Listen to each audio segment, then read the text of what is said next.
Serie Gensuki, Spirit Chronicles, Volume 13, brought to you by Crimson Light Novel Audiobooks. Prologue. After the battle, Rio grabbed Charles Arbor by the scruff of his neck and dragged him down the hill in front of an audience of 5,000 soldiers. Christina bit down hard on her lip, maintaining a composed expression as she watched on intently. Before long, Rio was right beside her, throwing Charles onto the floor without a word. Ha! Ha! Charles had completely lost his will to fight. He laughed dryly. Is everyone else okay? Rio asked, mainly looking at Celia and Arya. Along with Vanessa, the two had been on the ground when he arrived. Yup. I was only hit a little, so I'm fine, Celia answered. Vanessa was only knocked out, so it isn't anything life-threatening. Arya. She had her magic essence sealed with an enchanted collar, but I removed it with Dispello.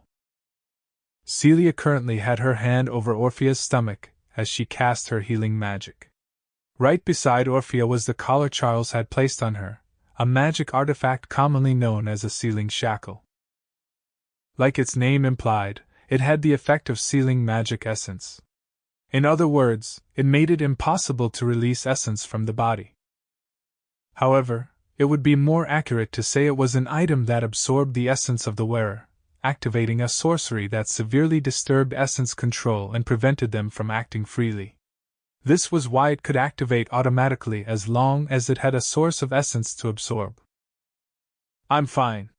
Cecilia's healing magic is taking effect, Arya replied with an innocent smile.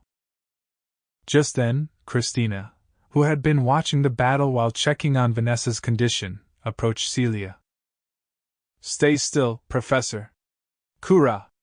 She placed her hand against Celia's cheek and activated her healing magic to ensure the area Charles struck didn't swell up. Celia had said that she was fine, but that was probably because she had been too focused on treating Arya to notice the state of her cheek. Thank you very much, Princess Christina. Celia was dazed, as though she hadn't noticed the pain until now. Not at all, Christina replied with a frown. Meanwhile, Rio picked up the sealing shackles that were beside Arya and approached Charles. Ha! He clasped them around Charles's neck. Charles showed no resistance, letting him do as he pleased. He merely laughed brokenly, like he was trying to escape from reality. Rio frisked Charles and found 2 more sealing shackles in his possession, confiscating them. There was also a rope suitable for arrest, so he used it to restrain Charles's arms. Sarah, Alma, Rio called out. Yes? The two replied. Could the 2 of you disarm the people lying around and gather them together? Then tie them up with a rope or something. There may be some who still have the strength to resist, so be careful. Understood. Leave it to us. Sarah and Alma both nodded firmly before moving into action immediately. The enemies that Rio swept earlier were lying all over the place. Ray, Kuta! Rio called out to the 2 boys standing around with nothing to do. Why, yes? Could you also help disarm the enemies and gather all their weapons in one place off to the side? Okay. Kuta and Ray looked a little nervous, but set off right away. After they left, Rio approached Alfred, who was unconscious. I should cuff him twice, just in case. If the wearer's essence control was exceptional, it was possible for them to defy the effects of the sealing shackles and control their magic. It was difficult to use advanced magic in such a state, but Rio decided to use 2 sealing shackles in consideration of Alfred's abilities. Afterwards, he tied his hands and feet together with rope, retrieved Alfred's enchanted sword that had fallen to the ground, then left him there. As for Ray, Rio walked over to Ray and paused, a troubled look on his face. Should he restrain the hero, a disciple of the 6 wise gods, as a prisoner? He was technically on friendly terms with him. There was something else bothering him, too, the hesitation he felt from Ray during the earlier battle. When they exchanged those last few words before Rio knocked him unconscious, it almost seemed like Rui didn't want to fight. It seemed unlikely that Rui would resist and rage recklessly if he woke up to this decisive scenario. After a brief moment of thought, Rio carefully picked Rui up in his arms. In the end, he decided not to restrain him. If Rui still wanted to fight, he'd have to subdue him. MMGH. Rui regained consciousness, cracking his eyes open. "Good morning," Rio greeted a little awkwardly. "Haruto." "Ah, I see," Rui said, immediately understanding the situation he was in. "I don't want to resort to violence, so will you be compliant?" "Yes." "I have no intention of resisting." Rui nodded weakly at Rio's question. Rio said nothing else as he headed back to Celia with Rui in his arms. Instead, Rui opened his mouth to say something first, and for some reason, quite happily. "It's the first time in my life that I faced someone head-on and lost, that is. I'm sorry. I couldn't control myself and had to knock you unconscious." "No, it's strangely refreshing. Come to think of it, it's my first time being carried in a bridal style like this, too. At least from what I can remember." Rui looked up at the radiant sunset and chuckled in delight. "I'm sorry." "Please don't say that. It's comfortable." Rui's laughter drew Rio into chuckling along with him. "I'm glad you were my opponent, Haruto. Truly," Rui mumbled softly, looking up at the sky. Chapter 1: Across the Border. Several minutes later, Rio woke Alfred and brought him over to where Rui and Charles were beside Christina. Celia was still treating Orphea's wound just to be sure she was healed, but Sarah and Alma stood guard near Alfred in case anything happened. Meanwhile, Vanessa had also regained consciousness and was keeping a watchful eye over Charles's subordinates, along with Kuta and Ray. Fortunately, no one that crossed swords with Rio had lost their lives. However, there were a considerable number of people who had been sent flying by his wind spirit arts and landed hard, resulting in severe injuries. Those people had been restrained, and the critically injured ones were allowed to be treated by the sorcerers. "You've done it now." Christina glared at Charles bitterly. "What are you saying?" "Those should be my words. I knew you shouldn't have been allowed to attend that banquet. You managed to go behind my back and join forces with such a monster." Charles sneered weakly. His fighting spirit had been completely broken, but he seemed to have regained a little composure and could hold a proper conversation again. He shot a look of detest at Rio. "Take back your words and apologize. Sir Amakawa is no monster," Christina ordered with a frown. "Ha! Ha!" Charles cackled wildly, then lowered his voice to an irritated mumble. If only that monster weren't here." "He hasn't realized it was Celia who connected Princess Christina to me?"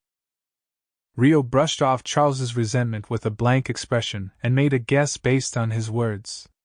Why Rice hadn't explained that to Charles, he had no idea.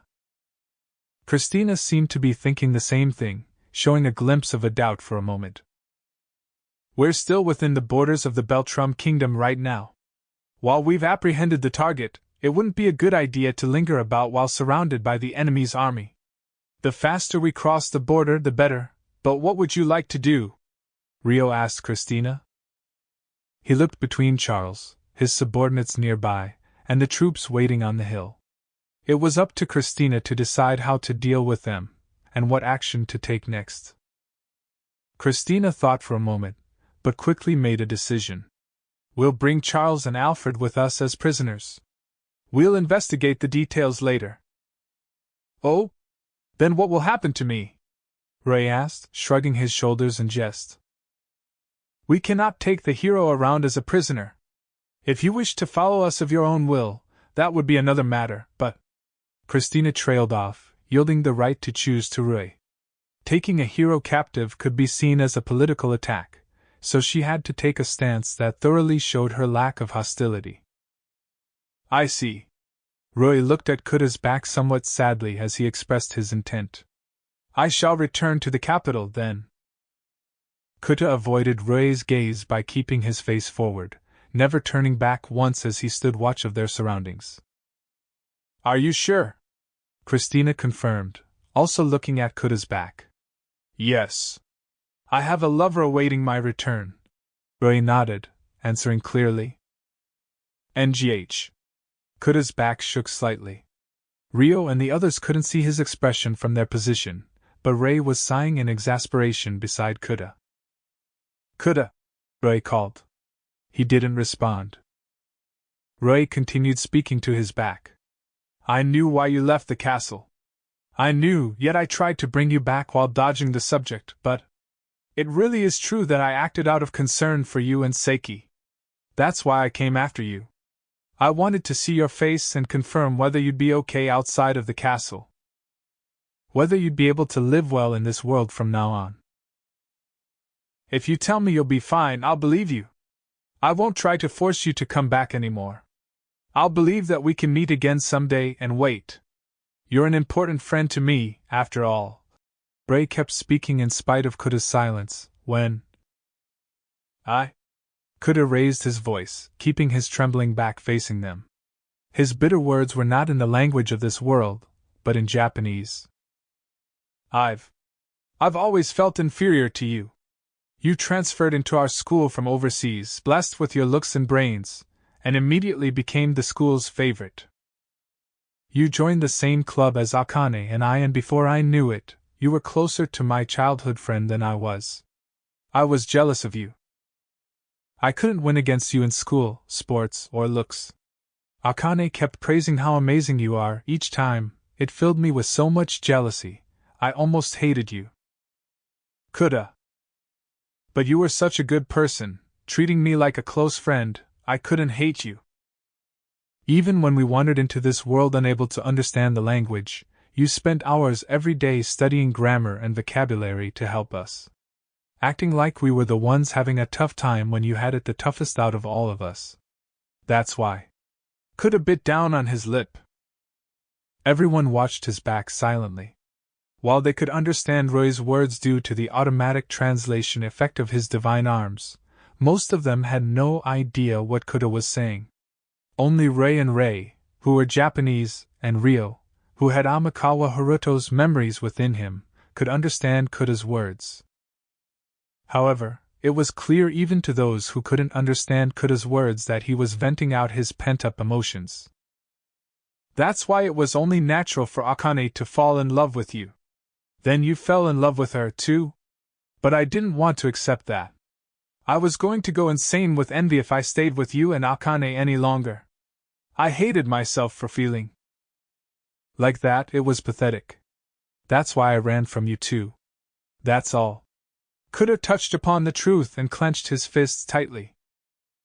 I'm sorry. Roy apologized with a distressed look.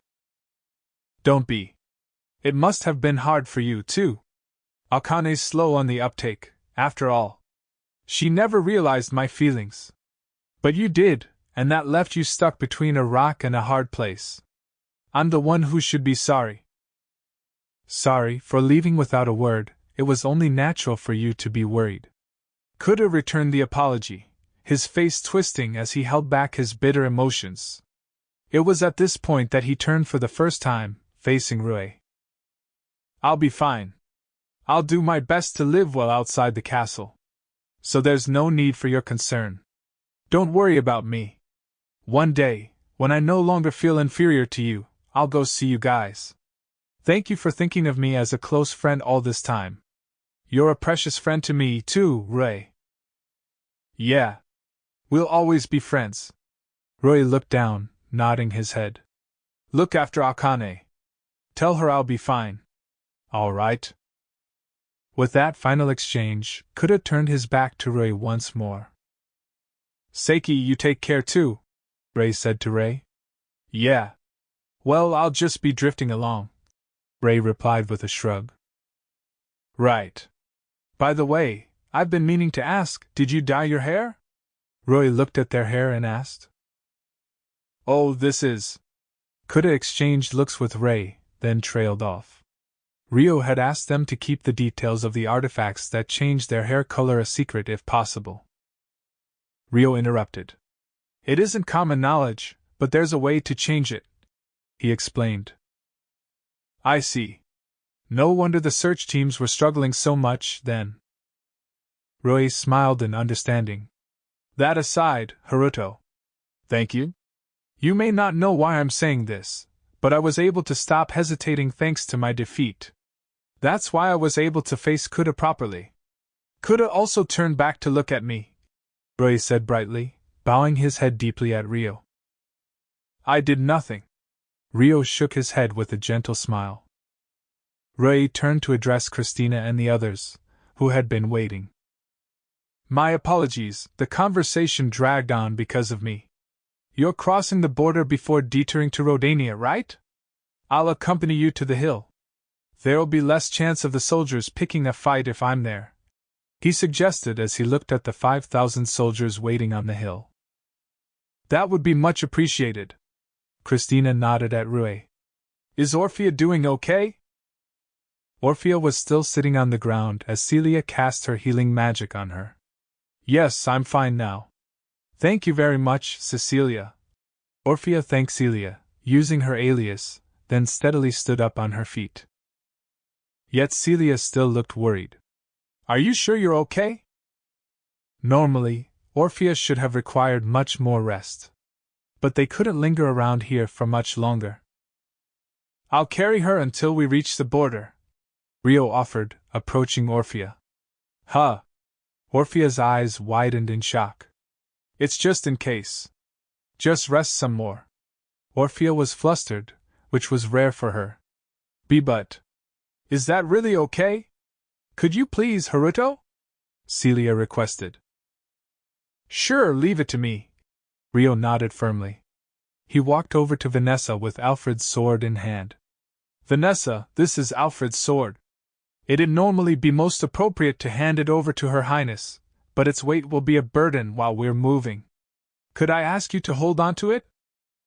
Vanessa stared at Alfred's sword and grasped it tightly. Yes. I can do it. Thanks. Meanwhile, Sarah and Alma had approached Orphea and were whispering to each other. Since he offered, you should just let him carry you. Indeed. Or you may regret it later. The two of them were usually the ones being teased by Orphea, so they were delighted by this chance for revenge. Stop it, you two! Orphea objected with a red face. Is something the matter here? Rio returned and questioned the girls. No, nothing. Orphea just wants to be carried by you. Please look after Orphea. Sarah and Alma showed an impressive display of coordination to set Orphea up. Ugh. Then. If you'd please, Haruto.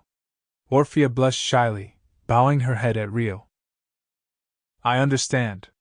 Then, if you'd excuse me. Rio picked up Orphea with ease, fitting her snugly into his arms. When she thought about it, this would be her first experience being carried by him. She knew Rio had strength enhancements activated to make carrying her simple. But actually having him lift her so easily was a little embarrassing. Orphea ducked her face to hide how red it was. Let us depart then, Rio said to Christina. They left the knights and sorcerers disarmed and tied up a short distance away and headed for the hill towards Galark's border. Rio's group had reached the top of the hill. There were 5,000 soldiers before them, but they were clearly uncertain about how to deal with their approach.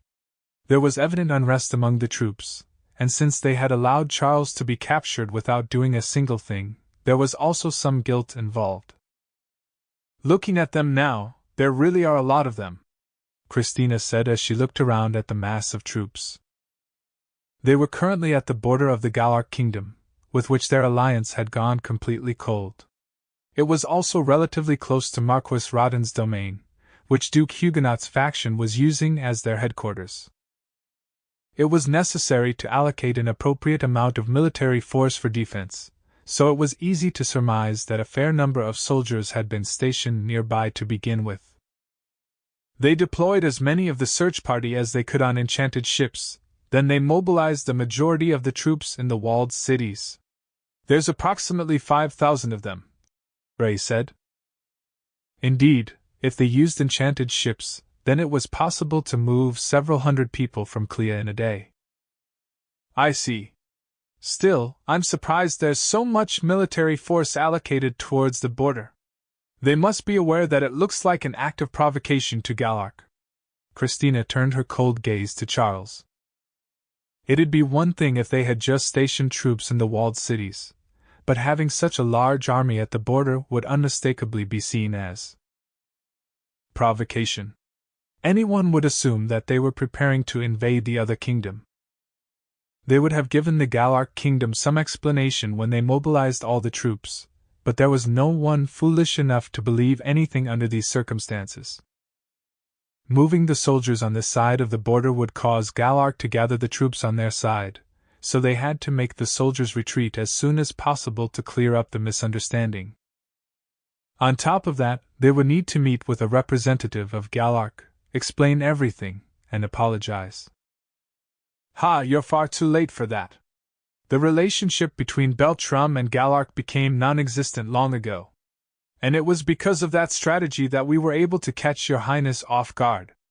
Ha ha, Charles sneered, looking just a little bit smug about himself. Indeed, common sense would normally cause them to remove that option from consideration, which was why taking said option had allowed Charles to outwit Christina. In that regard, it was a bold and daring, and cunningly effective strategy. The temperature in Christina's gaze dropped even further. The cold relations between Beltrum and Galark was caused by none other than the Arbor faction's measures. You seem to be feeling rather smug, but the one who devised that strategy wasn't yourself, but Rice, no? Rios suddenly pointed out. The mysterious way Rice had acted earlier had caused him to conclude that much. Wah! Charles's eyes widened in shock. Looks like a bullseye, Christina muttered. How rude! Sir Rice and I thought of this plan together.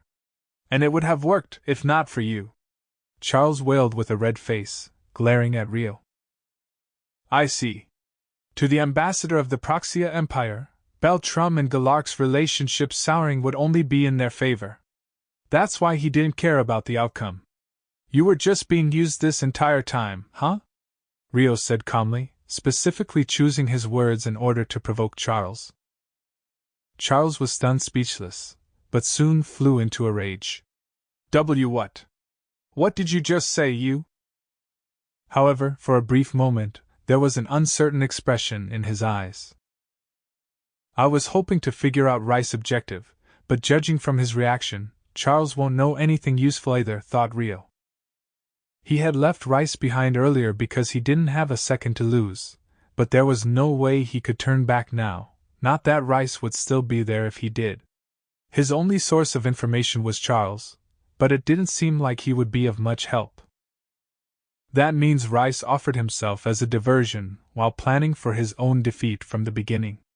It's irritating how he has a mark on our movements when we don't have a mark on his. He's clearly ahead of us in stealth and scouting. If there was one thing that hadn't gone as Rice planned, then it was Charles's failure to capture Christina while he had been acting as a decoy. Or was it possible that Rice had predicted Charles's defeat as well? I apologize for interrupting, Rio said to Christina, dismissing the issue as hopeless. No, I was getting a little heated as well. I've calmed down thanks to you. We should hurry and have the soldiers return to their cities. Then I shall go and talk to the soldiers, Ray offered. That would be great. You have my gratitude, Christina said in thanks. While they could probably do something about the soldiers by threatening the commanding officer Charles, there was no telling whether they would all be cooperative. There was a fear things could grow complicated if they said or demanded anything inappropriate. In that respect, Ray was not a commander, but a hero. As long as the 6 wise gods were being politically used as the state religion, there was no way for the soldiers to make light of the words of a disciple of God. He had far more influence than their order to pursue Christina. I'll be off then. Rui walked the last several dozen meters to the army waiting ahead.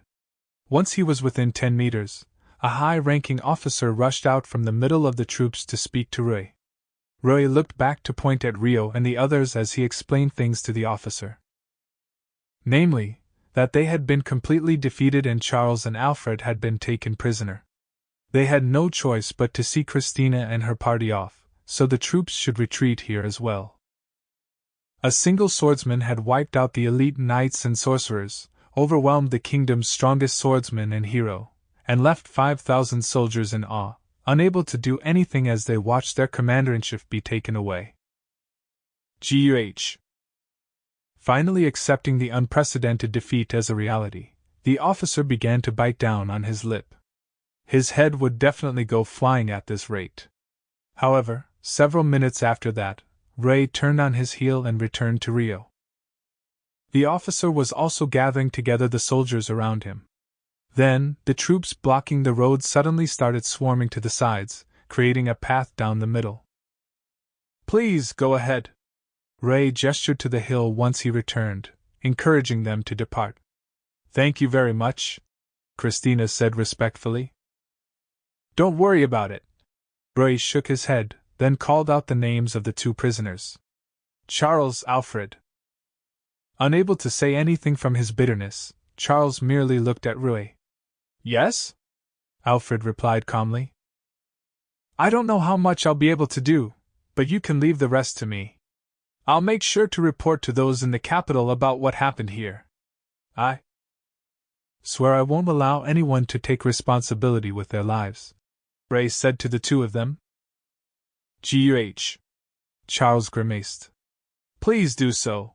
Alfred bowed his head deeply. I will. I'll pray that we may meet again someday.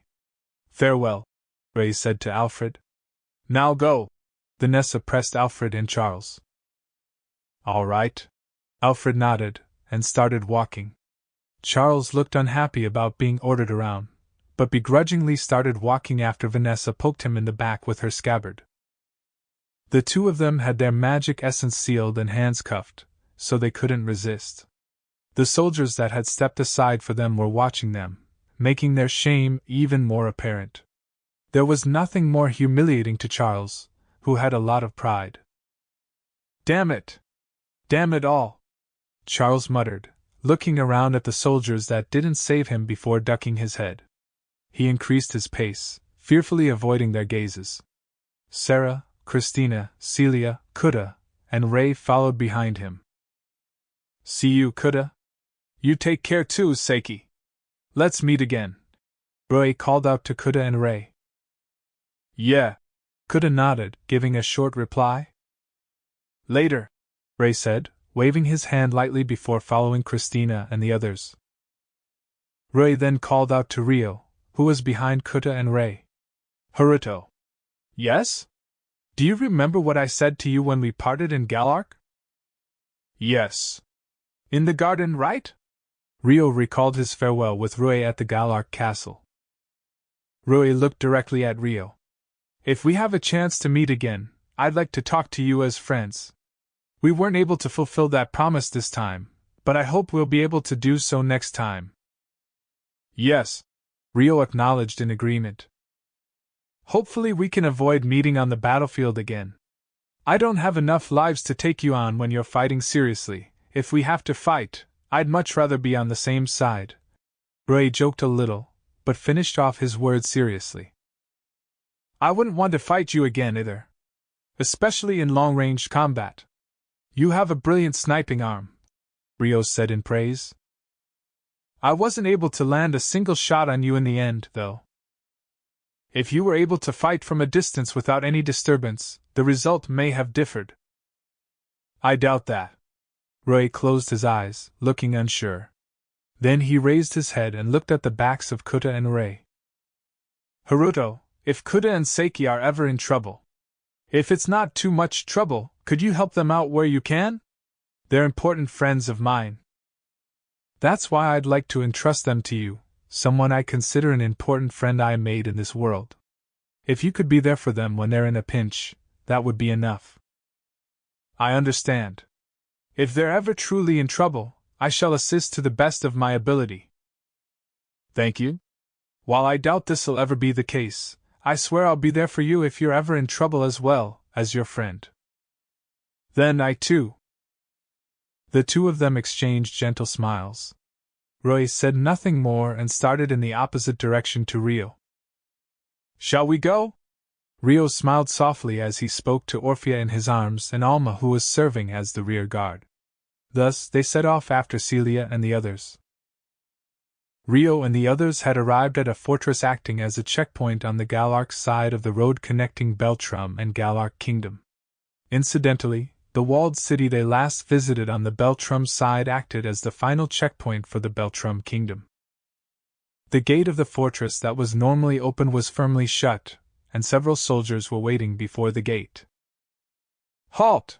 They yelled, clearly wary of their approach. Let's stop. I shall handle this. Everyone came to a halt at Rio's order. Incidentally, everyone except Celia had removed their hair-changing artifacts and lowered their hoods on the way here. Now that they had shaken off the search party, there was no need for the disguises anymore. Only Celia's disguise couldn't be removed because her former fiancé, Charles, was right nearby. Even if she were to reveal herself to him someday, doing so now could turn into trouble, so she kept her disguise on. One of the gatekeepers glared at them, asking with a stern glance towards Charles and Alfred. Who are you people? Those two over there. Are they Knights of Beltrum? Orphea, may I let you down here? Yes. Rio set Orphea down from the bridal carry he had her in. He had secretly been casting healing spirit arts while they were moving, so she had completely healed long ago, but she couldn't find the right opportunity to speak up while they were on the road. When her feet touched the ground for the first time in tens of minutes, she looked a little sad. At any rate, Rio walked towards the soldiers approaching them and revealed his identity. My name is Haruto Amakawa, Honorary Knight of the Galark Kingdom. I'd like to request access to the kingdom through the checkpoint, but I also wish to clarify the situation that occurred at the border with the Beltrum army. May I speak to the person in charge here? The soldier's expression immediately changed. The Honorary Knight? Forgive my insolence. May I see some proof of identity? He asked respectfully. I have this insignia bestowed upon me by His Majesty. Will that do? Rio flipped back his overcoat and moved even closer towards the gatekeepers, showing them the insignia he had attached to his collar. Aye, indeed, this is the crest of the royal family. There's no issue at all. Someone in charge will be out soon, so please wait over here for a moment, the gatekeeper said, gulping nervously. He then turned to his subordinate to give an order. You go inside and immediately explain the situation. Why, yes, sir. The soldier that received the order ran off in a fluster, entering the fortress through a small door. I shall return to my companions in the meantime, then.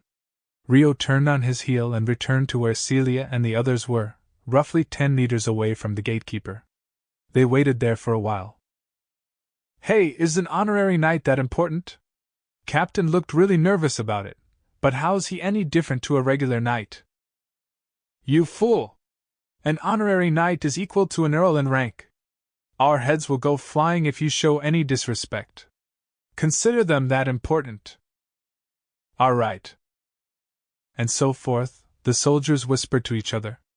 Furthermore, because Celia, Sarah, Orphea, Alma, and Christina, all young and lovely girls, were standing in a row. Say, have you ever seen girls that cute before? Nope, never. They have to be noblewomen.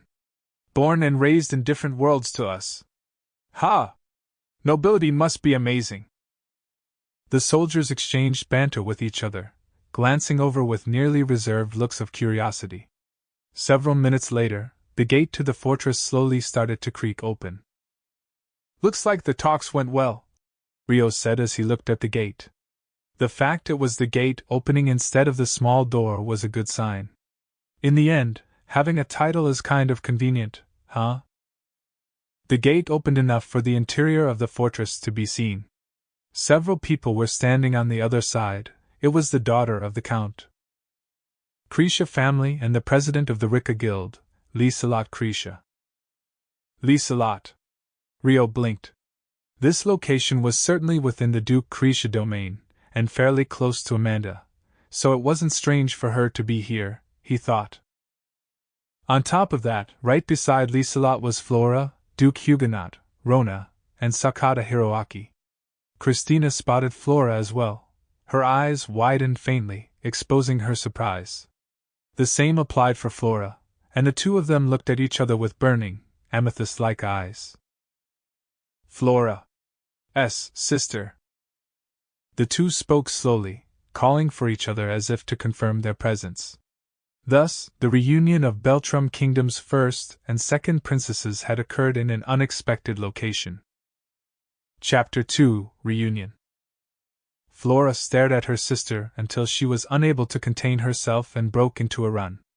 Christina also tried to step towards Flora, but she looked a little hesitant and held her ground. She seemed to be feeling guilty for giving her the cold shoulder at the banquet in the Galark Kingdom. However, such matters were apparently trivial to Flora. Once she reached Christina, Flora threw herself around her. "Why are you here? Why are you with Sir Haruto?" Flora cocked her head in confusion at the sight of Christina and Rio together. Then, she noticed Charles and Alfred, who were restrained. "And why?" "How foolish! What were you going to do if I had arrived here to deceive you? Have you forgotten how I treated you at the banquet?" Christina whispered in her ear, looking a little ashamed but happy nevertheless. "Ah!" Flora let out an uncertain sound, weakening her grip around her sister.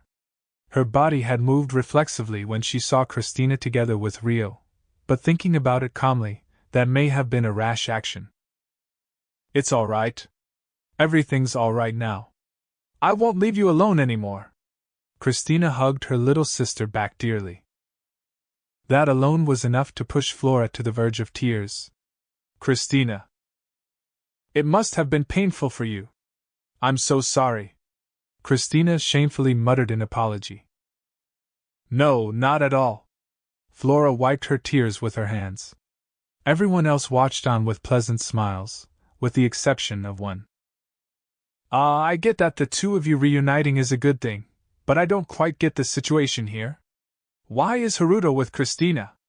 And with so many other women?" Hiroaki said. With his position as the hero, he was the only one that could interrupt the reunion of the princesses without any hesitation. His eyes had widened in deep interest at the sight of Sarah and the other girls' faces, but he soon spotted the faces of Kuda and Rei, who were clearly from his homeland, and blinked at them in confusion. "Oh, are you two Japanese?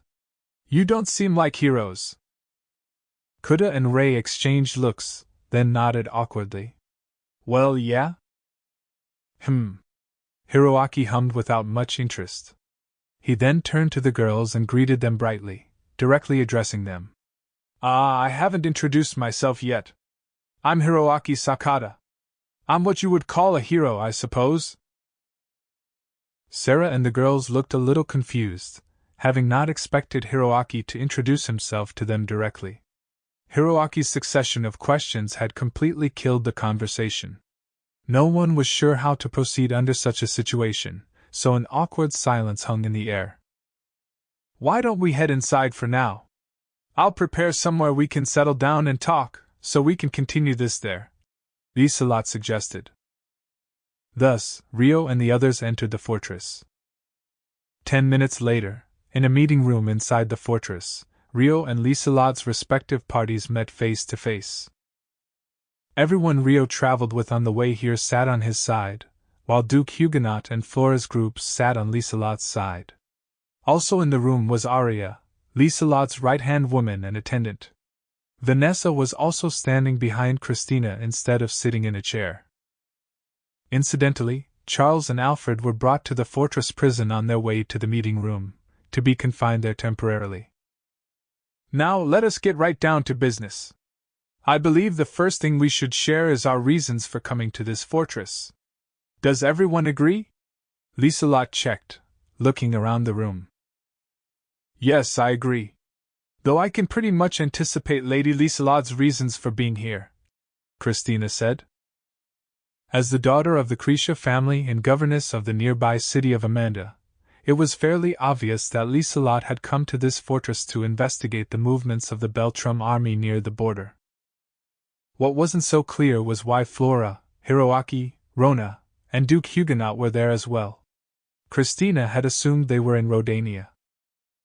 As you may have presumed, the reason why I'm here is due to the large-scale movements of the Beltrum Kingdom's army near the border.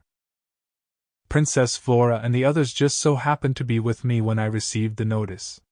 When I told them what was going on, they stated their desire to accompany me. I brought them here on my enchanted ship under the agreement that they would immediately return to Amanda once we confirmed the situation. Lieselot explained. Did Flora and the others have business in Amanda? Christina wondered, looking at Flora and Duke Huguenot. Hiroaki took the initiative to answer Christina first. Nope.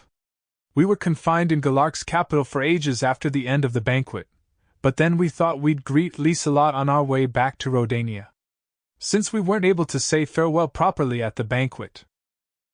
Because his goal in visiting Amanda was to make a pass at Lieselot and hopefully bring up the topic of engagement, he looked a little guilty about his answer. The Beltrum army appeared as soon as we got to Amanda, so I haven't been able to talk to Lieselot properly yet. Ugh, can't those guys read the room? TCH, Hiroaki thought to himself. I see. I understand your situation now. Then I shall explain why we're here next. Is it all right if I do the talking, Sir Amikawa? Christina asked Rio. The way she checked with him before anything else showed how much respect she had for him. They didn't have any kind of special relationship at the banquet, so those seated opposite them were extremely curious as to how they ended up this way. Yes, of course. Then, I'd like to ask that you all keep what I say here confidential. Of course, I will report to Galark's King Francois myself at a later date, but the matters do concern the internal affairs of my kingdom, Christina said, mainly looking at Lieselot. I understand. Shall I have my attendant step out then? Lieselot nodded, turning to face Arya behind her. Your Highness, if I may speak up, Celia interrupted. The others could tell she was a young and beautiful woman, even with her hood covering her face. Since she was the only one who was wearing a hood in the room, the attention gathered on her was particularly curious. What is it? It would be more convenient to have her present when you explain my circumstances later, so if I may be so bold as to suggest she remain present? I can explain the situation myself in a moment, Celia said, looking at Arya. I see. In that case, she may remain present, Christina agreed readily. I agree. Arya and Lieselot both looked a little curious at the sudden spotlight on Arya, but they agreed without any particular objection. Then, to get straight to the point, everything started when Vanessa and I fled from Beltrum's capital, with the assistance of Count Clare. We tried to head for Rodania, where Flora was, by enchanted ship. These two boys were stowed away on that ship, their race Seiki and Kuta Murakumo, friends of the hero, Sir Rei Shigakura. We ended up taking them along with us, but I'll omit the details of that for now. Christina explained. Thanks to the Count's assistance, we were able to make it to Clea smoothly. But the problems began there. Duke Arbor discovered I had fled and immediately dispatched a search party led by Charles. We were able to quickly conceal ourselves in a secret room in the Count's estate, but our movements from there were sealed. It was only a matter of time before we were discovered, which was when we met Sir Amikawa. Ah. Wait, hold on. Isn't that odd? You were blocked from leaving the Clare estate, right? And you were hiding in a secret room to avoid the search party, so how did he end up in that room? Hiroaki interrupted. That's because. May I leave the explanation of that to you? Christina asked, looking at Celia. Yes. Celia nodded, then removed her hood for the first time. She had secretly removed the artifact that changed her hair color in the corridor after Charles and Alfred were taken away. Professor! Celia? Sure enough, Flora opened her mouth in shock. Rona, who was also a student of the same academy, had widened eyes too. Even Duke Huguenot was blinking in shock. Hey, who is that? Someone you know, Flora? Hiroaki asked, his eyes sparkling. I'm Celia Clare, daughter of Count Clare, and a former instructor to Princess Christina, Princess Flora, and Miss Rona at the academy. Arya over there is an old friend of mine. Celia introduced herself, then looked at Arya as she said her name. As an attendant, Arya didn't say anything, but her wide eyes met Celia's before her mouth tugged upwards in a faint smile. That's a shock, thought Liselot. Arya had told her of Celia before, so she knew they were friends, but she never imagined they would meet in this way. Ah, and what do you mean by professor? You only look about as old as Flora and Rona, or perhaps even younger, Hiroaki said, staring at Celia closely. Thank you. But I'm 21 years old, Celia said, giving her age a little shyly. What? T21? That's older than me. Are you legal jailbait or something? Hiroaki yelled, standing up and leaning forward spontaneously. Gah! Kuta and Rei looked a little disgusted at Hiroaki's words. It was the moment they realized he was the polar opposite of the gentlemanly Rei, the hero they knew. Legal jailbait? Christina and Celia had puzzled expressions, unsure of the meaning. We're not going anywhere like this. Hiroaki's continuous statements, which were made with no consideration of time and place, were giving Liselot a headache. With no other choice, she raised her hand. Everybody's attention gathered on Liselot. I happened to be present at the ceremony, but wasn't Lady Celia abducted from her wedding with Charles Arbor? Why is she here? Unless... Liselot trailed off and looked at Rio with a gasp. He was the first she thought of with the ability to bypass the heavy security at the venue. Yes. I abducted her. Rio nodded. I see. Indeed, if it was you. Liselot hummed in understanding. Sir Almakawa lent his strength in order to reduce the influence of Duke Arbor's faction, Christina stressed, speaking as though she had been the one who ordered Rio to abduct Celia. This was the story they had discussed in advance for when they arrived at Rodania. Christina had made sure to warn Kuta and Rei against telling others before making this decision. That being said, it wasn't entirely a lie. Sir Almakawa lent his strength in order to reduce the influence of Duke Arbor's faction, at Professor Celia's request. The omitted information was that it had been for Celia, not Christina. Christina had given her consent to legalize Rio's actions so that the abduction wouldn't be viewed as a problem, but that wouldn't stop anyone who wanted to criticize Rio and Celia for not having Christina's approval at the time of the act. In order to avoid this, they purposefully chose misleading words to make it seem like the act had been at the request of Christina herself.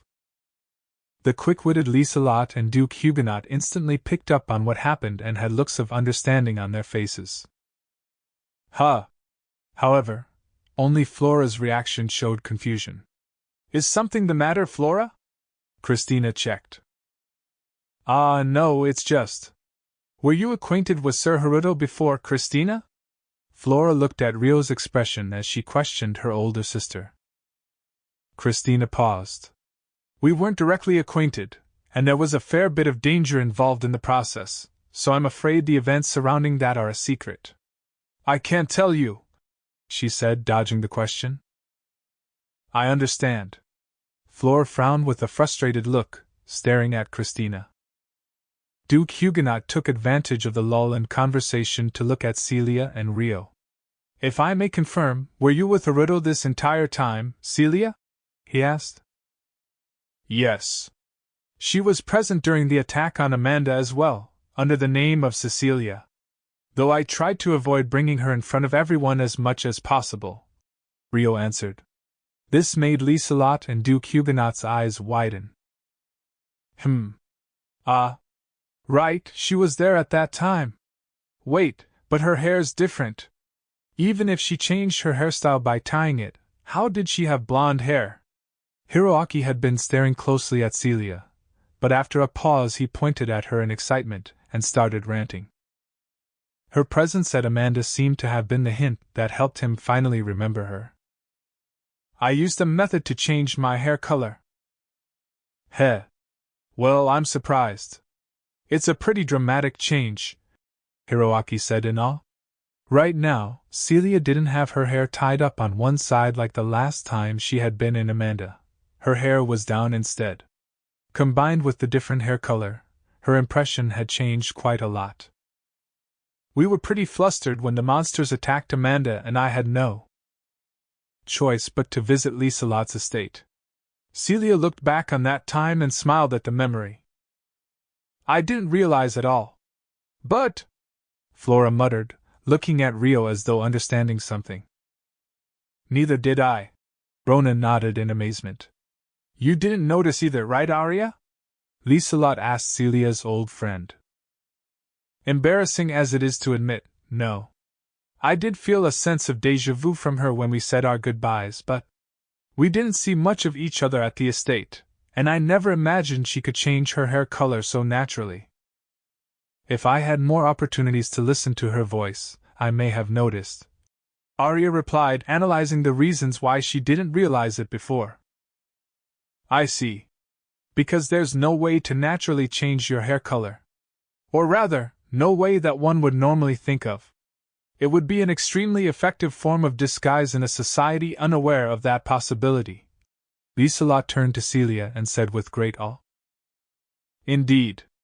That's why we ask that you keep the existence of such methods a secret. Since it was an emergency, I had Her Highness and the others change their hair color while we were fleeing Clea, but they don't know the exact details of the method themselves, Rio said, putting a stop to any prying before it could occur. I see. I'm curious, but it can't be helped. I shall comply. Lieselot agreed with a wry smile. Like she said, she was curious about it, but instantly determined that it wasn't information worth being unreasonable towards Rio for. Sir Haruto, could you be using that method to change your hair color as well? Flora asked Rio nervously. What are you saying, Flora? Were you not listening to the conversation just now? We just said that kind of prying was completely forbidden, Christina said, shutting her down bluntly. Flora's face paled, Christina's words making her rethink her impulsive question. I apologize for her rudeness, Sir Amikawa, Christina said with a sigh. It's fine, don't let it bother you, Rio said with a soft smile and short shake of his head. We've derailed off topic, but Sir Amikawa was able to sneak into Count Claire's secret room because Celia was with him, as I'm sure you've all realized now. After that, we were able to escape the search party surrounding the estate and flee from the city with Sir Amikawa's assistance, Christina said, returning the conversation back on topic. Huh. So why did you come to this fortress? You were heading for Rodania, where you thought Flora was, right? Hiroaki asked. We anticipated the shortest route from Clea to Rodania would be heavily monitored by the search party. Plus, if we headed for Rodania through the Galar Kingdom, we'd be able to shake off the search party as soon as we crossed the border. However, it seemed they were able to pinpoint our escape route through some means, and ambushed us with a huge army right near the border. Christina paused, looking at Rio, Sarah, and the other spirit folk girls. Thanks to the help of Sir Amikawa and his comrades, we were able to drive away the enemy and capture their commander, Charles, and take Alfred as prisoner. Well, I won't doubt Haruto's strength at this point, but his comrades? You're not talking about those two dull dudes over there, right? Hiroaki glanced at Kuta and Rei before asking in the direction of Sarah, Orphea, and Alma. It seems you've realized it already, but these three are my comrades. From the right, there's Sarah, Orphea, and Alma. All three of them are skilled warriors that can use enchanted swords, Rio answered in their place. Hiroaki hummed, looking at the girls with great interest. Sarah, Orphea, and Alma looked a little uncomfortable at being stared at and avoided eye contact. Meanwhile, Liselott and Duke Huguenot had expressions of pure awe when they heard there were 3 enchanted sword users present. Wow, that's seriously impressive. You all have such pretty faces, yet you can fight well too, Hiroaki complimented with intense interest. All the girls around me have lived such sheltered lives. Having a warrior position in the harem would be invaluable. Just by having them around, they can protect me, he thought to himself. Thanks, Sarah said on behalf of Orphea and Alma. However, she seemed to be thinking something on the inside, as she almost sounded a little curt. Perhaps he had sensed this, as Duke Huguenot immediately changed the topic. I see, so even Sir Alfred cannot handle 4 enchanted sword users. I almost doubted my eyes when I saw Charles and the King's sword captured as prisoners. How fortuitous! He chuckled. Having an important figure of the enemy Arbor faction imprisoned was truly exhilarating, enough to make laughter surge up within him at the mere thought. That isn't true, Sarah suddenly said. What do you mean? Duke Huguenot asked with a rare look of surprise. Sarah corrected Duke Huguenot as she hated being credited when she hadn't contributed. We merely drove back the other enchanted sword users that were present.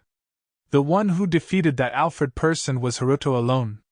In fact, the one who captured that man called Charles and drove back the army of 5,000 waiting at the border was Haruto alone. Oh my! Liselott gasped in surprise, covering her mouth with her hand. The fact Sarah and the girls had driven back other enchanted sword users was impressive enough, but the scale of Rio's achievement was large enough to paralyze the senses. Duke Huguenot had been speechless in shock, but he looked at Christina and asked for more clarification. I don't mean to doubt you, but what do you mean? It's the truth. Sir Amikawa defeated Alfred alone. Or rather, he took on Sir Rui Shigakura and Alfred together in a 2-on-1 battle, and won, Christina stated. He took on the hero and the king's sword together. And won? It seemed like that fact was far beyond anything resembling common sense within Duke Huguenot. He froze, at a loss for words. So he won against that nasty, handsome bastard, huh? Hiroaki's brows twitched in reaction. Nasty. Courteous and gentlemanly. That was the impression of Rui they had from watching him converse with Rio, so hearing Hiroaki's opposite opinion made Sarah and the others cock their heads in wonder. Meanwhile, Kuda and Rei were snickering at the bad reputation given to their friend and underclassman respectively. I hope this has clarified everything for you, Lady Liselott. This is the reason why our army was deployed so close to the border. Though their aim was to capture me and they have now retreated, this doesn't change the fact we have provoked your kingdom. We must have caused terrible trouble for you and your father. I offer my deepest apologies. Christina looked at Liselott and bowed her head deeply. It was extremely rare for a princess to bow her head at a noblewoman of another kingdom, but that extremely rare exception had come about because of her. She bowed her head as the princess of her kingdom. Not at all. Please lift your head, Liselott said to Christina in a fluster.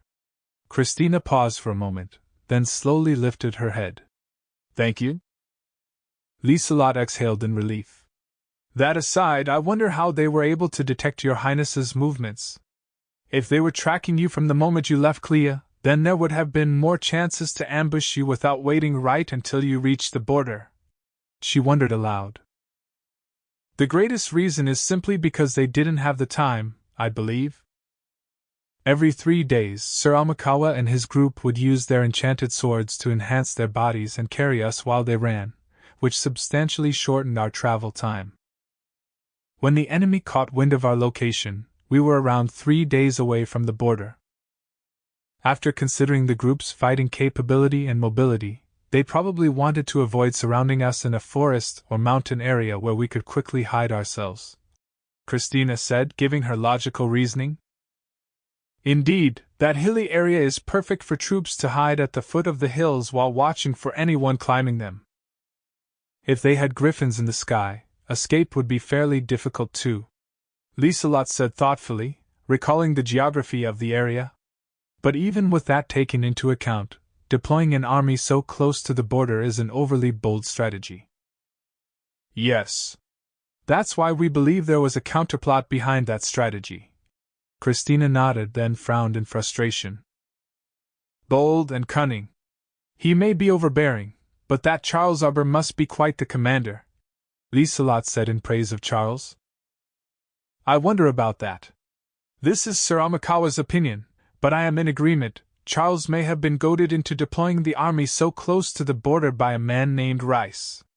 The true cunning one behind Charles is that man. Christina brought up Rice's name for the first time. Rice.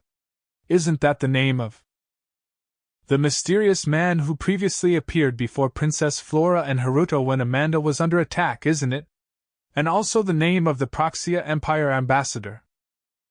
Lieselot and Duke Huguenot recalled the time Princess Flora was kidnapped during the commotion of the attack on Amanda. Yes. We'll need to investigate Charles some more, but that man is most likely the ambassador of the Proxia Empire, Christina stated with certainty. Lucius Orgwile, was it? The man who abducted Princess Flora, the target of Haruto's revenge, and the former noble of Beltrum Kingdom, now leader of the Heavenly Knights. I considered the possibility of Princess Flora's abduction being an act of resentment, but if he's connected to the Proxia Empire ambassador and Charles, then there's a possibility Duke Arbor's faction was involved in Princess Flora's abduction. Duke Huguenot suggested, bringing up Lucius' name. It may be too premature to decide that. However, we will interrogate Charles regarding that as well. Although it could be possible that Duke Arbor was the one involved, and Charles may know nothing. We shouldn't hope for anything, Christina said with a heavy sigh. Like Princess Christina said, we can't expect much. If Charles knows nothing about Lucius, then the only clue left is Rice. If this man is the Proxia Empire ambassador, then it's more than possible Lucius is also connected to the Proxia Empire. Rio turned his head over the whereabouts of his arch-enemy. He couldn't overlook the implication Rice had made that Lucius was still alive. He had to finish him off next time. That aside, did you say the leader of the Heavenly Lions is Sir Amikawa's target of revenge? Great surprise lit Christina's eyes as she looked at Rio. Well, yes. He's the man who killed my mother when I was a child, Rio confirmed, giving a short answer as though to hide the feelings in his throat. Oh. Is that so? Christina fell silent and didn't ask anything else. She had probably read the room, her expression like she was thinking of something. I'd like to question him about Lucius, so may I attend the interrogation as well? Since his connection to Lucius had been brought up, Rio used this chance to make his request. Christina closed her eyes and nodded slowly. I understand. In that case, of course. Thank you. Rio bowed his head respectfully. Watching him from the side with slightly conflicted expressions were Sarah, Orphea, and Alma. They must have been curious about Rio's connection to Lucius. Flora had a similar look on her face as she watched Rio. Christina seemed to notice Flora's gaze, but acted like she was unaware as she looked around the room. Are there any more questions? Yeah? Sarah said something about Haruto driving back an army of 5,000, but I don't quite get that. It'd be one thing if he was a hero with divine arms like me. But if he was up against Alfred and that bastard Rui, he couldn't have taken on 5,000 people on top of that at the same time, right? I'm curious about how exactly the battle played out. Hiroaki looked at Sarah and asked about Rio's fighting. The 5,000 soldiers were acting as a human wall before the border.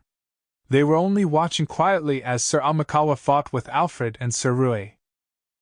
When they saw the two get overwhelmed, they knew they wouldn't be able to win against Sir Amikawa, even as a group of 5,000. He was that terrifying to see. Christina began to speak about the earlier fight she witnessed, forcing down the various emotions swirling in her chest. She explained the situation at the time eloquently. After Alfred and Sir Ray were defeated by Sir Amikawa, not a single one of those 5,000 soldiers stepped forward to protect Charles, who fled into their midst. They simply watched on as their commander was dragged away before them.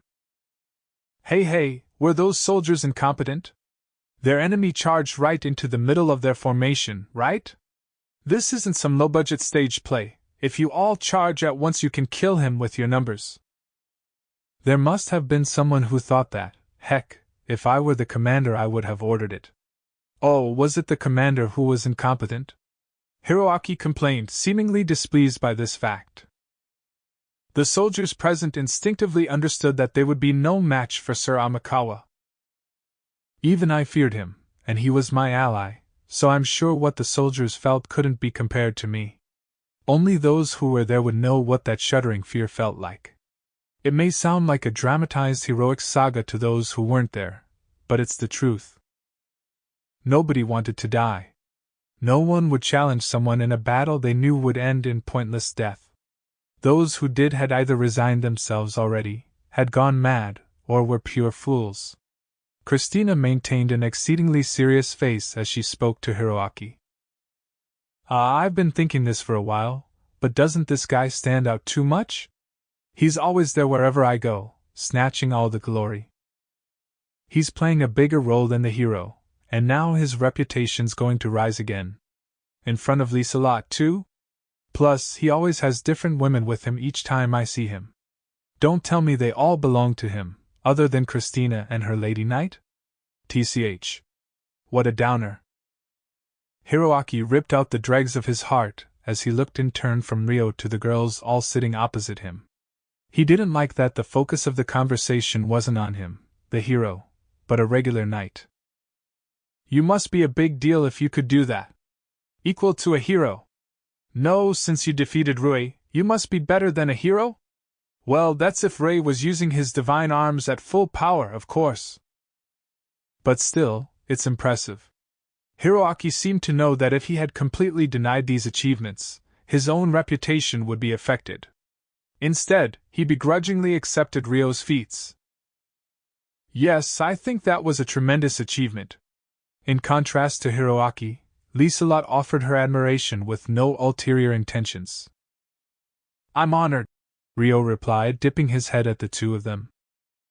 This is essentially the story of how we arrived here, but there are some explanations I've omitted on purpose.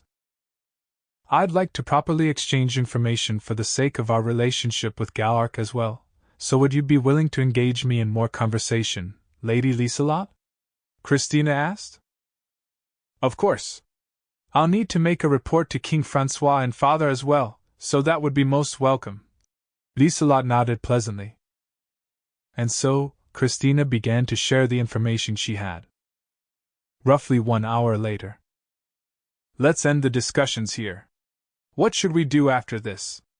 Christina looked around at everyone in the room. The sun's already set, so it'll be difficult to head for Amanda today. How about you all stay at the fortress tonight? It'll take some time to prepare dinner, so if you would like to question the prisoners in that time, you may use an interrogation room. What would you like to do? Liselot asked. Alfred and Charles will both be expecting an interrogation. We may slip up if we rush into things recklessly, and it would be a problem if that allowed them to regain their composure. Let them stay in the dungeon today. If Charles's pride is wounded, he may be more open to talking, Christina said, taking into account Charles's personality. She wanted to provoke him by delaying the interrogation in order to suggest he was a low priority on her radar. If he refused to speak after that, she would continue to leave him alone until his mental fatigue accumulated. Liselot understood Christina's intentions. I understand. I shall arrange for the two of them to be given minimal food and no information whatsoever. Thank you. You're welcome. Now that we're done here, please take some time to relax here until dinner. I shall have rooms prepared for you, though they may not be the most elegant. Do you have any requests regarding your accommodations? Liselot asked. Flora looked at Christina. May I stay in your room tonight? She asked somewhat shyly. Sure, I don't mind. Christina nodded with a soft smile. Then I shall prepare one room for the two of you. I'll also have Vanessa's room assigned next door, to make it easier to stand guard, Liselott said, looking at the royal siblings warmly. Vanessa bowed her head. Thank you. In that case, could we stay in the same room as well? There are some things we need to discuss with each other. Sarah raised her hand and said, looking at Alma and Orphea seated beside her. Understood. Then, how about a 4-person room with Lady Sarah, Lady Orphea, Lady Alma, and Lady Celia? Liselott asked the 4 to be roommates. Would that be okay, Celia? Sarah checked. Yes, I don't mind, said Celia. If no one else has any requests, you'll be given a single room. Is that okay? Liselott confirmed with the others. Yes, that's fine with me. Same here. Duke Huguenot and Rio both replied first. We're okay with that as well. Yeah. Ray and Kuda exchanged looks before replying. Rona hesitated for a brief moment before answering, perhaps out of concern for the hero Hiroaki and the royal siblings Christina and Flora. I'd be satisfied if my room was close to Sir Hiroaki and Her Highness's. Nowadays, she served as a caretaker for Flora and Hiroaki, but with Christina in the picture, she needed to show even more delicate consideration. Hiroaki met Rona's eyes and shrugged. I don't mind. Then I shall show you the way immediately, Liselott said, standing up and walking towards the door. The others followed her lead and stood up. Arya had gone ahead to open the door, when... Excuse me, Lady Liselott, Celia said. Yes, what is it? With your permission, may I have some time to talk to Arya? Of course. I was going to send Arya over after Sarah and the others had some time to talk, but would you like to chat with her now? Liselott replied cheerfully. We can always talk at night, so please go ahead, Celia, Sarah said, Orphea and Alma nodding in agreement.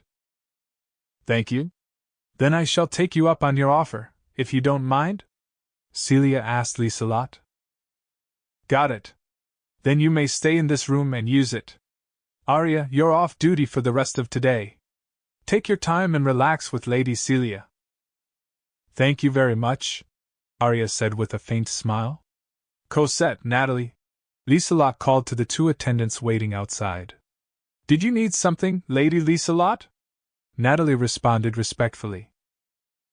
Meanwhile, Cosette was casually trying to meet Rio's eyes, smiling cutely once he looked at her as though to say, Long time no see, Sir Haruto. Rio flashed a brief smile and gave a short nod in response. Show the people of the Restoration and the 2 boys to their rooms. Princess Christina and Princess Flora are in the same room.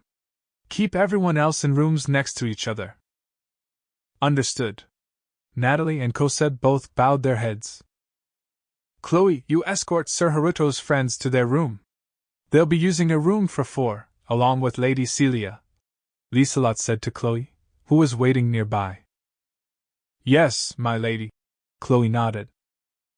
Once she confirmed that, Liselott turned to Rio behind her. Sir Haruto, I'm sorry to keep you occupied like this, but... What is it? Rio asked with a tilt of his head. Before I show you to your room, may I have a bit more of your time? There's something which I'd like to discuss with you separately, Liselott said. Sure. I was just thinking the same thing, so it'd be my pleasure, Rio answered immediately, accepting the private conversation with ease. Hiroaki watched them from the side with an unamused expression. Huh! These 2 are ignoring me to run off and be alone. And he had gone out of his way to drop by and visit Liselott too. Was she prioritizing a freshly promoted knight over a hero? That being said, there were other girls that had his interest right now, Sarah's group. He was slightly discontented by the fact Haruto had brought them along, but all 3 of them were blessed with looks on par with Liselott. They were so attractive, it'd be a lie to say he wasn't interested in getting to know them. Even during their discussions, he kept glancing their way out of curiosity. Or rather, He had no particular interest in the discussions, so partway through the talks he just kept staring at them. Because of them, Hiroaki decided he would turn a blind eye to Lieselot and Haruto's private meeting and instead use this chance to invite the three of them to tea while Haruto was occupied. What should I do now? There's nothing to do once I return to my room. Being a hero sure is boring, Hiroaki suddenly started to say. It was unclear who he was talking to, or whether he was just monologuing, but his tone was incredibly exaggerated. The parts he had emphasized were the fact he was free, and the fact he was a hero. It was an attention-seeking scheme to lure anyone with a slight interest in heroes, most effective when used against noble daughters. They would swarm Hiroaki even uninvited, which was why Hiroaki specialized in being on the accepting side and had no experience on the inviting side. Presently, neither Sarah, Orphea, nor Alma had any particular interest in heroes. They found the way Hiroaki suddenly cleared his throat and started speaking odd and cocked their heads slightly, but then dismissed his words as irrelevant to them and addressed their guide Chloe instead. Could you show us to our rooms then, please? Ah, yes. Please come this way. Chloe also seemed to find Hiroaki's sudden action strange, as she snapped back to her senses at Sarah's voice and resumed her duties. Pfft. That must have seemed hilarious to Cosette, who nearly burst into laughter. However, as expected for an attendant of Lieselot, she naturally turned her face away so that Hiroaki and the others wouldn't see. Are you stupid? Natalie whispered into Cosette's ear. We'll be resting first then, Haruto, Sarah said to Rio in a friendly manner as they left. Okay. Come to our room when you're done, said Orphea. Understood. We'll be waiting, said Alma. I hope you rest well, Rio replied to the three of them as he watched them leave. He then turned around to address Celia before setting off himself.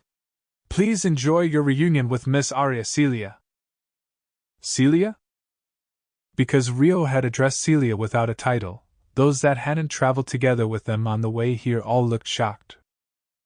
That made sense, as there hadn't been a chance for them to call each other by their names during the discussion just now. Flora was particularly shocked, blinking and frozen stiff. Yup. See you later, Celia replied with a soft smile, after which Rio cheerfully nodded. We shall excuse ourselves first, then. If you need anything, please ask one of my attendants. Sir Haruto, come this way. Lieselot nodded at Christina and Duke Huguenot's group before calling Rio away. Excuse me, Rio said, leaving together with Lieselot. Ah, so that's what this is. Well, I had a vague suspicion this was the case.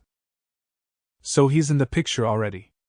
I don't know if they're actually dating, but the slightest hint of another man is enough to turn me off. It's unwanted real estate. Ah, that was unnecessary information, seriously. I did not need to know that. What a letdown. Ah. It was indeed a cold wake-up call. Hiroaki was terribly dejected in his mind, lightly grinding his teeth as his mouth twisted. What if Lieselot starts showing favor towards him too? What do they even have to talk about alone?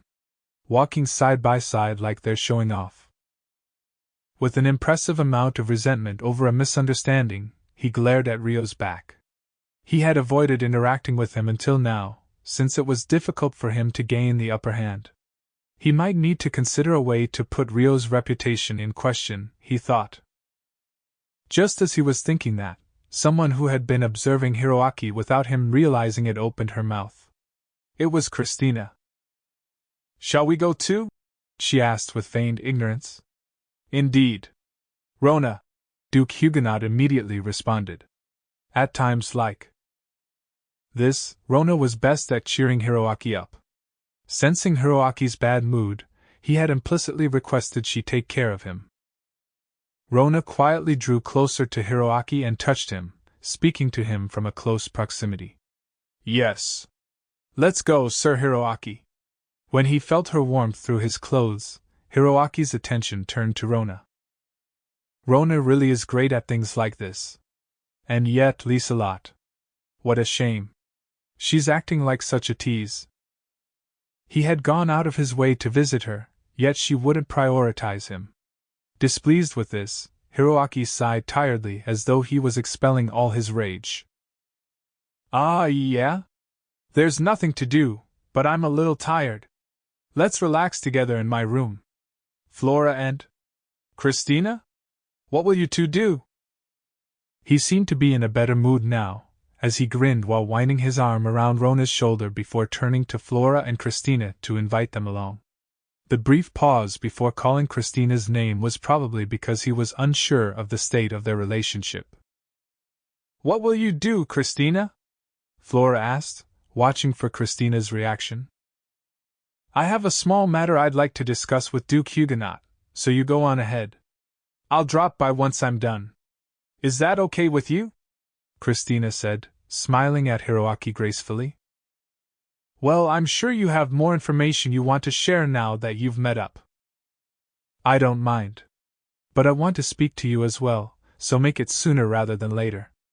Hiroaki nodded smugly, making a show of how generous he was. Now that she had joined up with the restoration, Christina was on his side and not a top priority for him to win over. Considering that, his attention was more focused on Lieselot and Sarah's group, whom he didn't know when he would have another chance to interact with. But Christina's smile just now struck him right in the heart. Of course. Christina nodded cordially. Nice. She's got a personality that differs quite a bit from her little sister. A bit. Like a rose with thorns, but that isn't bad either.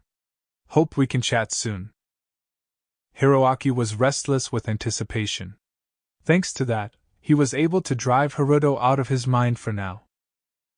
Then I'll have Rona and Flora soothe my boredom with some conversation first, Hiroaki said, pulling himself together. If you would like to have a discussion, you may use that open drawing room over there, Natalie suggested to Christina and Duke Huguenot. It seemed the meeting room they had been using until now was right beside another one, on top of another door that had connected to a simple kitchen. Thank you for the consideration. We shall gratefully accept, Christina said warmly. Her elegance was enough to enchant even those of the same gender. Then I shall prepare tea and snacks for you. Cosette, please show everyone else the way. Natalie entrusted Hiroaki and the others to Cosette before heading into the meeting room first. Sure, no problem, Cosette hummed, seeing Natalie off. I'll see you later then, Christina, Flora said reluctantly. Your Highness, words cannot describe how honored I am to be in your presence once again. I look forward to our next opportunity to speak together. Rona bowed her head low, expressing her respect for Christina. You've done well supporting Flora. Please tell me about everything that happened in my absence later. Of course, Rona replied, happy to receive Christina's appreciation. Then, she turned to Celia. Professor Celia, I'm so glad to see you again too. I hope we can speak a lot later on as well. Yes, it's been a while, Rona. I'm glad to see you again too. Princess Flora, long time no see, Celia replied, beaming. Indeed, Professor Celia. And well, Flora replied to Celia with a fleeting smile, stumbling as though she was searching for the right words. Rather than gauging Celia's reaction, it was more like she wanted to ask something. Celia seemed to realize that and cocked her head curiously. Let's go, then. Hiroaki prompted them to move, cutting off the conversation. Flora ended the conversation sadly. Okay. Please tell me your story later, Professor Celia. Lead the way. Cosette, was it? Hiroaki addressed Cosette as though he had to recall her name. However, Lieselot's attendants had all caught his attention as top-tier women, so he had memorized every one of their names and faces. He pretended he had to recall it because of an indescribable sense of shame that he felt. It's an honor for an attendant like me to be remembered. Please come this way. Cosette smiled pleasantly, but immediately started leading them without any idle chatter. Hiroaki watched her back while humming to himself. Lieselot's attendants sure have a high sense of professionalism. Even when he complimented them, they seemed happy but evaded him with grace, and never fell for his attempts to catch their attention. He suspected it was because they were on duty, but thanks to that he'd had no chance to gather any personal information. Since they rejected him in the name of their work, they were a bad match for Hiroaki's style of waiting for an invitation. Which meant Hiroaki had to actively attempt to interact with them, but he hated having others realize he was one-sidedly trying to get in good graces with someone still indifferent to him. He had to be in the superior position at all times, which was why he passively waited for offers. If only I could catch Lieselot, then her army of attendants would come along as a bonus, Hiroaki thought as he walked after Cosette, continuing to watch her back. When he thought of it that way, Lieselot's existence was truly appealing. Remembering that she was with Haruto right now made his resentment return, though. Wait a minute. Could Lieselot's curt attitude also be caused by a professional mindset like her attendants? Maybe she doesn't want to involve her personal feelings when interacting with me during her work. Such a thought suddenly came to Hiroaki's mind. It wasn't impossible, considering how focused her attendants were while they were on duty. Hiroaki's footsteps came to a stop. Rona immediately stopped too, peering at Hiroaki's face beside her. Sir Hiroaki? No, it's nothing. Hiroaki shook his head and started walking again. Behind him followed Rona and Flora, then Kuta and Ray. Christina had been watching Flora's back as she left, but then she addressed Celia as she started entering the other meeting room. Then, we shall go inside the room as well. Until later, Professor Celia. This left Celia and Arya as the only ones remaining. After you. Arya invited Celia inside the meeting room in an attendant-like manner. Geez, what's with that? It's just the two of us now, so you don't have to be the attendant, Celia said a little uneasily. Hee. Now let us go inside. I'll prepare some tea. Arya showed a rare glimpse of a soft smile and entered the room with Celia. Rio had arrived at the room Lieselot led him to. I hope you don't mind if we use the room I'm staying in. Please go inside, Lieselot said, opening the door and inviting Rio inside first.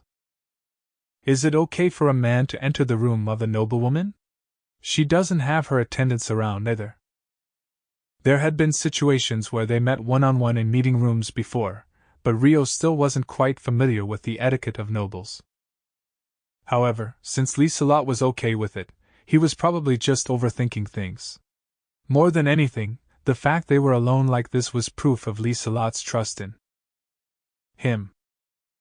It would be weird for him to hesitate for too long, so Rio answered Lieselot's trust by bowing slightly before entering the room. Excuse me.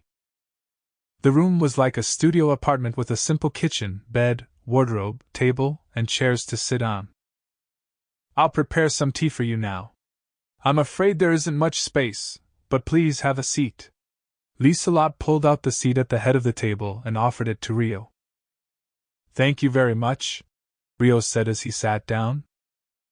No problem at all, Lieselot said cheerfully, standing in the kitchen behind Rio. She began preparing tea with skillful movements. It feels kind of strange, Rio thought as he watched Lieselot's back. She had a strong image of being a noble lady, so seeing her pour tea was rather domestic. Do you often prepare tea by yourself? Rio asked her as she heated water with a magical artifact. Yes, whenever I'm alone. I've rarely ever prepared it for anyone else though, so I can only hope this is good enough, Lieselot said shyly, her cheeks a faint shade of red. It's tea poured by you. I'm really looking forward to it. Rio chuckled. Gosh, don't put more pressure on me. Thus, they chatted idly until she was done and Lieselot returned with a tray in hand. The tea still needed to steep for a while, so they didn't pour it out right away. Now let's get down to business, but first I'd like to thank you for coming here. Lieselot bowed her head at Rio as a preface. Not at all, Rio returned the bow. Like I said earlier, I had things I wish to discuss with you too. Though it's more of a request from Satsuki. Oh my, from Satsuki? Liselot blinked. Yes. The topic of Japanese food came up at the banquet, if you remember. Naturally, the food would taste better if we all ate together, so I wanted to invite you along, since you were present at the time. It would be my pleasure. If Liselot had been in the capital before meeting Rio here, she may have met Satsuki and heard already, but apparently that wasn't the case. Liselot grinned happily. The problem is when, where, and who else to invite along. Rio, Liselot, Satsuki. The three of them were usually in separate locations, which made it rather difficult to make plans. There weren't any convenient methods of communicating like in modern Japan where they could just call or text. There were magic artifacts capable of long-distance transmission, but the information would openly leak to anyone else with the same artifact within transmission range, so it couldn't be used for private matters. Codes existed, but communication was limited to those who knew the code, and there was a risk of the messages being deciphered. Highly confidential information was always to be passed through word of mouth. This was general knowledge. If important people were to hold a dinner featuring unusual cuisine, it wouldn't be strange for masses of nobles to hear about it and request their participation. Which means the planning will need to be done privately, Liselot immediately presumed. Yes. I don't want the gathering to be too big, as it would be hard to enjoy the nostalgic tastes while worried about eyes surrounding you. I completely agree. Liselot nodded firmly. This was her chance to enjoy food she hadn't tasted since her previous life. She wanted to enjoy her fill without worrying about her surroundings. Which means, at the very least, Satsuki and Mihara would be included. Are there any others you would like to invite? Rio asked, starting with the attendees. Let's see. There's no one in particular I'd like to recommend from my acquaintances. But I'd like to talk to your friends more. Especially Lady Celia and Lady Aishia. They helped out during the attack on Amanda, yet I've barely spoken to them at all. Celia and Aishia. Would that include Sarah and the others too? Yes. I'm sure Satsuki would want to meet them too, if they're friends of Mihara as well. Also, if possible, I'd like to meet the girl who was always riding the bus in our past lives, Liselot requested. Satsuki has actually met everyone already. During that time she snuck out of the castle while we were there for the banquet. Which only leaves Latifah, but Rio owed Liselot a lot, and they were at least friends now. He would feel bad if Liselot was the only one unaware of that fact during their dinner. And above all, he would feel guilty making the others act like they were meeting each other for the first time before Liselot. It would probably be best to explain things. However, the problem that came to Rio's mind was Latifah. He wasn't certain, but there was a strong possibility the one who sent Latifah to assassinate Rio years ago was Duke Huguenot. Stepping into that territory might bring up traumatic memories for Latifah, so he had purposefully avoided that topic since coming to the Strahl region and becoming acquainted with Duke Huguenot. Until now, she had mostly stayed inside the stone house and hadn't been brought to any events involving nobility, but this may be a good opportunity for her to grow, to erase her past scars. He recalled what Elder Ursula had said at the meeting before coming to Strahl with Latifah. Was it really okay to make her mostly housebound, even though they had come to Strahl? Shouldn't he let Latifah experience more things, for the sake of her future? He didn't know what was correct. But if Latifah wanted to meet Liselot, he wanted to respect that as her older brother. Rio thought about everything carefully before giving a rather optimistic answer. It may not be possible to arrange, but I understand. I'll ask everyone about it. Really? Thank you so much! Liselot beamed happily. Not at all. Actually, that elementary school girl is my little sister, Rio revealed. Ah, really? Liselot was shocked. Yes. We're not related by blood, but she was reborn into a rather complicated environment. Certain events led to me becoming her guardian. She's a bright girl now, but she may harbor negative feelings towards nobility, especially certain nobles of the Beltrum kingdom. That's why she lives with some close acquaintances most of the time and doesn't go out much. Rio explained to Liselot, hinting at Latifah's dark past. Oh. However, I want to do whatever I can for her. If she wants to set out into the outside world, then I want to support her. I wouldn't have any objection to introducing you to her. That's why I should be the one asking you, please meet with my little sister? I'm sure she'll be delighted. Rio quietly bowed his head. I understand. In that case, leave all the arrangements to me. I'd love to meet her as well. I'll prepare a venue where she'll be comfortable. I'll also make sure her name and face aren't revealed to outside parties. Liselot nodded firmly, taking on the role of the organizer. That would be very reassuring. Like I just mentioned, I especially want to keep her away from the nobles of Beltrum Kingdom. At least, as long as she doesn't want something to the contrary. Rio said with a slightly troubled look, his words carrying deeper meaning. A shadow fell over Liselot's face. Whatever happened must have been terrible. Yes. I can't say anything, which I am sincerely sorry for. I shall discuss things with her regarding that first, so that she can explain things to you herself if she ends up meeting you in the future. I understand. Then let's limit the participants to Satsuki, your sister, and your friends. That way the only people she would be meeting for the first time are Satsuki and myself. Regarding that, Rio fell silent for a moment, before resolutely speaking. There's something I must inform you. It was rather difficult to tell you before, but I believe it is the right thing to do now that we're holding a dinner. If possible, I'd like to keep it between ourselves. Of course. What is it? My friends and Satsuki have already met. Liselot looked clearly confused. Was there a chance for that to happen somewhere? Yes. Secretly. Secretly. So His Majesty was unaware. He is unaware of this fact. Then. When?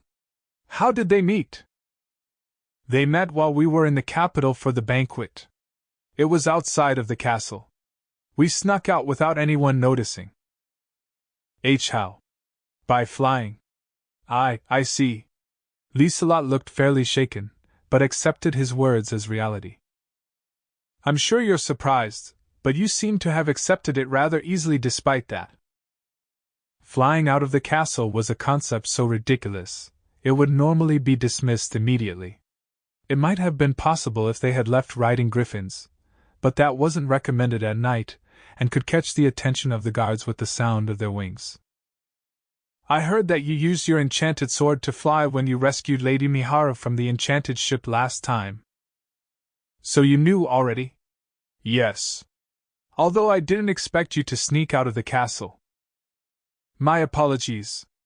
I attended through your invitation, yet behaved in such a risky manner. Rio bowed his head in such a way as though it was being sucked downwards by gravity. No, I have a guess as to why you did it. But why did you reveal this to me? Liselot asked, looking at Rio's face. Neither I nor the others are particularly skillful people. I don't believe we would have been able to lie to the face of someone we had grown friendly with. Liselot paused in wonder. Thank you very much, she said somewhat shyly. Why are you thanking me? Rio blinked. I'm just happy to be told that to my face. At any rate, I'm now aware of the situation. If that's the case, how about we hold it in my house in Amanda? At your estate? Satsuki will be there, right? He couldn't bring her out of the castle by flying like last time, and Amanda was too far away from the capital. They would definitely notice if she went missing, he thought. We can't have you bring her by flying again, no? I intend on going through the proper route of asking His Majesty for permission to invite her over. I see. In that case. Is it possible? There's a good chance it could happen. If you say so, then it must be a fact. Can I leave it in your hands? I'll need to let the others know. Yes, you can count on me. Do you have a preferred time as to when we should hold it? If you can host it within the next month or two, I'll arrange things on my end. Any longer and I may need to travel again, however. Then I'd better make a move before you need to leave again. I just so happen to plan on going to the capital next to make my report on this incident, so we may be holding it sooner than expected. I know you'll be heading to Rodania after this, but what will you do afterwards? Liselott wondered if he would stay in Rodania, or if he would accompany her to the Galar Kingdom's capital. I don't have any plans of staying in Rodania in the long term, but Celia. I plan on leaving after I've confirmed her safety, as I owe her a lot, Rio answered. Though she hadn't said so out loud, Celia would surely remain in Rodania. It was a little sad to think they couldn't live together anymore, but there was nothing they could do about it. Celia was a noble of Beltrum, after all. While part of him wanted nothing more than to head for the Proxia Empire right away, he had to take some time and make sure there were no problems regarding Celia's circumstances. That's why he had no intention of rushing out of Rodania. The fact he calls her name without a title means they're fairly close, right? I wonder what kind of relationship Sir Haruto and Lady Celia have. Liselott was curious about it, but it wasn't good to pry into things purely out of curiosity. And so, she exercised her self-control. I see. Liselott responded, though she still had a curious look in her eye.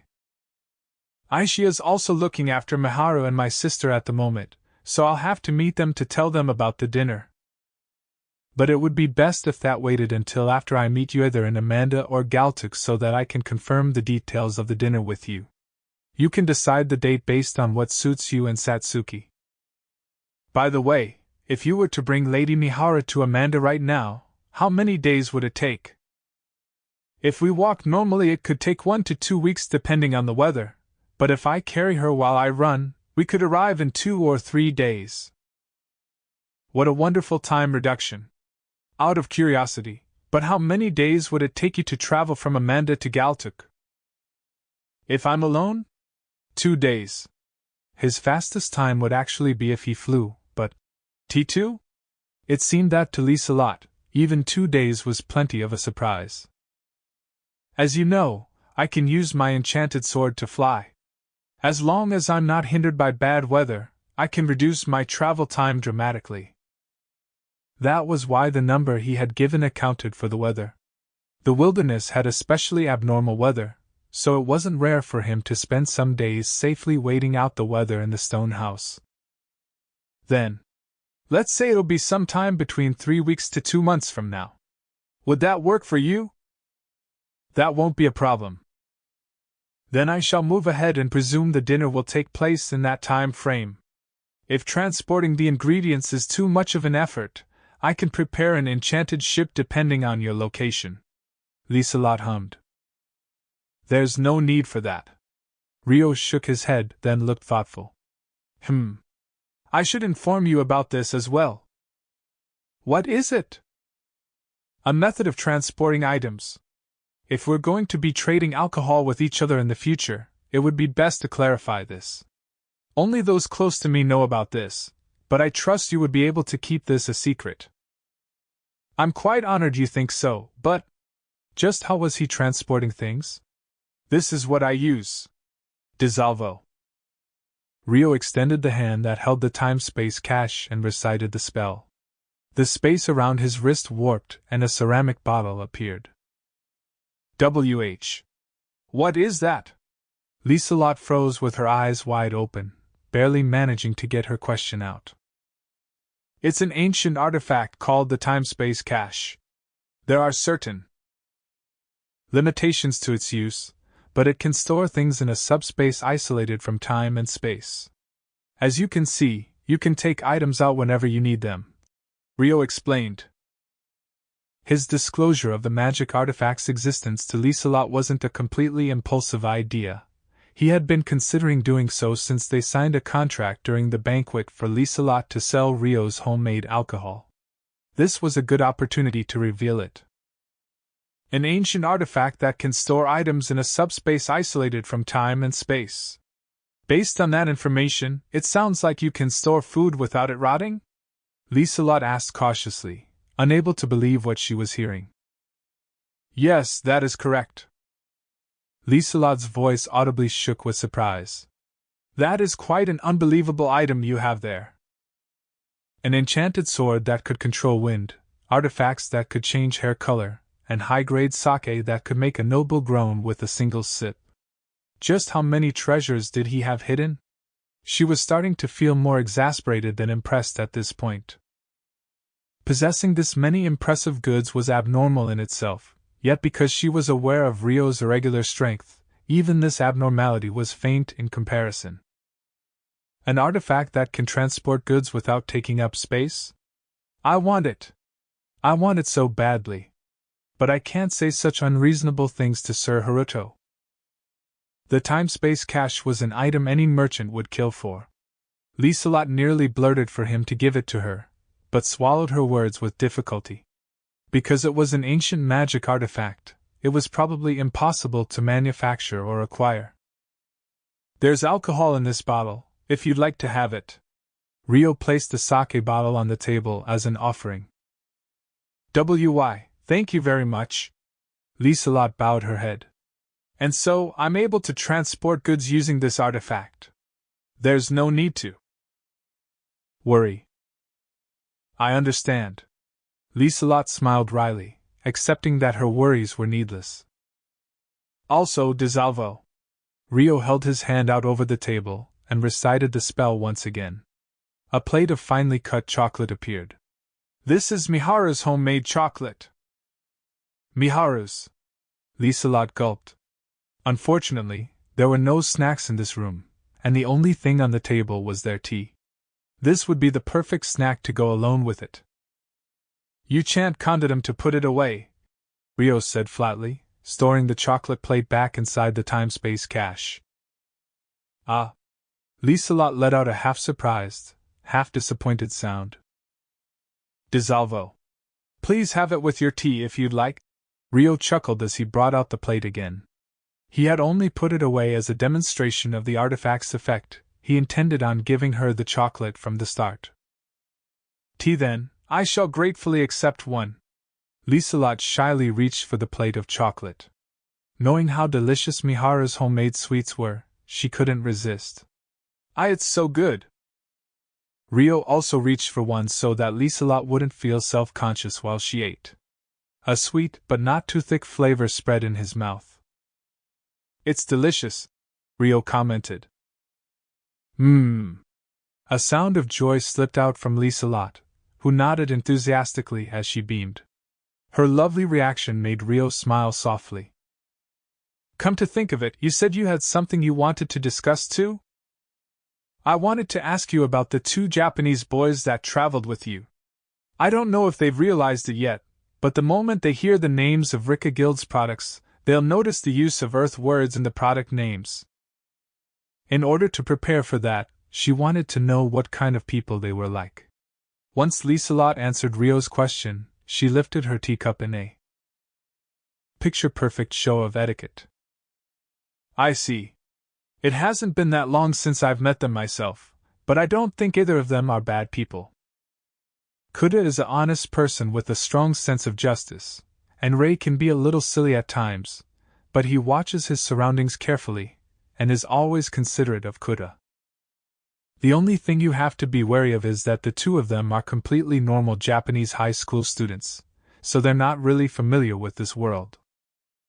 Perhaps that was why Ray was so worried about Kuda and Ray, Ryo thought. Do you know what they plan on doing after this? I don't think either of them have decided yet. But it's very likely they'll end up joining the Restoration, I believe. Ryo answered, thinking back to how their conversation with Rui made it seem like they left the castle in a spur-of-the-moment decision. Christina had also said they were stowaways on the enchanted ship. I understand. Thank you for telling me this. I hope it helped. Yes. I have no intention of telling them about my past life for now, but depending on how it goes in the future, I may reveal things to them. They had only just met, so this was probably the most appropriate decision. Out of curiosity, how would you have explained your company's secret if someone untrustworthy asks about the products? Rio inquired with interest.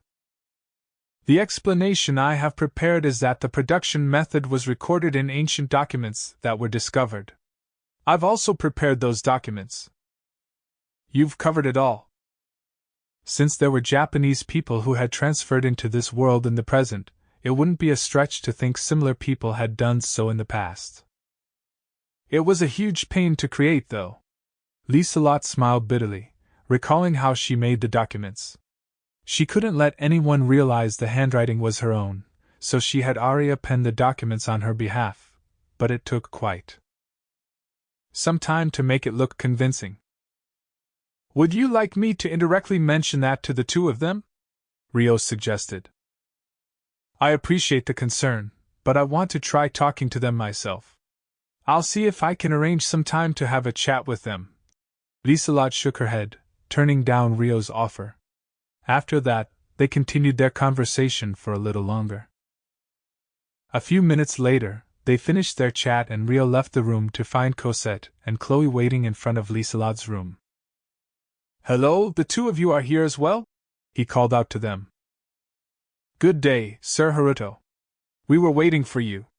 None of us recalled showing you to your room and we couldn't find you anywhere in the fortress, so we were wondering if you were with our master. Cosette answered with a cheerful grin pasted on her face. Why was Sir Haruto in Lady Lieselot's room? With just the two of them. She looked at her master with an expression of protest. Oh, good timing.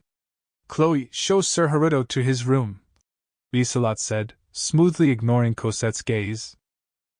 Yes, ma'am. Sir Haruto, please come this way. Chloe immediately moved, inviting Rio along. Well then. Lieselot, Cosette, please excuse me here. Rio gave his farewells without realizing the exchange going on behind the smiles of the master and attendant. Please enjoy your time here and rest, Lieselot replied with a bright expression.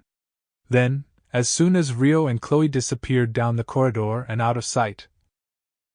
Hey, why didn't you let me show Sir Haruto the way? And more importantly, why were you two meeting alone? In Lady Lieselot's room, no less, Cosette protested. There weren't enough people, so I simply dealt with it accordingly. I also had something to discuss with him. You knew that too, which is why you were waiting in front of my room, no? Humph. Still, inviting someone into the room of a high-ranked noblewoman with no attendants around is a clear display of favor towards them. Why haven't I heard that you have Sir Haruto in your sights? That means I have no hope. I don't recall saying that I like Sir Haruto in that way, though. Lieselot's reply was nonchalant, as if to say that she shouldn't misunderstand. I wonder if it's even being conveyed.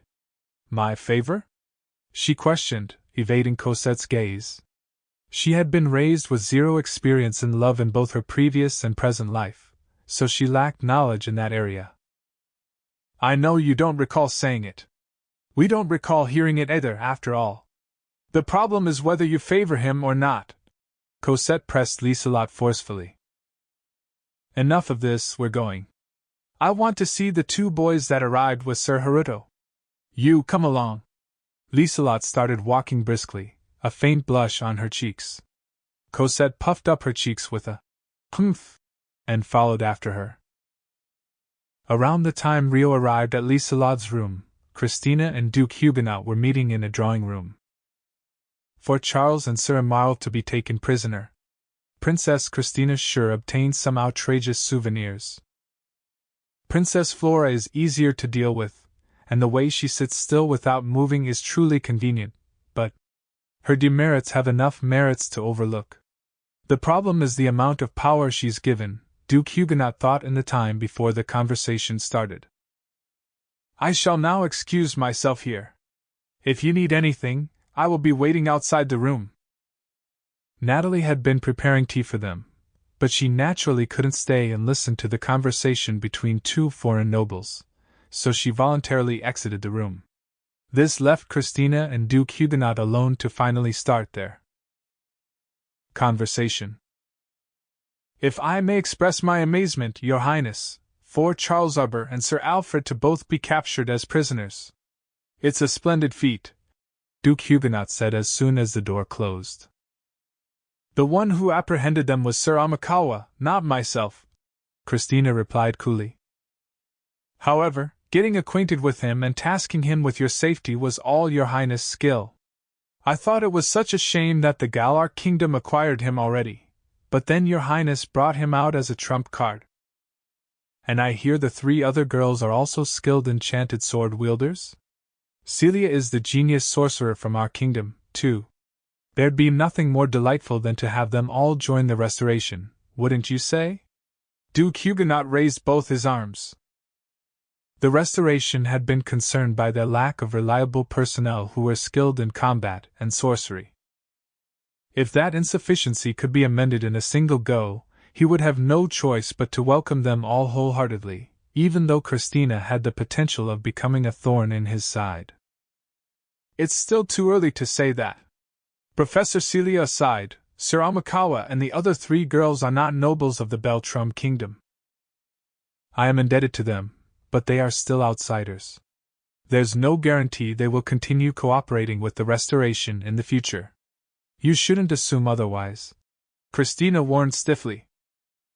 However, didn't Sir Amikawa kidnap Celia from the ceremony in order to strike a blow to the Arbor faction's influence, and serve in guarding Your Highness? They must have had some political interest in common for him to have offered his support, and so there should be a way to continue receiving his support, Duke Huguenot implied in his question. The common interest that made Sir Amikawa and the girls cooperate with us is unrelated to our goal of reducing the Arbor faction's power. By which you mean? Christina hesitated, wondering if she should stay quiet about Haruto and Celia's relationship, but realized the way they interacted with each other made it fairly obvious. With that thought, she decided to say it. It also made her story coherent and served as a warning. Professor Celia's rescue. I could tell Celia and Sir Amikawa are close by watching them, but what exactly is their relationship? Professor Celia is Sir Amikawa's savior. Although, it seems that now she is the one feeling more indebted to him. Well, it would be difficult to repay a debt as large as Sir Amikawa's achievements. However, he isn't the kind of person to think his debt is repaid so easily, is he? Duke Huguenot asked, implying that this was their chance to get him on their side. Right. That's why there's no way he'd oppose us as long as Professor Celia joins the restoration. But if we ever harmed her in any way, that sword of his would be pointed right at us without a hint of mercy. Christina cut in sharply. Of course, we have no intention of harming Celia. Duke Huguenot shrugged his shoulders with a nihilistic smile. Naturally. But there's no guarantee that someone else in the restoration won't harass Professor Celia in order to gain Sir Amikawa's cooperation, is there? We wouldn't allow something like that, but Duke Huguenot didn't deny the possibility. You need to keep a thoroughly watchful eye on things, so that no such fools appear. Professor Celia will be under my protection hereafter, so I will be merciless in my judgments against anything strange. Whether that was an order or a warning was unclear. That sounds rather overprotective. Will you be giving Celia your patronage then? Duke Huguenot asked jokingly. Isn't that a given? Sir Amikawa easily brushed aside the elite squad of knights and sorcerers that Charles led, shut down Alfred and Sir Shigakura in a head-on fight, and made 5,000 soldiers tremble in fear. It would be best to keep a favorable relationship with someone like that. Which is why Professor Celia will be the most important person in our connection to Sir Amikawa. I thought you would have understood this much. I am aware of this, but I know many are anticipating Sir Amikawa's assistance as well. In my humble opinion, we should be pursuing a favorable relationship more proactively. I agree. That's why I won't go as far as to say that we should give up. However, I can't approve of persistent attempts to solicit him when he isn't interested. This is a matter of showing Sir Amikawa our good faith in order to win over as much of his trust as we can. That's why I'll say this again, you need to watch that no such fools appear," Christina said, strongly emphasizing her point. "Understood. Being too persistent and creating animosity would indeed be a foolish plan. For the time being, I shall keep it at an invitation to Rodania and a seat at the celebration." Duke Huguenot placed his hand on his chest and nodded respectfully. "That's quite some enthusiasm on her part, but I understand her reasoning. He defeated a hero, one of the living legends in this world, and Sir Amarl, Beltram's strongest. Possibly Strahl's strongest. His achievements this time will raise his name even further. He's a piece that I want to obtain no matter what." Duke Huguenot thought to himself with his face stuck down. However, he understood that using forceful methods against Haruto, who was currently as famous as a hero, would be a bad move. He was a desirable combat force, and Duke Huguenot would have all the options in the world if Flora had been the one opposing him, but he couldn't take such risks against Christina. I wonder what kind of face this man would make if he knew the incident his son made a mess of was what drove such a person out of the Beltram kingdom. And how would he move afterwards? No, there's no proof Sir Haruto is the same person. There's no point in thinking about it, Christina thought, then immediately erased those thoughts herself. This much warning should be enough to hold Duke Huguenot back. All that's left is Flora. Perhaps she. There were several things about the earlier discussion that bothered Christina, she'd have to confirm them later. She ended that train of thought there and returned her focus to the person sitting opposite her. There were still things she needed to ask. "In addition to this, I'd like to hear about the events that occurred while I was away." "Why, the most notable event would be Your Highness's arrival with Charles Arbor in tow as prisoner, but—" Duke Huguenot placed a hand over his mouth and thought. "First, as I'm sure you've heard already, Princess Flora was kidnapped by a man named Lucius in Amanda. And—" he stared closely at Christina's face. "I heard about that from Sir Amikawa on the way here, but I'll ask Flora for the details later." "And? What else?" Christina asked while concurrently thinking to herself. "Princess Flora and Sir Hiroaki are now engaged." Christina's expression flickered. "What did you just say?" "After the banquet, marriage offers for Sir Hiroaki increased rapidly. This was decided just the other day, when we decided that it would be bad to prolong the decision of Sir Hiroaki's first wife. Sir Hiroaki and Princess Flora have both given their agreement, and King Francois of Galarc has been informed," Duke Huguenot reported eloquently. "Has it been announced publicly?" Christina asked in a stiff voice. "No. It hasn't been announced yet, and not even Lieselot should be aware of it yet. The plan was to make the announcement upon arriving back in Rodania." Christina fell silent. Political marriages were the natural duty of women in royalty and nobility, but marriage was still too early for Flora. That's what her heart was telling her, but was she just being a needlessly worried sister? Flora surely didn't have any other choice. She must have accepted the engagement prepared for her without knowing anything about what marriage involved. "Is there anything problematic about it?" Duke Huguenot asked innocently. With Hiroaki's agreement and Francois' knowledge about the engagement, not even the first Princess Christina could make an objection so easily. The Duke was asking this while knowing that. Besides, it was only logical to offer something commensurate when trying to obtain beneficial personnel. "If Princess Flora and Sir Hiroaki's engagement works out, it'll make it easier for me to intervene. It was worth rushing the engagement." Duke Huguenot chuckled amiably. "No, I was just a little surprised." Christina shook her head with the utmost calmness. There was no telling what Hiroaki would hear if she got emotional and said the wrong thing here. That's why she had no other choice right now. If only I had come a bit sooner. She would have been able to take her place. She would have been able to lighten Flora's burden. Christina cursed her own helplessness from the bottom of her heart. Meanwhile, in the meeting room beside Christina and Duke Huguenot, Celia and Arya were holding their long-awaited reunion. I feared for you when you were abducted from your wedding ceremony, but I'm so glad to see you safe and sound. Though I never imagined we would reunite in such a way. No, I suppose it would be more accurate to say we've already? Arya smiled. Ahaha. I couldn't reveal myself as Celia Clare to anyone at the time. I'm sorry. Celia apologized, feeling ashamed for deceiving her old friend. There's no need to apologize. If anything, I should be the one thanking you. You helped Amanda when we were being attacked even at the risk of revealing yourself. I only did what was right. And the one who decided to help was Haruto. You should thank him, not me. Sir Amikawa isn't someone I can casually request a meeting with, but if I ever have a chance to speak with him privately I shall do exactly that.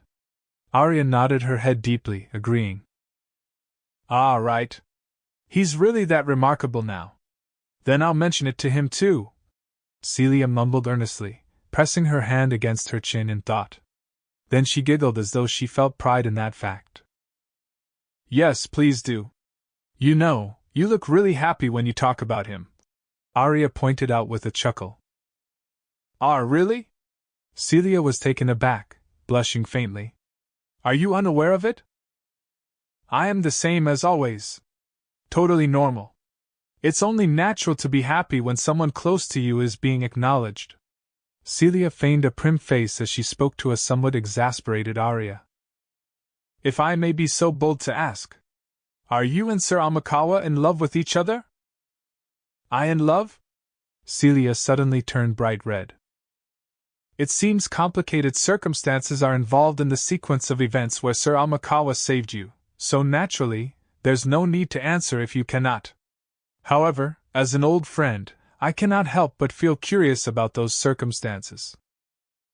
Haruto and I aren't like that, we're not in love or anything, Celia said, trailing off in embarrassment. I see. His feelings aside, it seems you have feelings for him. I said you're wrong. Right. Arya chuckled in understanding. What about you, then? Celia pouted her lips and probed into her old friend's love affairs. Unfortunately, my job is too busy and leaves me no time for love. But your job gives you plenty of opportunities to meet men, right? I won't deny that, but good matches are practically non-existent. In any case, I'm not working in order to meet men in the first place. In reality, she had received many offers from men, but Arya's resolve was strong, and she turned aside all kinds of invitations in the name of social politeness. You haven't changed at all. Don't be so focused on your work that you miss your chance to marry, Celia said tiredly. That goes for the both of us. Ugh! She had brought that upon herself. The retort was sharper than the enchanted sword Arya wielded. At any rate, we're both getting on in years. Let's take care not to have any regrets. All right, Celia mumbled, nodding in agreement. Chapter 3, Jealousy. Around the time Rio was finishing up his discussion with Liselot, Hiroaki had been led to a guest room by Cosette and invited Flora and Rona inside to soothe his boredom. Generally, Rona would bring up a topic, Hiroaki would rattle on about it, Rona would ask a question that was easy for Hiroaki to answer with a boast, and Hiroaki would continue the conversation from there. Rona was a responsive conversation partner that reacted in a way that made the speaker feel good, so she truly was a comfortable person for Hiroaki to converse with. I used to think my sense of personal space was on the bigger side, but I guess you never really know, Hiroaki said while sitting down on the narrow three-seater sofa. Flora and Rona sat on either side of him, while he had his arms spread. Normally, they would either all sit on individual sofas or comfortably share a three-seater between two of them, while the third sat on an individual sofa. But the guest rooms in the fortress only had the bare minimum in the way of furnishings. Well, sit down, Hiroaki had said, having positioned himself in the center of the sofa and beckoned Flora and Rona over, resulting in the three of them sitting together. Personal space? Rona reacted to Hiroaki's words, inclining her head. It's the distance where other people are too close for comfort. The closer you are to the other person, the shorter this distance is, and the less acquainted you are, the wider it is.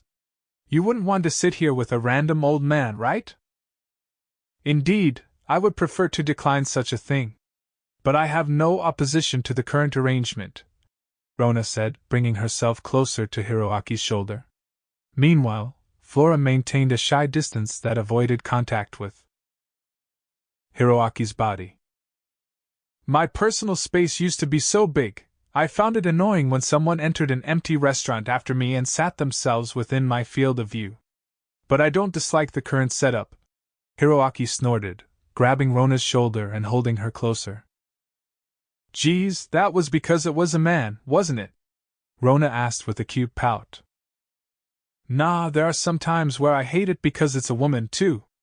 Especially when there are other open seats, but they purposefully sit near me. I just want to eat my food in peace, but they start blabbering about dumb topics. What do you mean by that? One might think she was asking if he didn't like her sticking so close at the moment. I wonder? Hiroaki smirked, evading Rona's stare with a laugh. At that moment, he could tell Rona pressed herself even closer. He chuckled smugly. It's a narrow seat, but things like this are nice every once in a while too, no? I don't mind if we're like this all the time, though, Rona answered with a slight pout. Ha! Hiroaki burst into hearty laughter. Then he sighed and said, it really is the best to have someone who understands you when you're tired and feeling frayed along the edges. In reality, being with women who are all looks and zero understanding is so irritating. The ones who came to mind were the girls who weren't in this room right now, with the exception of Christina. He was displeased with the fact they hadn't actively tried to involve themselves with him, the hero. Just recalling it made his irritation return. I guess that means I'm an understanding woman then? Rona immediately asked. Nope. Hiroaki shook his head. Then, he added, you're understanding and you have the looks. A truly charming lady indeed. Geez. Rona blushed in embarrassment. So, what's with you, Flora? You've been silent this entire time. Satisfied with Rona's reaction, Hiroaki turned to Flora, who hadn't participated in the conversation at all. No. Flora was unable to come up with any words at the moment. She seemed distracted, like her mind simply wasn't there. Hiroaki sighed disapprovingly. I was thinking about my sister and Sir Haruto. I was wondering what they were up to. Flora answered with naive honesty. Who knows? Christina should be talking to Duke Huguenot, right? But why bring up his name? Hiroaki frowned openly at the mention of Haruto's name. Not again, he thought. No, I was just thinking that a lot must have happened while they were traveling. Between Christina and that bastard? That's not what I mean, but Professor Celia was there too. Flora trailed off. With even Celia's name mentioned, Hiroaki hummed with disinterest. But on the inside, his displeasure was rapidly building. Is it really a big deal? That he defeated the king's sword or whatever? It seemed like people were making a rather big fuss about it, he said, expressing his doubts towards Alfred's abilities. Sir Amal has been acknowledged by the king as Beltram's strongest. He can use an enchanted sword to release powerful blades of light, and his strength is so well known that they say it's an understatement to call him a one-man army. Rona said a little hesitantly, knowing that the answer wasn't what Hiroaki wanted to hear. Yet he and that Roy bastard were beaten up by that fresh-off-the-farm greenhorn. That Roy bastard, it impacts me too if he loses in a way that sullies the name of heroes. Hiroaki mumbled sullenly. So the king's sword uses blades of lights to attack? Sounds like setting off my divine arms at full power would definitely be stronger. But Satsuki already lost to him in a sparring match, and that Takahisa bastard also had a bad time against him. He appeared around the same time as the heroes, yet he's standing out more than us. At this rate, he'll be valued higher than us. Even his name is similar to us Japanese people. If only there was something he could do about it, he thought as he felt a sense of danger from Haruto's recent activities. Is there anything I can do to lower that bastard's protagonist's characterization? By making him lose face or something? He folded his arms in discontent, falling silent in thought. Meanwhile, Rona sensed his mood and quietly waited for Hiroaki to begin speaking again, while Flora awkwardly remained silent. It'd be so convenient if someone could just go and defeat him once. Seeing how the so-called kingdom's strongest, the king's sword, was no match for him, no one in the Restoration will be able to beat him in a close-range match either. Everyone was just so worthless, all name and no substance. There wasn't anyone who was the real deal, as it were.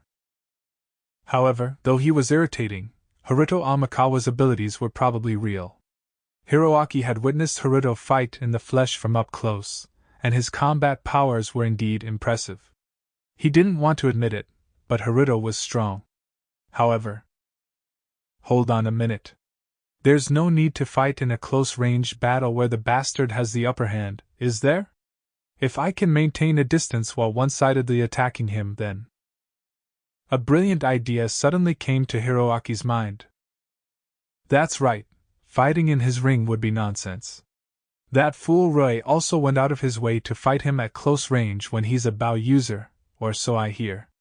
That was probably why he lost.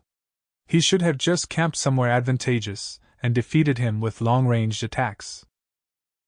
Hiroaki analyzed the cause of Rei's defeat and sneered.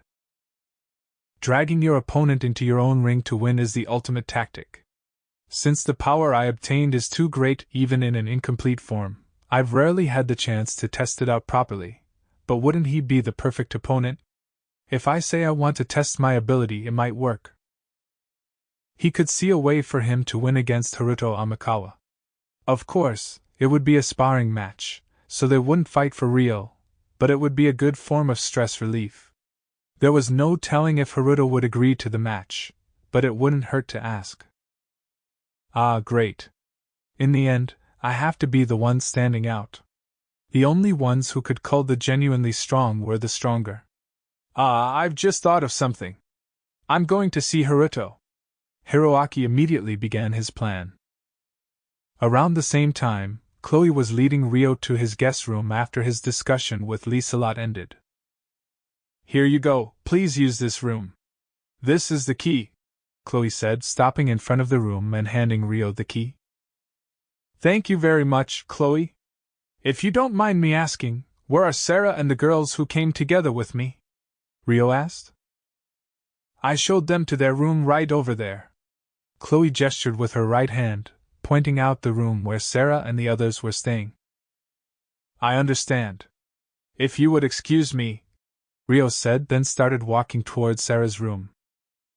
Sure. I wonder what kind of relationship he has with the three of them? Chloe wondered, watching Ryo knock on the door before she left. The door opened and Sarah stuck her head out from within. Haruto. Sorry to keep you waiting. Not at all. Please come inside. After that exchange, Ryo entered the room as Chloe quietly left. Pardon the intrusion, Ryo said as he stepped inside. We were waiting. You've worked hard today. Orphea and Alma welcomed Ryo from where they sat on the beds. Please have a seat. Thanks. Ryo sat down on one side of the three-seater sofa that Sarah offered him. There was something we had to tell you, Ryo. Sarah used Ryo's real name since only those in the know were in the room. What is it? Now that Princess Christina has joined up with her allies, we were thinking of returning to the Stone House. We don't think we should get too deeply involved with the noble class of humans, or human politics in general, Sarah began. I see. I agree, that would probably be for the best. The Spirit Folk girls were eye-catching enough with their appearances, but they must have attracted a lot of attention by showing up in a group while wielding enchanted swords. If they continued to Rodania like this, they would definitely receive some form of invitation. We do want to continue accompanying you, but… Sarah said worriedly. Orphea and Alma frowned too. No, you've been a tremendous help coming this far. The journey will shift to enchanted ships once we reach Amanda, so you've done enough. I'd appreciate it if you could protect Miharu and Latifah instead. Of course. The girls nodded energetically in unison. In contrast, Rio had a shadow over his face. Thank you so much. And I have to apologize for how much danger you were subjected to. Especially to you, Orphea, you were injured as a result. What are you saying? Celia isn't important to just you, Haruto. She's important to us as well, Sarah said. Yes, exactly, Alma agreed. We've all recovered completely and nothing terrible happened. We were all really happy to be able to travel around and learn about the world with you.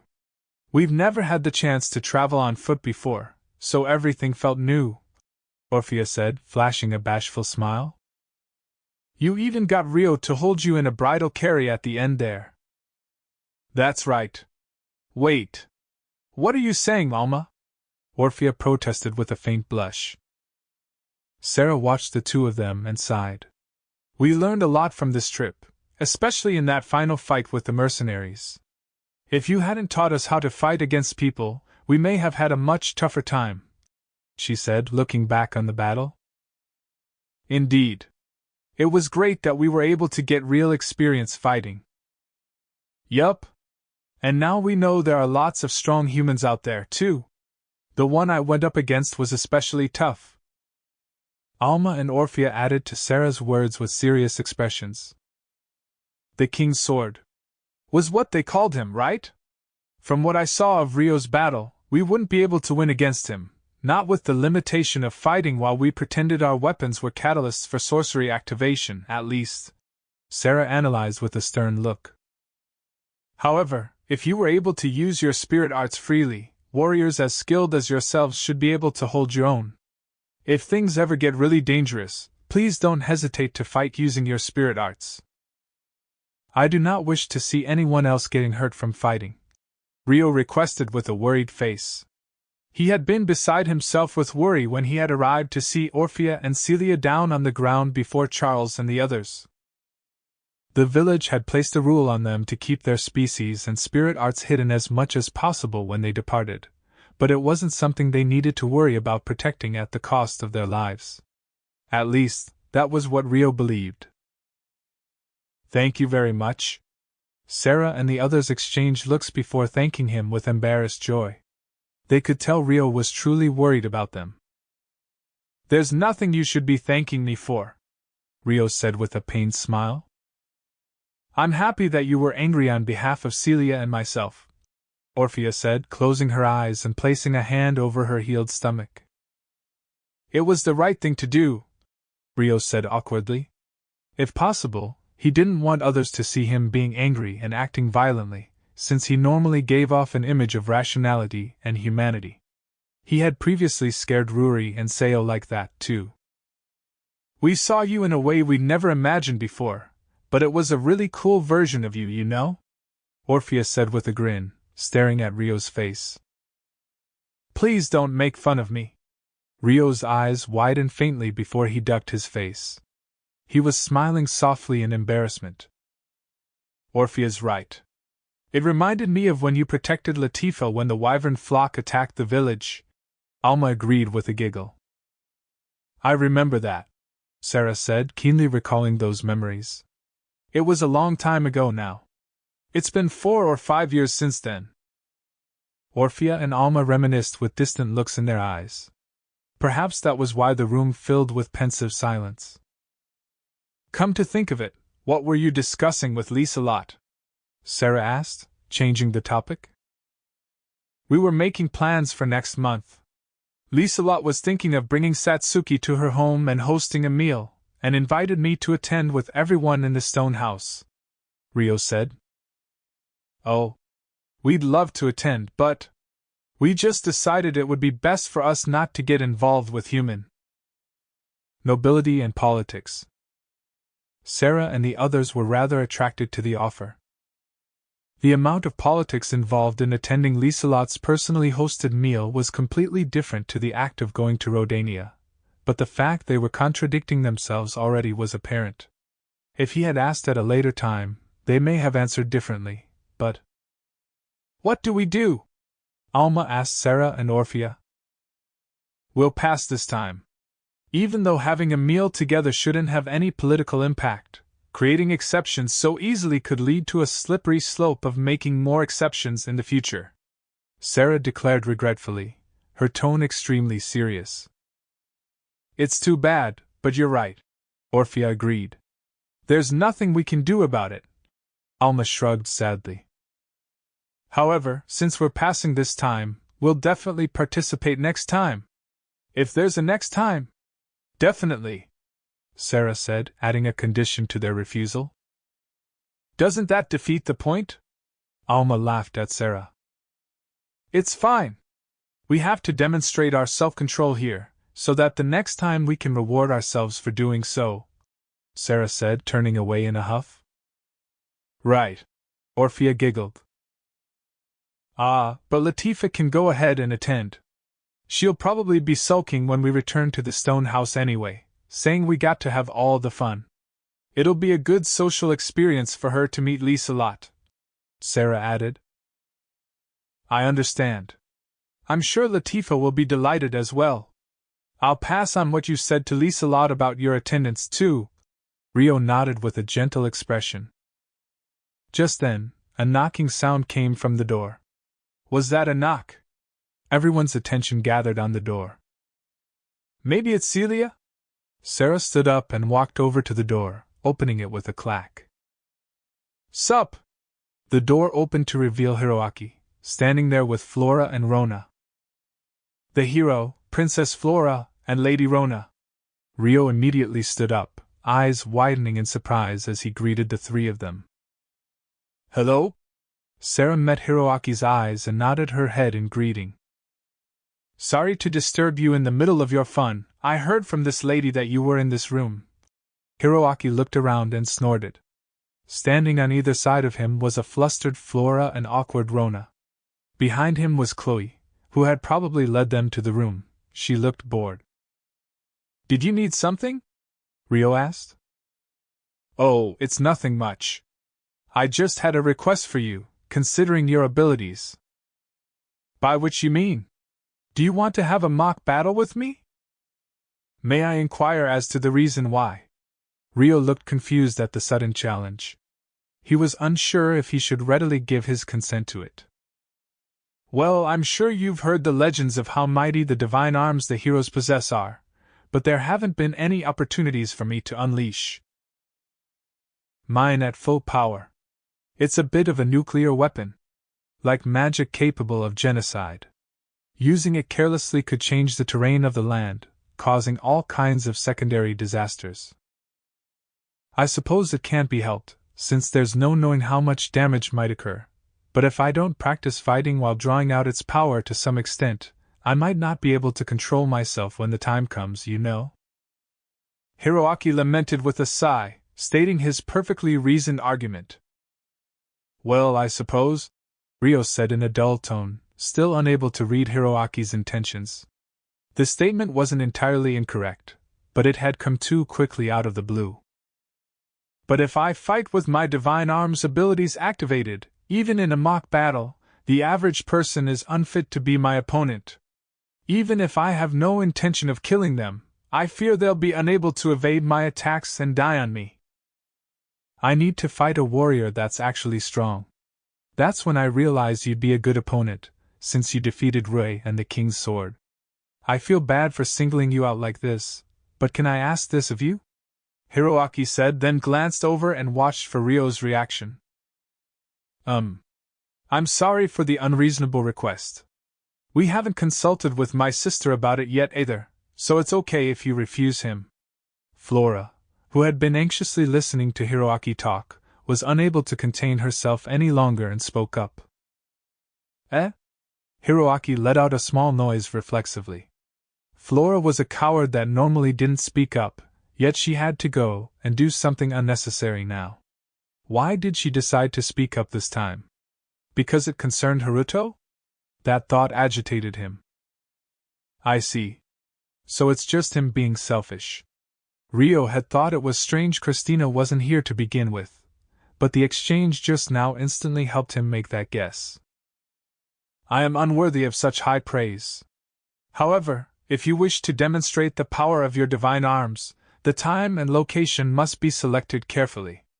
It is not something I can lightly accept at my own discretion. Once you obtain Princess Christina's approval, I will gladly accept, Rio said, cheerfully giving his consent with a condition. However, he wasn't saying it as a diplomatic excuse to avoid causing offense through rejection. He really didn't mind fighting as long as the conditions were met. I may potentially fight with other heroes in the future. Rui had held back from the beginning of our fight, and I want to know more about the powers hidden within the divine arms. If his opponent was willing to reveal his own hand, then it wouldn't be a bad idea to accept this opportunity. There was no need for him to actually win, so he could fight with the abilities that people knew he had without showing off anything new. If he couldn't win like that, that was fine. Hiroaki seemed to be displeased by the lack of an immediate acceptance on Haruto's part, as he looked slightly sullen, but he refrained from saying anything more, sensing that it would be too pushy to do so. Thank you very much. Then we shall inquire with Princess Christina. Rona said her thanks and promptly wrapped up the conversation. She must have disagreed with deciding this without Christina's permission, as she looked somewhat relieved. Please do. Rio bowed his head respectfully, closing the curtain on this discussion. Later that night, Christina summoned Rio to her, as she wished to speak to him directly. He walked to the designated meeting room to find Flora and Christina together, which made him slightly confused. There was no one else in sight. It feels kind of strange being with these two together. It was something that had never happened once throughout his days in the Royal Academy.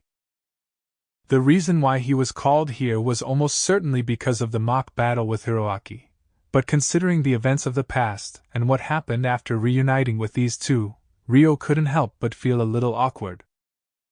Thank you for coming so late at night. Please have a seat, Christina said, politely gesturing at a chair. Rio nodded and sat down. Thank you. I called you here because I want to discuss the mock battle with the hero. Flora said she wanted to sit in and listen too. I hope you don't mind? Christina asked. No, of course not. Then, to get straight to the point, are you really okay with having the mock battle? Yes. As long as Your Highness has consented, I don't mind. Rio nodded his head easily at Christina's prying question. If you're worried that refusing the hero will cause problems or offense, you're allowed to decline without concern for others. I will deal with things on my end. The partial agreement between Rio and Hiroaki made it hard for Christina to decide whether to give her permission or not. However, it would be a different matter if Rio expressed a desire to refuse. I am not acting out of concern for others. If anything, I am concerned as to what Your Highness thinks. If a mock battle between Sir Hiroaki and myself would cause inconvenience for you, I will readily withdraw at your word, Rio replied with a smile as he looked at Christina. The matter that worries me the most is whether this is troublesome for you. If so, I can only offer my utmost apologies. It may become a problem if I receive frequent challenges to mock battles, but this one case doesn't particularly bother me. Rio would have preferred more thought to have gone into the timing of the request, but Christina understood that without Rio having to complain, which was why she looked so apologetic. And what is the next matter that worries you? If she had a matter that worried her the most, then there must be something else, Rio thought. This is less of a worry and more of a request. Can you win against Sir Sakata? In the mock battle? Christina asked with a serious expression. I'm afraid I won't know until we actually fight. Rio still didn't know of the extent of the divine arms. The abilities of Satsuki and Takahisa's divine arms were sealed in close combat when he had sparred with them, and Rei had been aiming to immobilize rather than kill when they were fighting. Above all, Rei had hesitated, making the bad choice of approaching Ryo even though he was an archer. Based on his experience fighting the other heroes until now, Ryo didn't think they were opponents worth fearing when brought into close-ranged combat, as they hadn't received any combat training while in Japan. Veterans like Alfred, Guki, or Yazuma were more formidable. However, depending on the extent of the power within the divine arms, that could change. If they could maintain a distance as they attacked him freely with attacks on the level of natural disasters, then they'd be much more of a problem. Would it be better for me to lose the mock battle? Ryo asked. If the hero was allowed to use his abilities and seriously take him on in the mock battle, losing would be a bad look for the restoration. That's what Ryo assumed, and why he didn't mind losing in the first place. No, the opposite. If you can win, I'd like to ask that you please do. Huh. Flora let out a sound of confusion from beside her, possibly because she hadn't heard of this in advance. May I inquire as to the reason why? Ryo asked. I first noticed this when we met at the banquet, but after reuniting at this fortress and speaking more, I'm now certain. The hero seems to be a little arrogant, Christina stated plainly. It was a difficult statement to both agree and disagree with, so Ryo was silent and waited. At any and every moment of time, he has to be treated with the highest priority.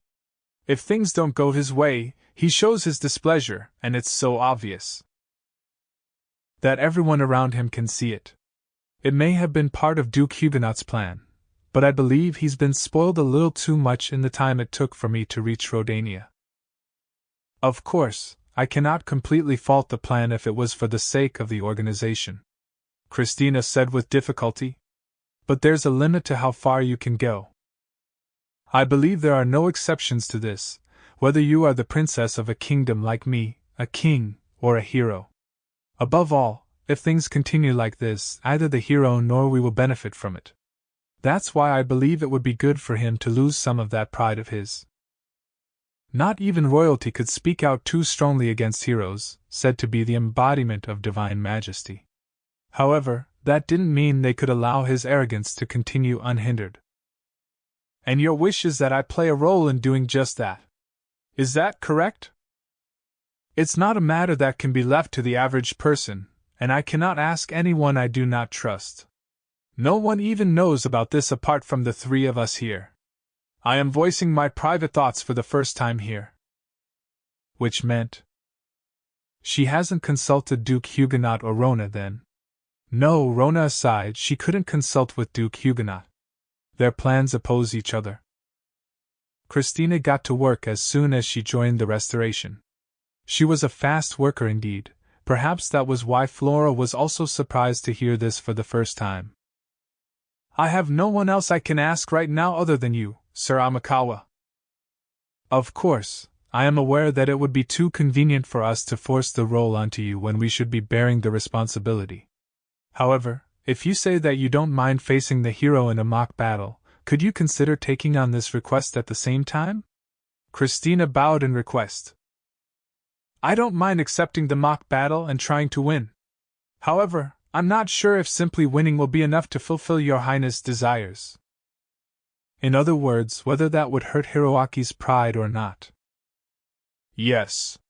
That is why I would like you to bring out the hero's true strength, then defeat him to make a show of your power difference. Christina described her ideal vision. Not an instant defeat, but not a drawn-out struggle either. Essentially, she wanted him to fight squarely and force Hiroaki to yield. That's a rather unreasonable request. Ryo couldn't help but chuckle. My apologies.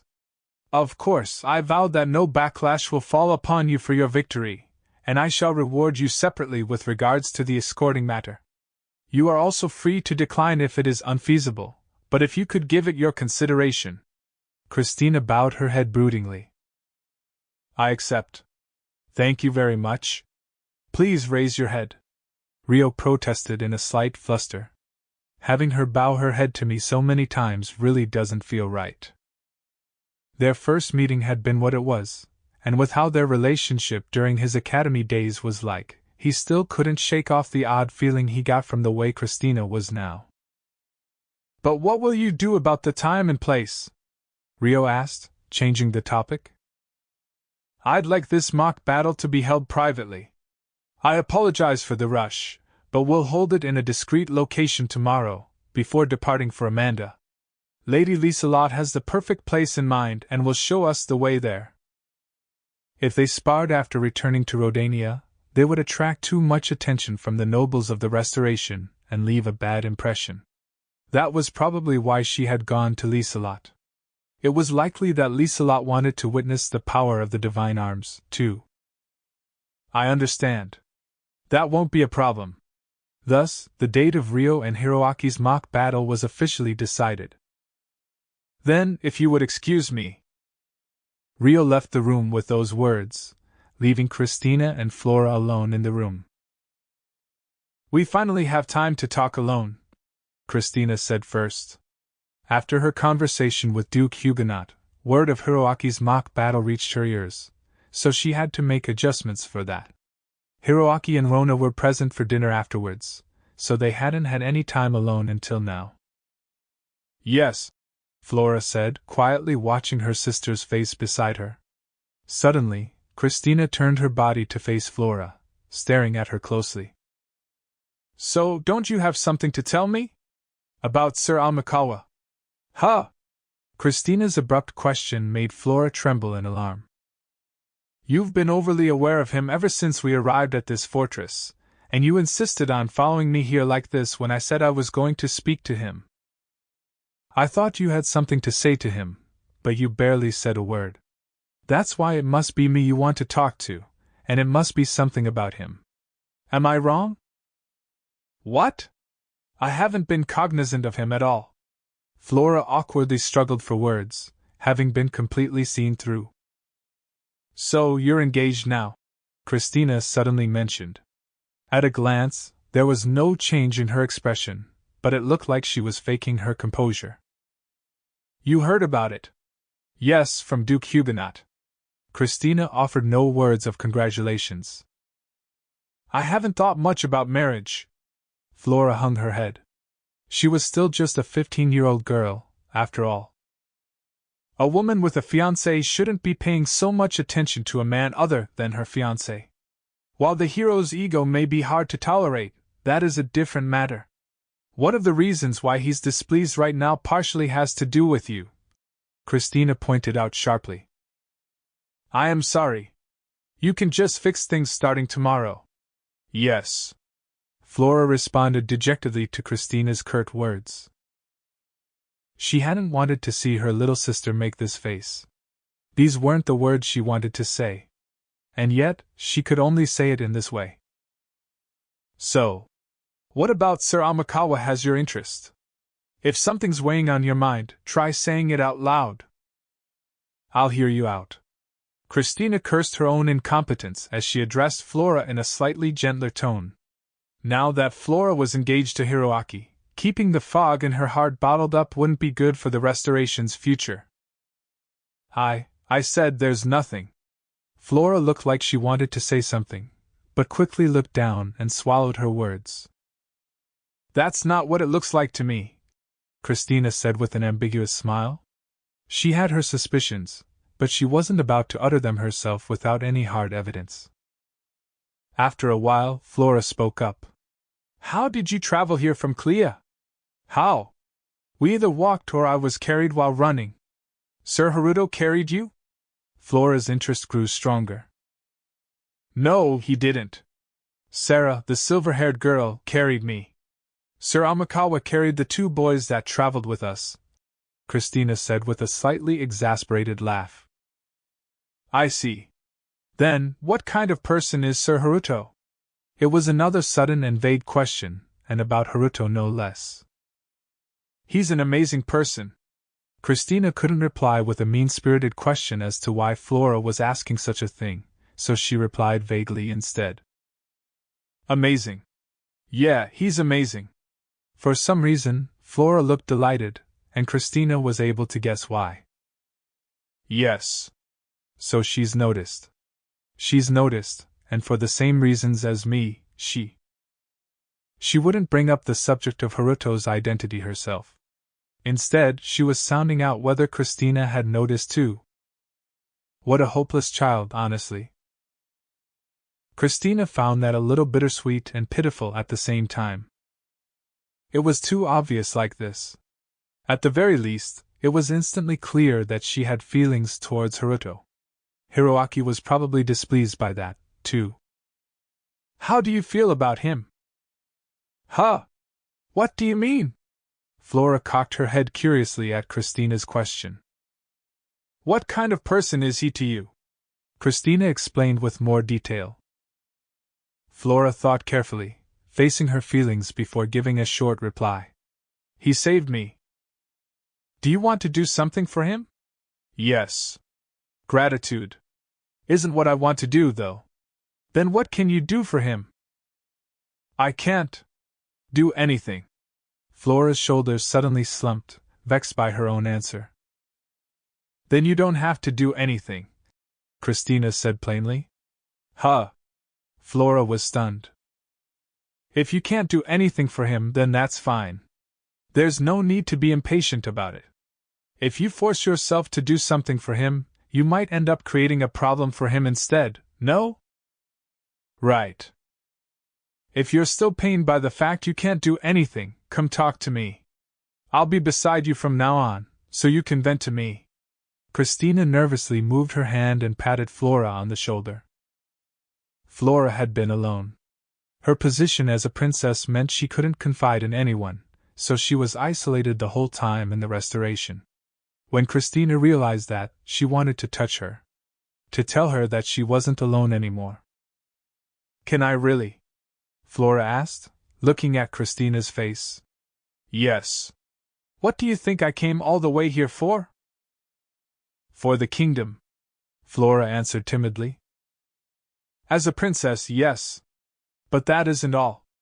I came as your older sister, in order to lessen your burden and protect you. Though I may not be very dependable.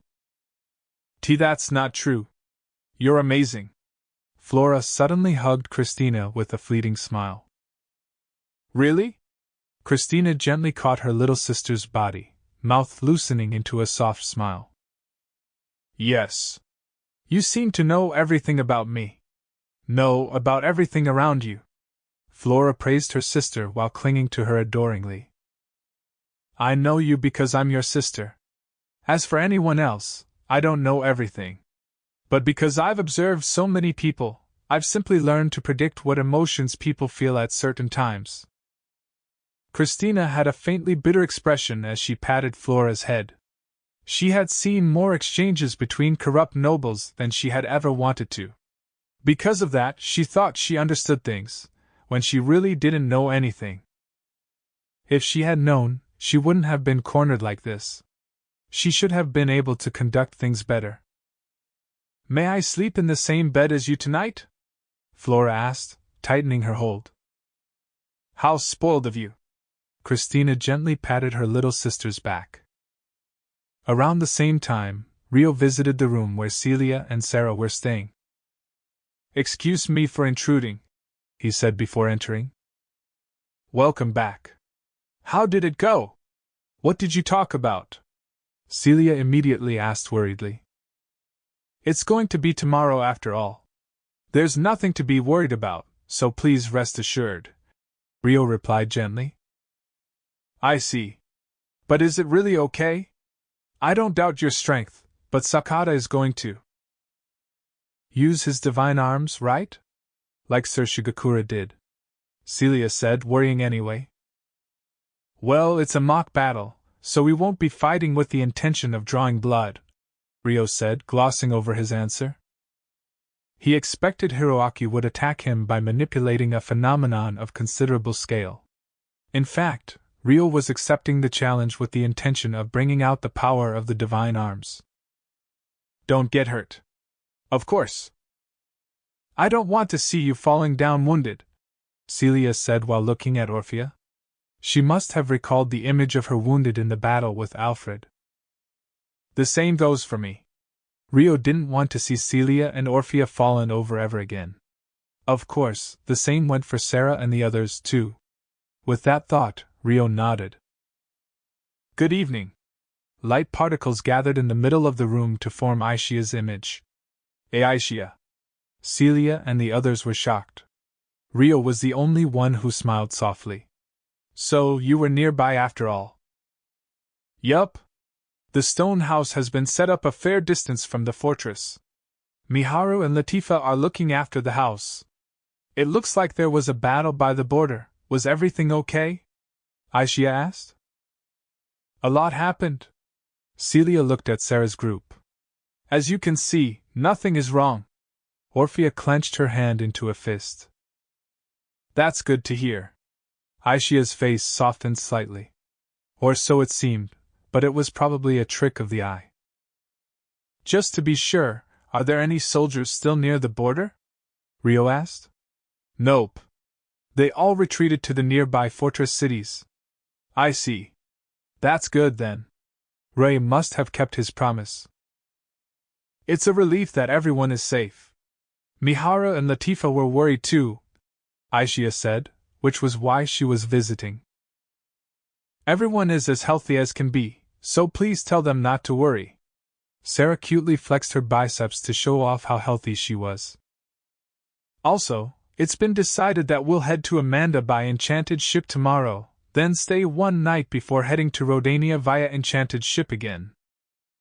It would be better for Sarah, Orphea, and Alma to avoid too much contact with human nobility, so they'll be returning to the stone house from Amanda. Could you pass on that message? Rio requested. Got it.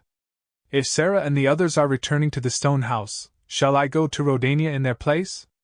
I can stay in spirit form as Celia's guard, Aisha suggested. I would be very grateful if you could do that. Okay. I'll be off then. Thus, it was decided that Aisha would accompany them after their arrival in Amanda. Chapter 4, Yamada no Orochi. The next morning, Rio and the others boarded the enchanted ship that was waiting on the lake, which was used as a natural watering hole beside the fortress. It was time to head for Amanda.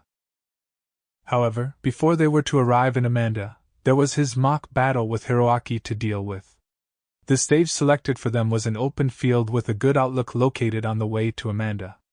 Lieselot knew there was a lake right before the road stretched into the forest, so they landed there. This area was one of the lands that the Galark Kingdom anticipated to become a battlefield in the event of an invasion. There were no sources of water before the forest other than the lake, so it was the perfect location to lay siege and aim for a water shortage for the enemy forces. For that reason, there was a bit of a fortress city built along the lakeside. Once they anchored the enchanted ship, several people were quickly sent out to the city. This should be a good area, Hiroaki suggested once they strayed far enough from the main road that the city was no longer visible. The gallery contained a little over 10 people. Kuda and Ray were excluded as they currently weren't members of the Restoration. The rest included Celia, Sarah, Orphea, Alma, Lieselot, and several of Lieselot's attendants, as well as Christina, Flora, their bodyguard Vanessa, Rona, and Duke Huguenot. After the spectators backed away a far enough distance to watch over the battle, Rio and Hiroaki faced each other. Lieselot's subordinate, Arya, was acting as a neutral third-party judge. That is all for the rules. Does anyone have any questions? She asked the two of them. A situation the judge would deem as victorious was the way to win. The only prohibited action was to kill the opponent. It was a rather dangerous setup for a mock battle, but it was an agreement reached by Rio accepting Hiroaki's request to exercise the power of his divine arms. I don't have any, Rio answered first. This is less of a question and more of a suggestion. But can we add a rule to decide the outcome if anyone flees to the safe zone when they realize that they can't win against the other person, and so they accept the loss? In short, the addition of a defeat condition, Hiroaki proposed. What do you think? Arya placed a hand against her mouth in thought and asked Rio. I don't mind, Rio agreed easily. Ah. The reason I suggested such a condition is so that you can surrender without reserve once you witness my attack in terror. Well, if you're scared, you can just flee as soon as we begin. There's nothing to be ashamed of, Hiroaki added, explaining his intentions behind the additional rule. This rule wasn't for his sake but Rio's. Thank you very much for your consideration. Rio bowed his head. TCH. Ever the prim bastard, I see. Whatever.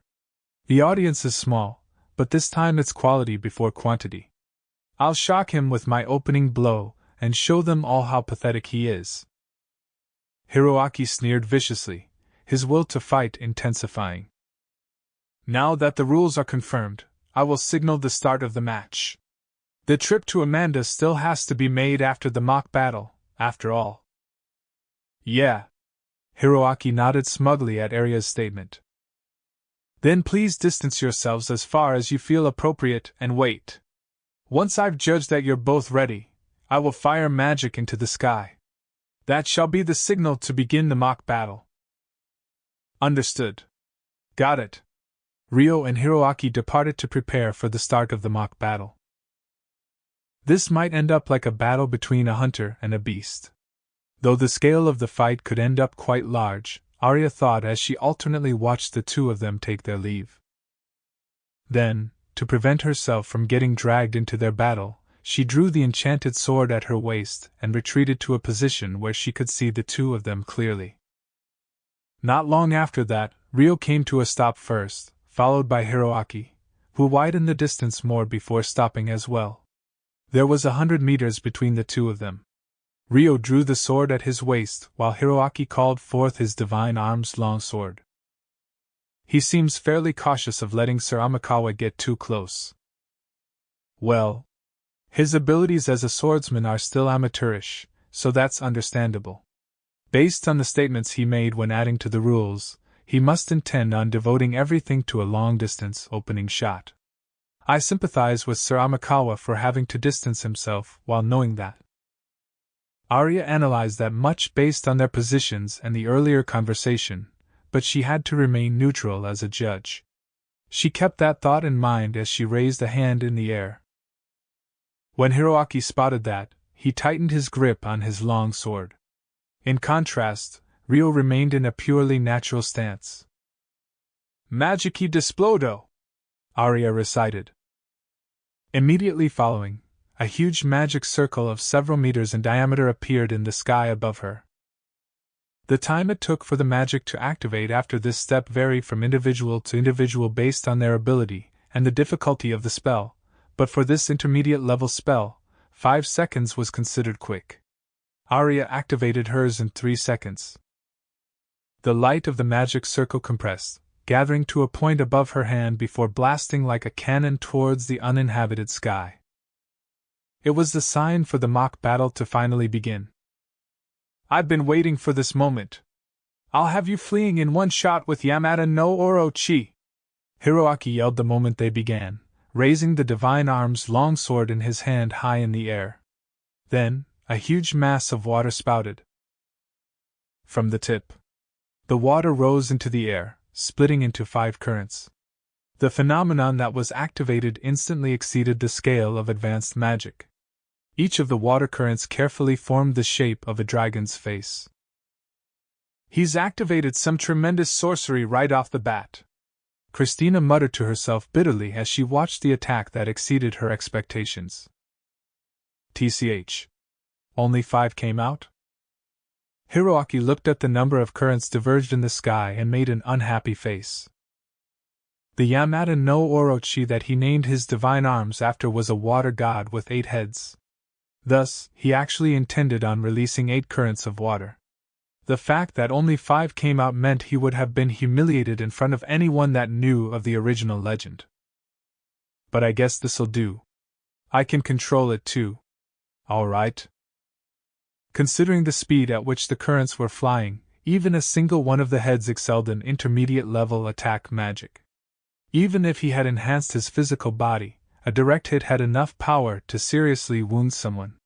And yet… Hey, is he still not fleeing after seeing this? It'd be dangerous if it hit him. Read the room and run. Hiroaki frowned at the sight of Ryo remaining still. Well, if he's not running at the sight of this, then he'll probably be fine.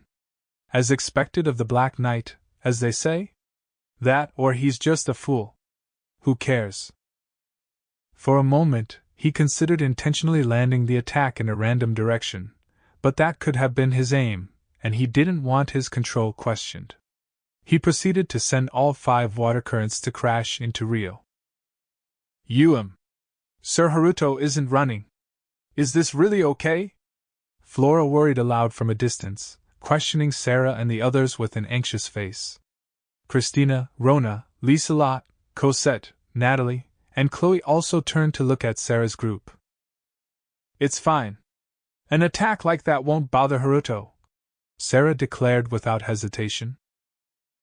Still, to activate something of that scale in an instant, Alma said in surprise.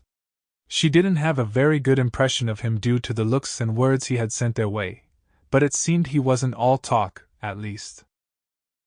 Indeed, it's remarkable. But his control of the phenomena is sloppy. The 5 heads can only make the same movements. Exactly. Sarah and Orphea analyzed Hiroaki's attack with precision. To use spirit arts as an example, it was as if the caster's ability was inconsistent with the scale of the phenomena created. If bringing out 5 heads lowered the control he had over each one, it would be better to only activate the number that he could control for certain. Meanwhile, the water currents Hiroaki released landed at Ryo's position. Eek! Flora squeezed her eyes shut reflexively. Rona was unable to bear it, and averted her eyes too, whereas the others were all intently gazing at the landing point of the attack. Water poured from the point Ryo had been standing, flooding the area and obstructing their view. The match is pretty much decided now, Sarah said. We have to save Sir Haruto. Flora paled and tried to run out onto the battlefield, but Sarah stopped her by pointing close to where Hiroaki stood. You've got it all wrong. Haruto will be the victor. Look over there. What?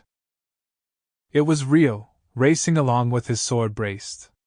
His speed was restrained a fair bit, but still fast enough to run through 100 meters in a matter of seconds, closing the distance to Hiroaki and on the verge of attacking him.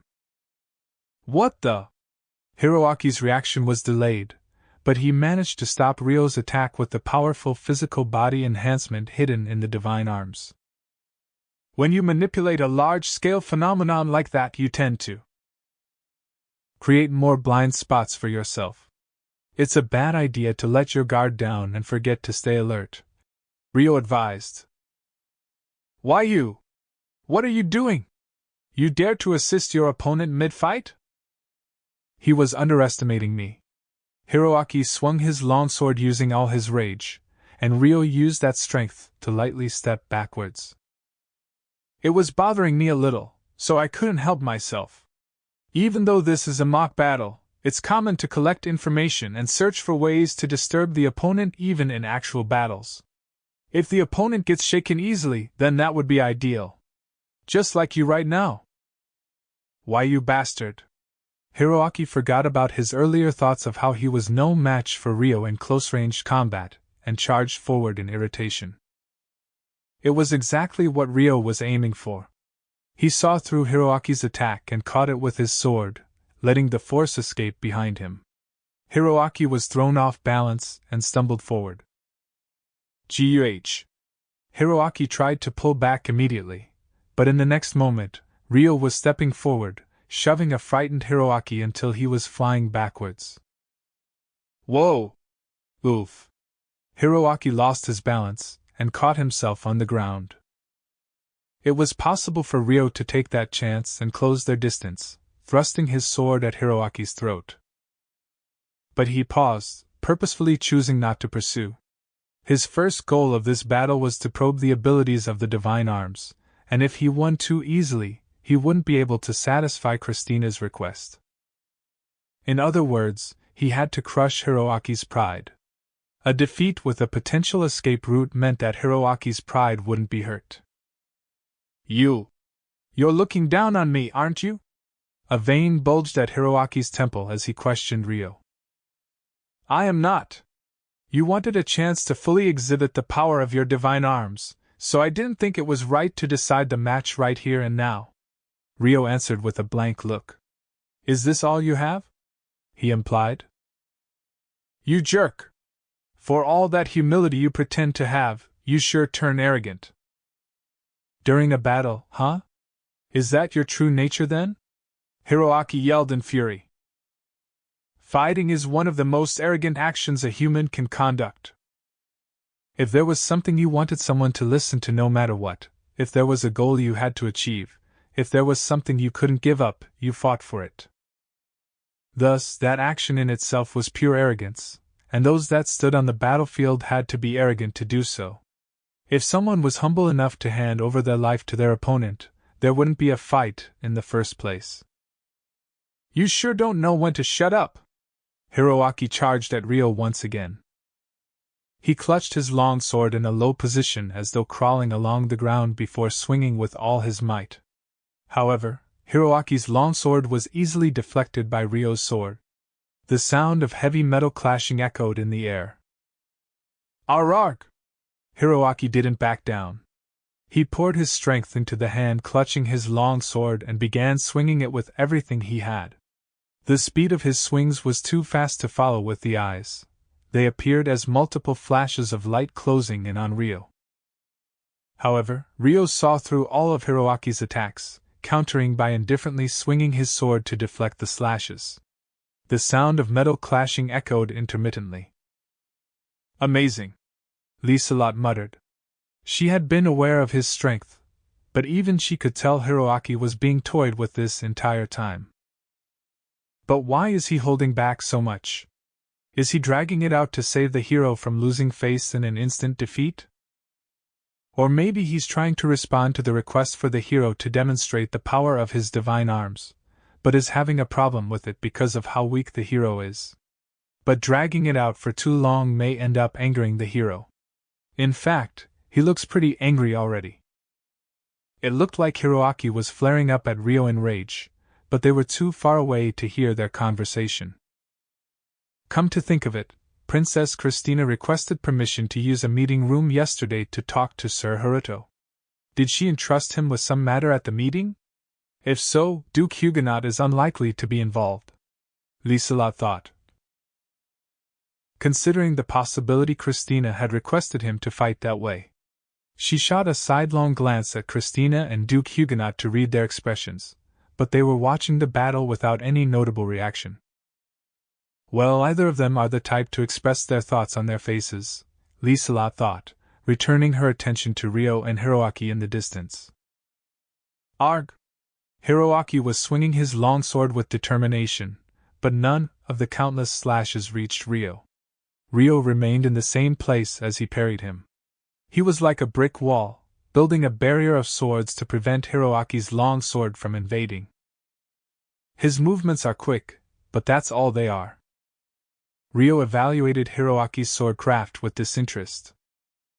A long sword was hard enough for amateurs to handle, yet he was swinging his unthinkingly, relying entirely on brute force. His speed was impressive, but his techniques were not quite there yet. A stereotypical example of a warrior who had obtained more physical prowess than they could handle. This should be enough provocation for now. He still hadn't seen the true potential of the divine arms, and defeating Hiroaki like this wouldn't crush his pride. Ryo considered how to end the sparring match at this point. If you're holding back out of concern for my safety, I'm fine, Ryo said. Guh. Hiroaki's face twisted with humiliation. He then distanced himself from Ryo and paused, speaking with fury overflowing from under his smile. It seems like holding back like this isn't going to work. I didn't expect you to be able to dodge a wide-ranged attack in close combat. Though it's a shame that you seem to think this is my full power. I accepted this mock battle in response to your request to train while using all of the power that normally can't be used. Your current level is no problem for me, so feel free to bring more of that power out. His words were courteous, but his manner of speech sounded extremely arrogant in Hiroaki's ears.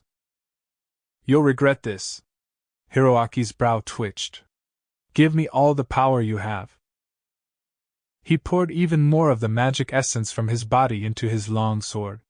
He didn't even understand the principles of it himself, he just knew instinctively that doing this would give him more power. Then, his long sword began emitting a blinding light. This is impressive.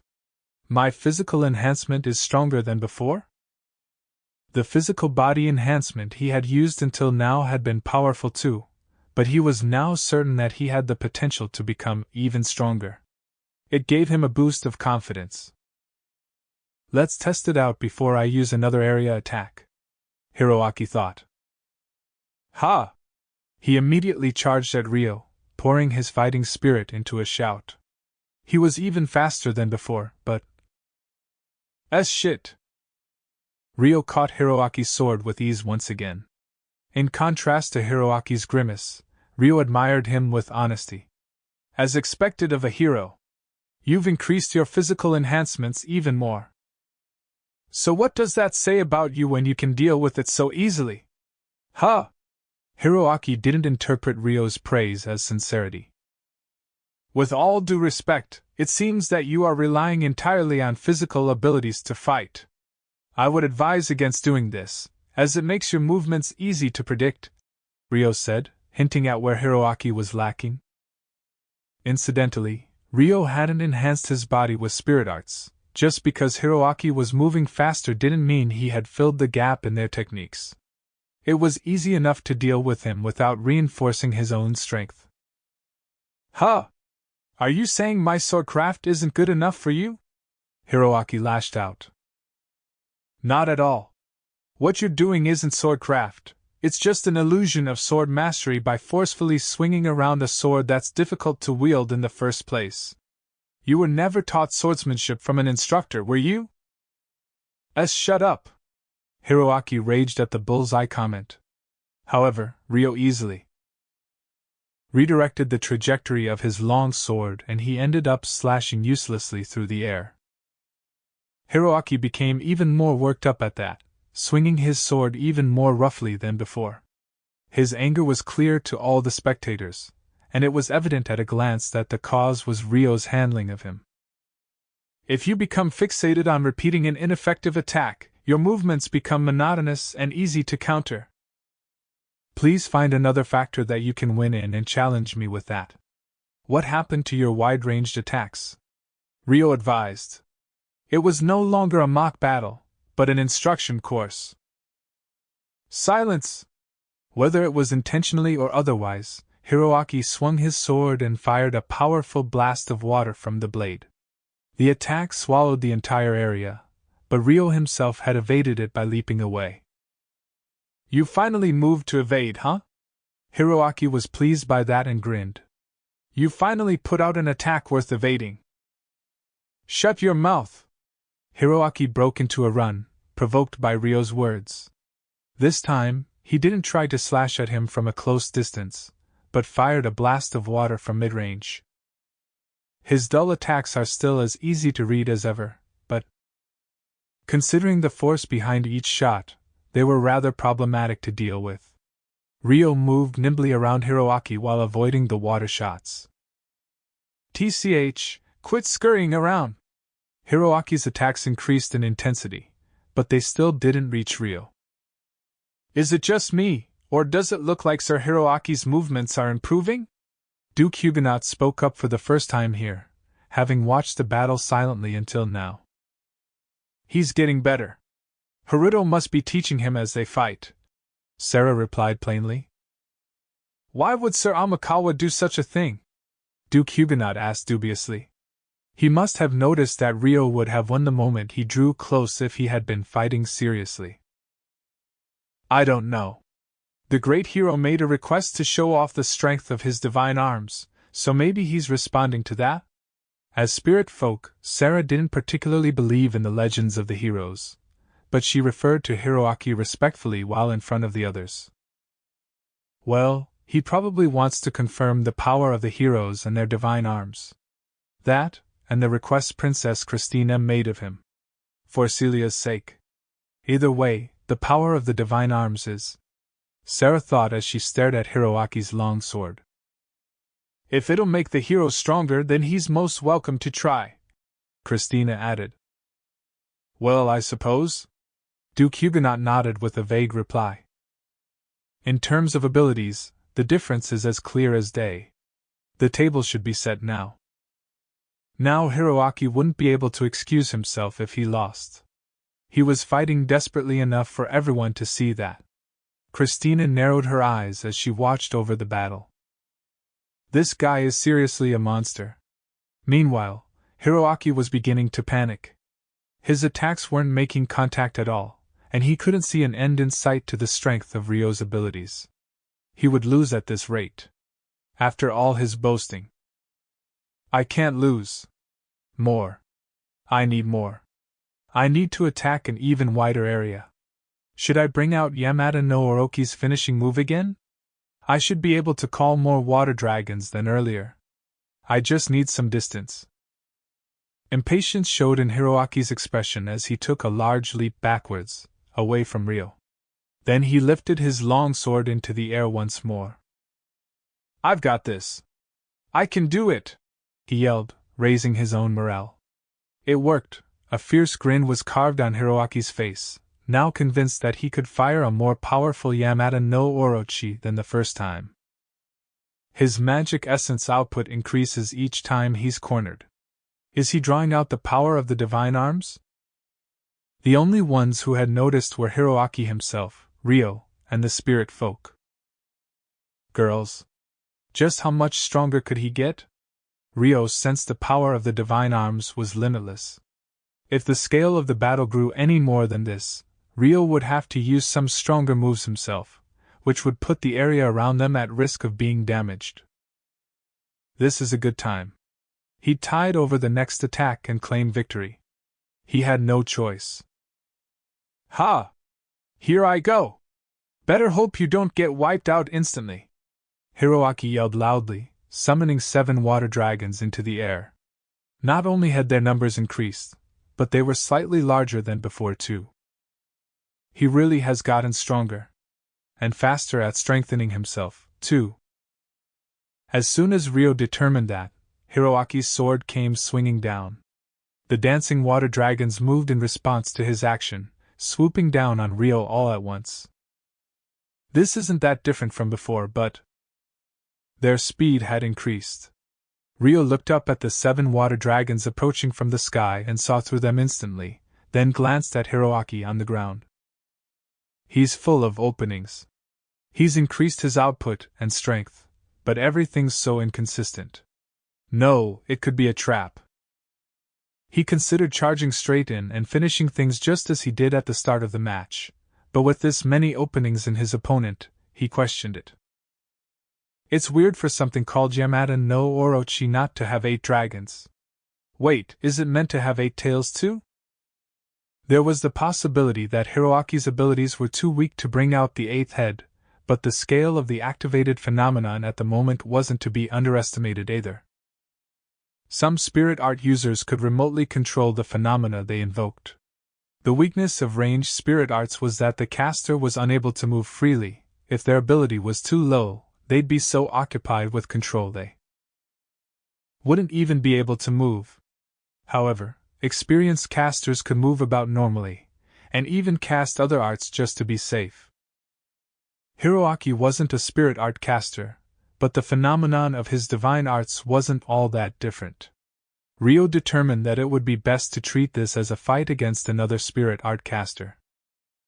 Just then, one of the dragon heads descended to swallow Ryo up. Ryo let it draw close until the last moment, then moved away at a rapid speed.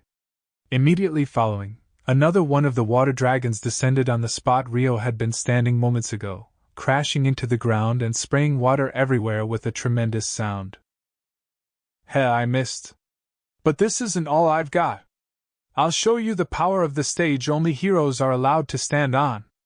5,000 retreating soldiers is nothing. I can do that much as well. You'll see once I show you the power of being a hero," Hiroaki yelled smugly.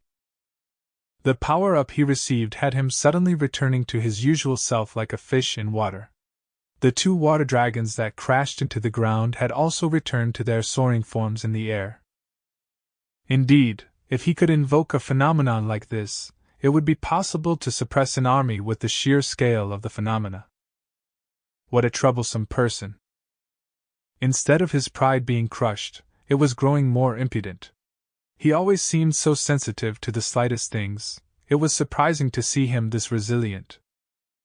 However, that just meant Rio didn't have to hold back when making him lose. "Ha! Are you sure you want to leap like that? My Orochi will swallow you up." Down on the ground, Hiroaki raised his sword and controlled two of the remaining water dragons to aim for Rio, who had leapt several meters into the air. However, at this point, Rio activated his physical body enhancement through his enchanted sword for the first time. In other words, a forced acceleration with wind spirit arts. Rio zoomed straight to the ground, letting Hiroaki's two water dragons pass him overhead. Wah! Hiroaki's eyes widened as Rio started running to finish the match. "What, did you think that would shock me? Take this!" he yelled, redirecting the two dragons that had just missed. Rio glanced behind himself to confirm, but continued charging without a care. At this point, the two dragons in the rear were a fair distance from him, but... Boom! There was a sound like a dragon's roar from behind him.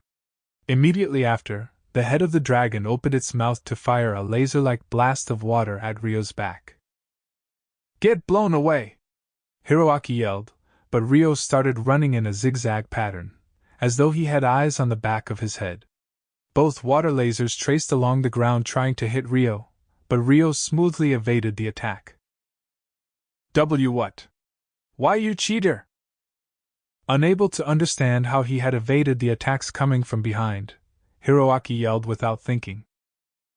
Of course, there was a trick to it. Rio was sensing the change of mana in the air that preceded the phenomena, similar to how electricity sent an advanced discharge down the path it would travel through. How did he evade that just now? Celia had been watching the battle with a nervous face, but Rio's unbelievable movements had her unintentionally asking her question out loud. At that, everyone's gazes gathered on Sarah and the others. They had completely settled into the role of being commentators. Only Haruto could pull off such a thing. If it were me, even if I knew the attack was coming, I'd have to change directions to deal with it, Sarah said, half exasperatedly. Right. Of course. Only Rio could do such a thing. Celia was entirely convinced. Does he intend on keeping his enchanted sword's power sealed as much as he can while he's winning? Orphea wondered to herself. Most likely.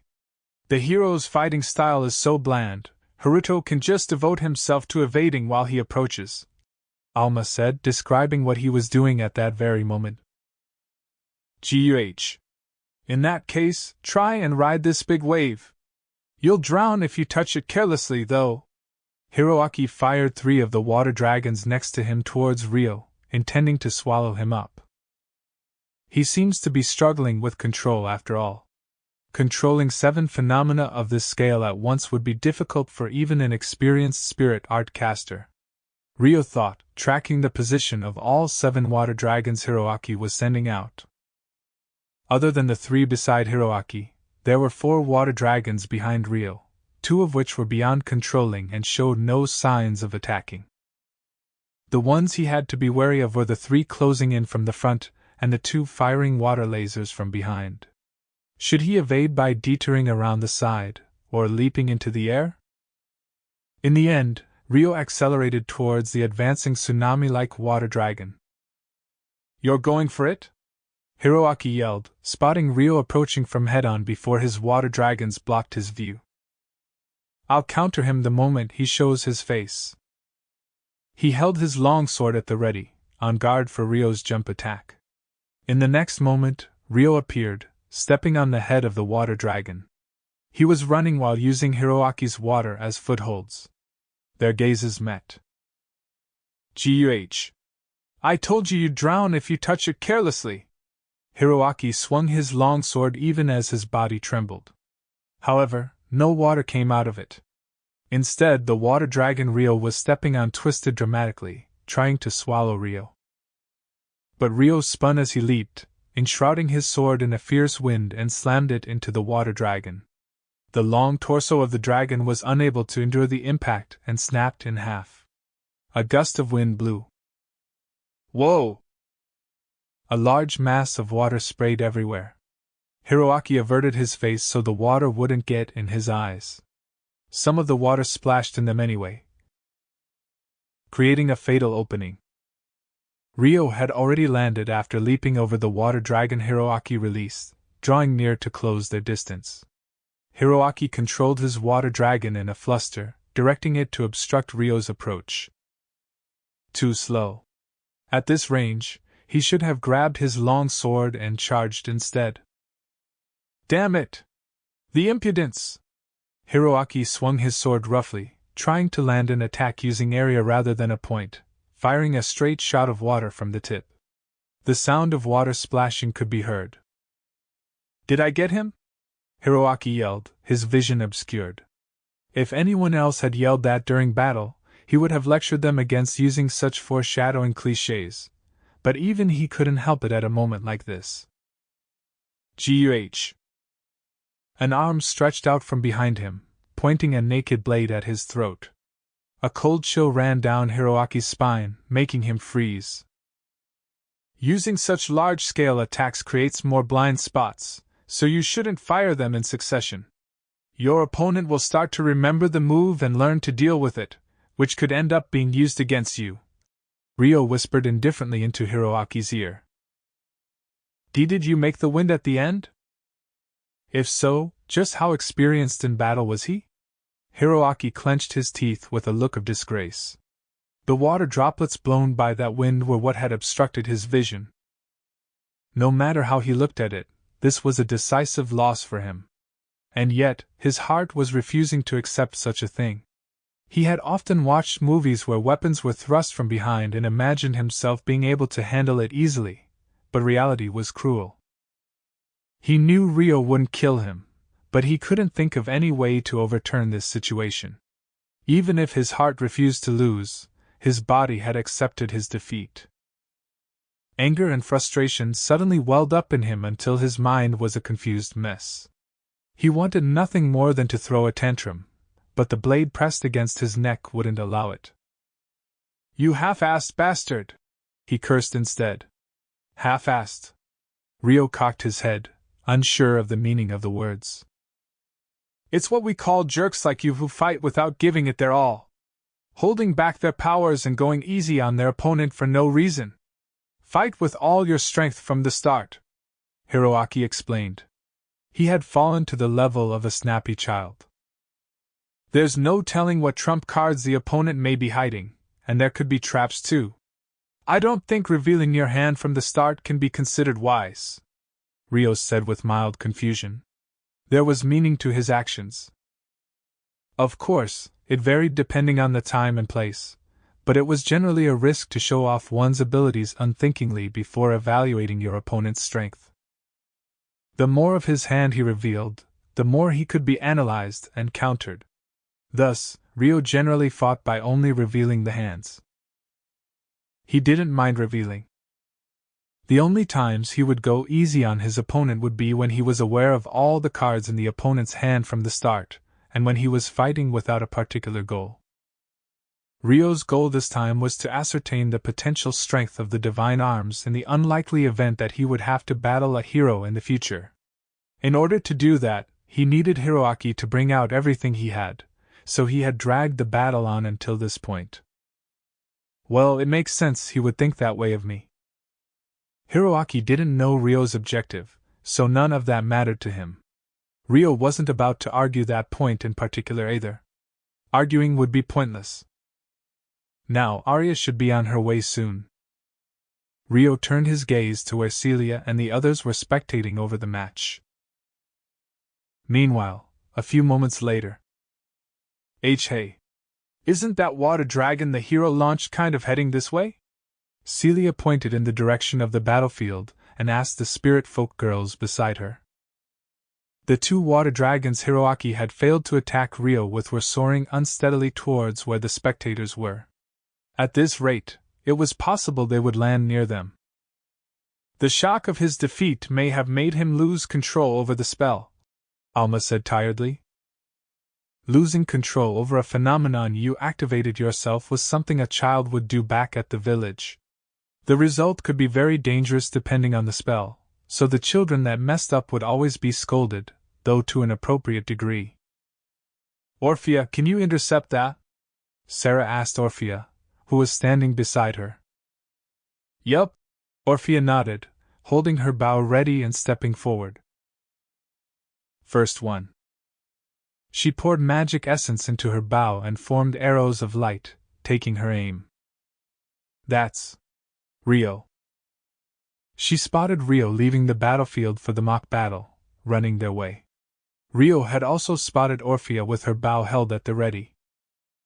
I'll leave one to Rio, Orphea decided, taking aim on the water dragon she would shoot down. Rio had spotted the rampaging water dragon a few moments ago. Sir Hiroaki, please regain control over that immediately, he said, pointing to the water dragon moving wildly about. Huh! Hiroaki was in a sulking mood and was refusing to listen to Rio. He could only give a dull reply. With that, Rio gave up on relying on Hiroaki. He couldn't waste a single second, it'd be faster to solve things himself than rely on him. Abandoning Hiroaki where he was, Rio started running at a speed several times faster than he'd been during their battle. He immediately activated his wind spirit arts to accelerate to his fastest speed. He spotted Orphea with her bow ready to intercept the water dragons. Their eyes met. Based on the movement of her eyes and the faintest angle of her bow, Rio instantly deduced which water dragon she was aiming for and set his eyes on the other. The sword in his hand was already wrapped in a tremendous amount of magic essence, containing a compressed storm of wind. Orphea fired an arrow of light from her bow. The outer appearance of the attack suggested a force far exceeding the magici displodo Arya used to signal the start of the mock battle. Celia and the others could tell at a glance that it contained the equivalent force of an advanced magic spell. Meanwhile, Rio had come to a sudden stop before condensing the windstorm surrounding his sword to a point, firing it like a bullet of essence. The blast of light and blast of wind passed each other midair, and the water dragon's Hiroaki had lost control over exploded dramatically, turning into a mere spray of water. Wah! Christina, Liselot, and the other spectators watched that scene with wide eyes. At the same time, Hiroaki finally noticed the mess that his lapse of control had created. Phew! Rio sighed in relief. Thus concluded his mock battle with Hiroaki. Chapter 5. Onwards to Rodania. After the conclusion of the mock battle, Rio and the others returned to the nearby fortress city and immediately boarded the enchanted ships to head to Amanda. The problem was that Hiroaki had lost control of his divine arms and nearly harmed the spectators. Causing a phenomenon of that scale and being unable to control it was simply appalling.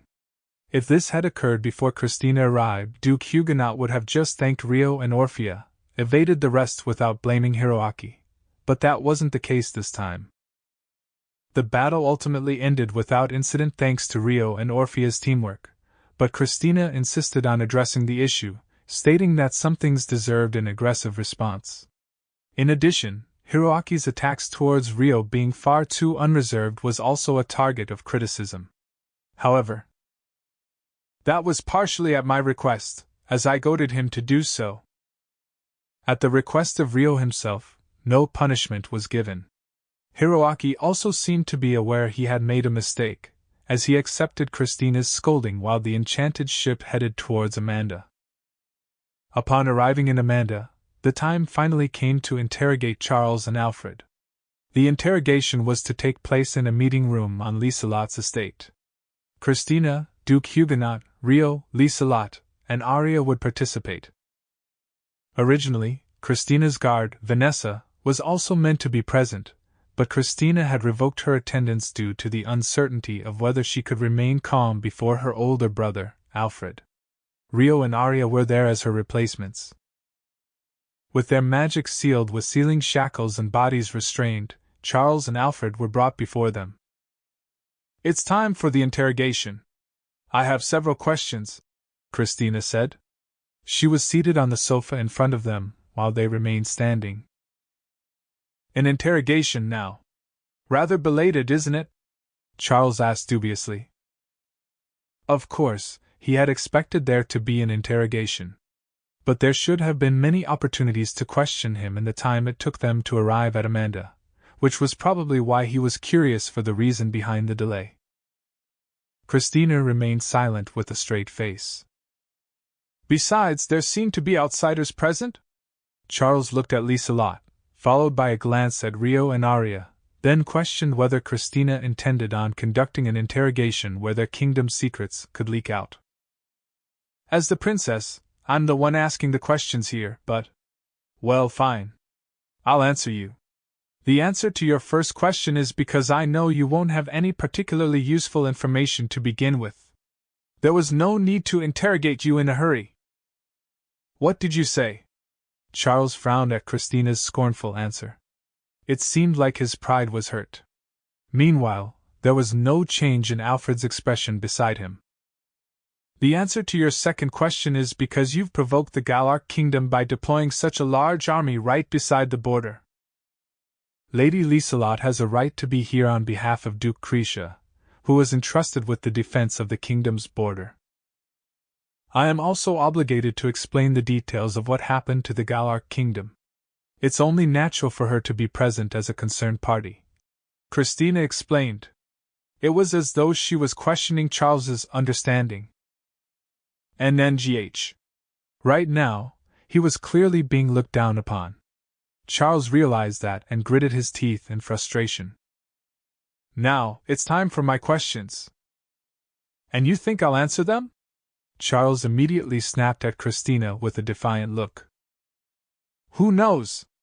I'm just asking the questions. It's up to you to think them over and decide whether to answer or not, correct? Or are you incapable of making your own judgments without the orders of Duke Arbor and Rice? Did you want me to command you to answer then?" Christina cocked her head in wonder, coolly brushing off Charles's rebellious attitude. "Wah!" The completely unexpected response rendered Charles speechless. However, he seemed to realize he was being mocked, as his humiliation was evident on his face. "Are you satisfied your doubts have been cleared now?" Christina smiled insincerely. "Why, you liar! If that were true, you wouldn't bother with an interrogation at all. You must be holding this interrogation because I have information you want," Charles objected in shock.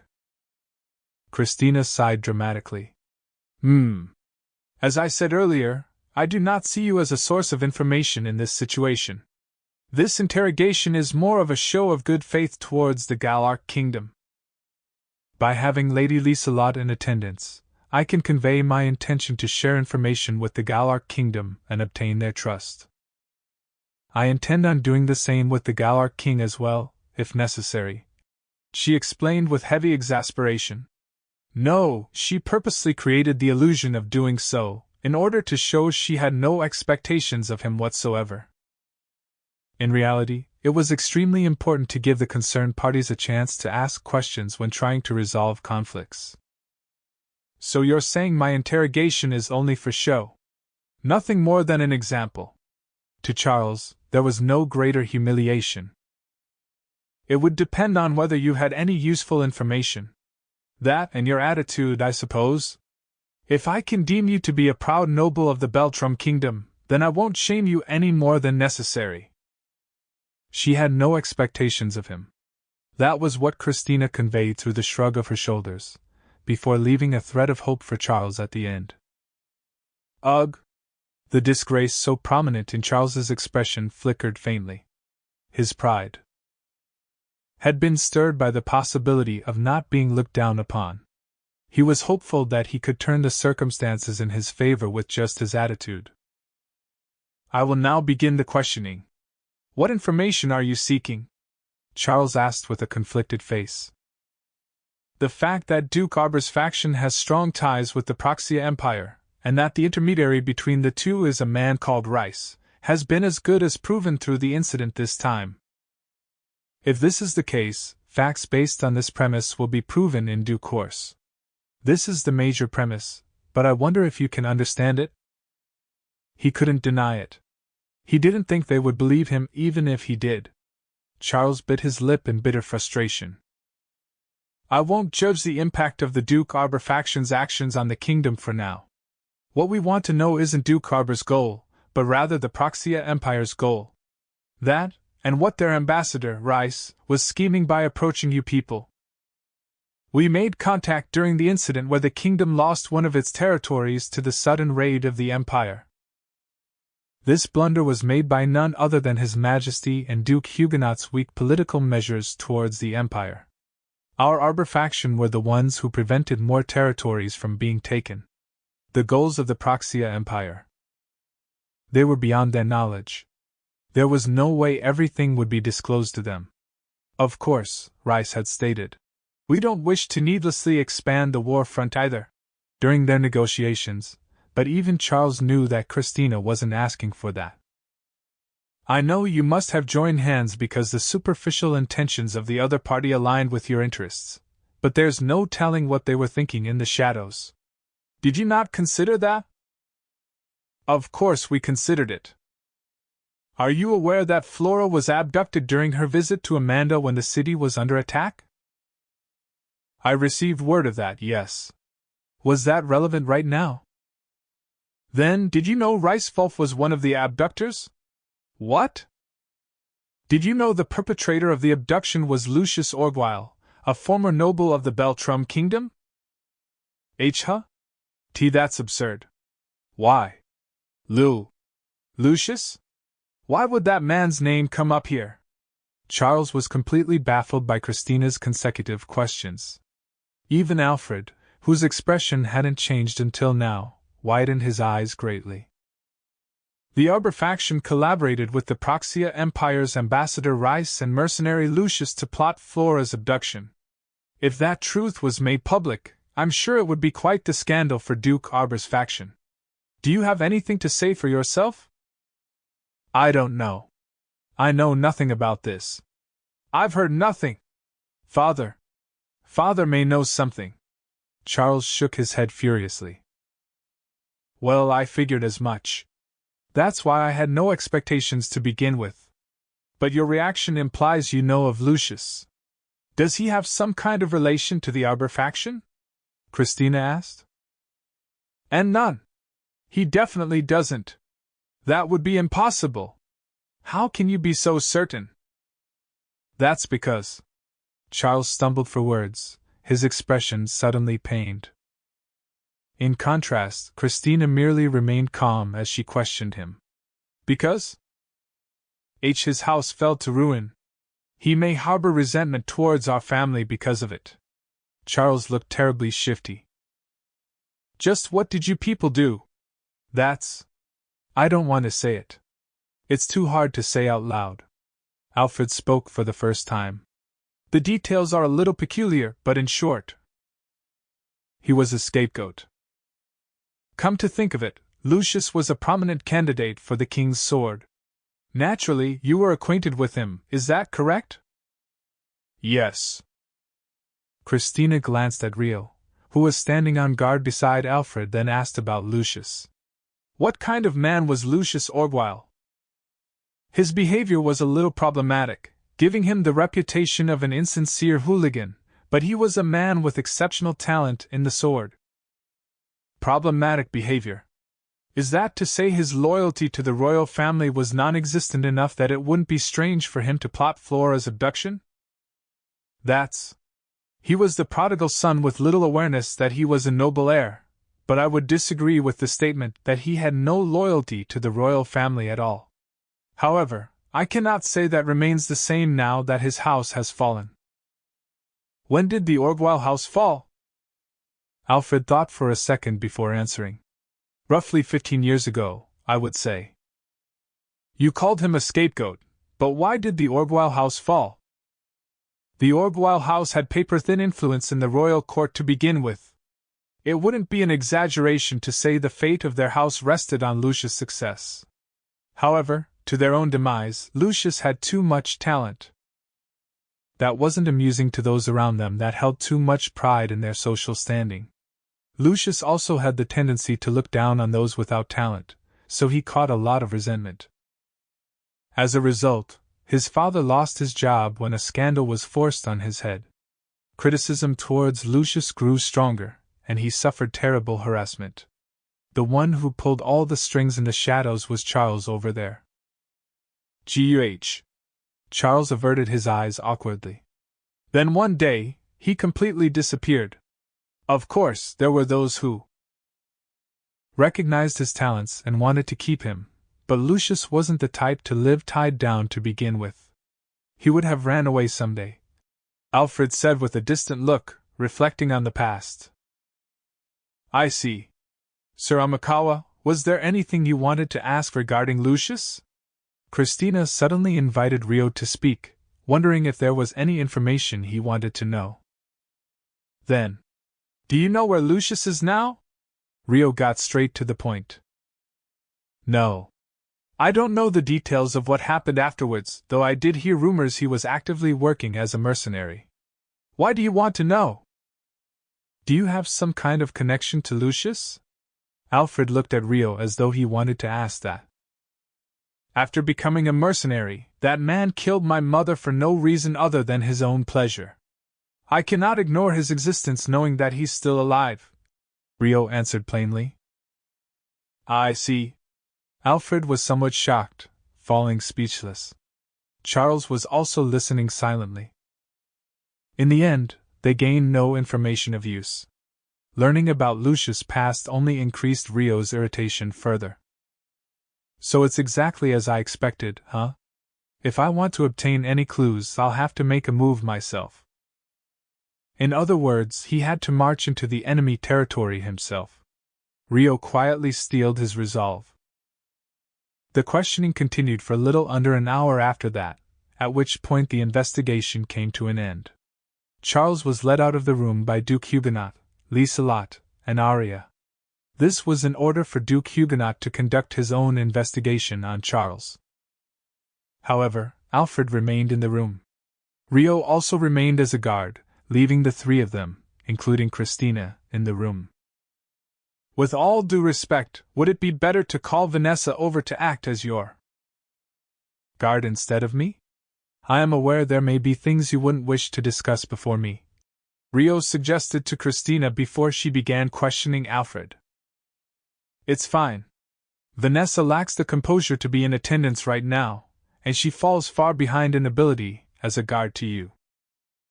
Of course, I'd like you to refrain from spreading word of what you hear here, but I promise you won't be disadvantaged by your knowledge of the discussion. Please, Christina said a little shyly. I understand. In that case, allow me to remain. Thank you very much. That's how it is, so there's no need for your consideration, Alfred. Have you mentally prepared yourself? Christina turned to Alfred and asked. Ready when you are. Alfred nodded obediently. The fact the king's sword joined the search party means father gave some kind of command for you to do so. Is that correct? Christina asked, first confirming the facts. Yes. What kind of command was it? Were you told to apprehend me and bring me back to the capital? Christina's expression was disgusted, but at the same time, somewhat hopeful. At the time of departure, His Majesty gave me this order: follow Charles and fulfill your duty. What duty would that be? To protect your highness, Alfred answered stiffly. Protect me? Christina's face twisted with suspicion. Yes. What does that mean? Christina asked after a long pause. The duty bestowed upon me by His Majesty was to protect you. Your actions contradict your words. If Sir Amakawa hadn't arrived, I would have definitely been captured by you. Are you saying you intended on changing your mind during that battle and betraying Charles? No. Then what do you mean? Christina asked with slight irritation. I cannot say any more than this at the present. Alfred slowly shook his head. Christina pursed her lips in displeasure. The one who had ordered her out of the castle was none other than her father himself. What order had that father given Alfred? What was this discrepancy between the man that joined the search party to capture Christina and the explanation that Alfred just gave? She suspected there was a particular aim at play here. May I ask for your opinion, Sir Amikawa, as the one who actually crossed swords with him? Where do Alfred's true intentions lie? Do you think this man's words can be trusted? Christina took a small breath and questioned Rio imploringly. Alfred wasn't the type of man to lie easily. Christina knew that better than Rio would, but she still sought Rio's opinion. I cannot imagine his words to be a fabrication. However, do you have other concerns? I suppose you could call it an odd feeling? I can't explain it well, but looking back on it now, it seemed like there was hesitation to Alfred's actions. Hesitation? Yes. If he was truly trying to capture your highness, I believe he would have been able to settle things much faster. Charles and Rice were aware of our combat strength beforehand, so they set up an ambush after splitting our forces. In other words, if he captured Princess Christina before Sarah's group or I could come running, he would have obtained a hostage and settled things immediately. However, from what I heard from Orphea afterwards, he didn't seem too interested in battling, and it seemed like he was holding back. That's why something felt odd. Alfred hadn't devoted himself completely to capturing Christina. Even if it hadn't been Christina, the situation would have changed if he had taken a single hostage, so it was hard to imagine his true intention was to capture her. Although, by the time Rio crossed swords with him, he had been trying to settle things at the fastest speed without holding back, so there wasn't any hesitation to be felt from him. Is it possible that Alfred was trying to carry out the order from His Majesty from the position he was placed in? He needed to act like he was following Charles's orders in order to protect his target, but doing so would increase Her Highness' chance of escape, so he could only act so leniently without Charles noticing. Perhaps I'm overthinking things. If that were true, it was a rather clumsy attempt. However, once Rio spoke that far, Alfred's expression twitched. Christina stared at his face closely so that she wouldn't miss any change in expression. Which is it, Alfred? No. Alfred averted his eyes awkwardly, struggling for words. Silence fell across the room. That's quite the guilt-ridden look, Christina eventually pointed out uneasily. I am already your prisoner. I am prepared to take whatever punishment that befalls me. Alfred bowed his head like he was offering his neck. Are you seeking judgment from me, perhaps? Enough. I will put aside your punishment for now. Put up with being a prisoner for the time being, Christina said with a sigh. Understood. Alfred nodded, bowing his head. The morning after arriving in Amanda. The night before, Rio and the others had stayed at Liselot's estate. Today, Sarah, Orphea, and Alma would be leaving separately in order to return to Miharu and act as her guard. We'll be going now, then. Sarah and the others offered their farewells in front of the estate. They were seen off by not only Rio and Celia, but Christina, Vanessa, Kuda, and Ray, who had traveled with them. Furthermore, Liselot, Flora, Duke Huguenot, and Rona were present as well. Having received a house arrest order at his scolding the day prior, Hiroaki wasn't present. Thank you so much for everything. If it weren't for Sir Amikawa and you all, we would have been captured in Clea for sure, Christina said in parting on behalf of the others. Not at all. I don't mean to belittle how we feel with such an oft-used phrase, but I wish you good fortune in your future endeavors. Sarah also answered on behalf of Orphea and Alma. Thank you truly. I didn't think we'd be parting so soon, Celia said sadly, her eyes filled with tears. Please don't be upset. We may just pop up all of the sudden somewhere, Sarah said. Yup. I want to go visit you again too, said Celia. Orphea chimed in. Let's meet up again sometime for sure. I'm looking forward to it, Alma added. Yup. Celia nodded happily. Such a shame. I would have loved to welcome them in Rodania and invite them to our cause. However, that Mihara they mentioned is something else. With Sir Amikawa included, not even royalty would have this many capable figures as their guard. I've heard the Aishia girl is also on another level. Just what is going on with his surroundings? Duke Huguenot thought, looking at Rio. Not only did he have miraculously powerful abilities himself, but he was surrounded by other brilliant people. He was like a treasury of exceptional personnel. By making an enemy out of Rio alone, one would be making an enemy of Satsuki, Lieselot, and even the Galar King at worst, a terrifying thought. And now Christina was also included in that group. Perhaps the incident with Sir Hiroaki turned out for the best. If Hiroaki had gone too far with his envy, he could have caused an even more problematic situation. Though that meant Christina's foresight was on the mark. At any rate, he drove away 5,000 soldiers, this is a fact. His fame will only grow exponentially from here. I need to find a way to tie him to the Restoration, Duke Huguenot decided. After seeing Sarah and the others off, it was Rio's group's turn to depart. They were to head to Rodania from here via the Restoration's enchanted ship. Their farewells were said in the garden of Lieselot's estate, just like when Sarah's group left. I will come pay a visit on a later date then. Thank you for handling the matter involving Satsuki, Rio said to Lieselot. No problem. I'm sure His Majesty will give a favorable answer once he hears of your services. Please look forward to it, Lieselot said with a giggle. I will be hopeful. Rio accepted her words as flattery. However, Francois would come to rate this incident much more highly than Rio was imagining. See you again, Arya. I was so happy to speak to you again. Celia also wrapped up her goodbyes with her old friend. Same here. I was relieved to see you were safe.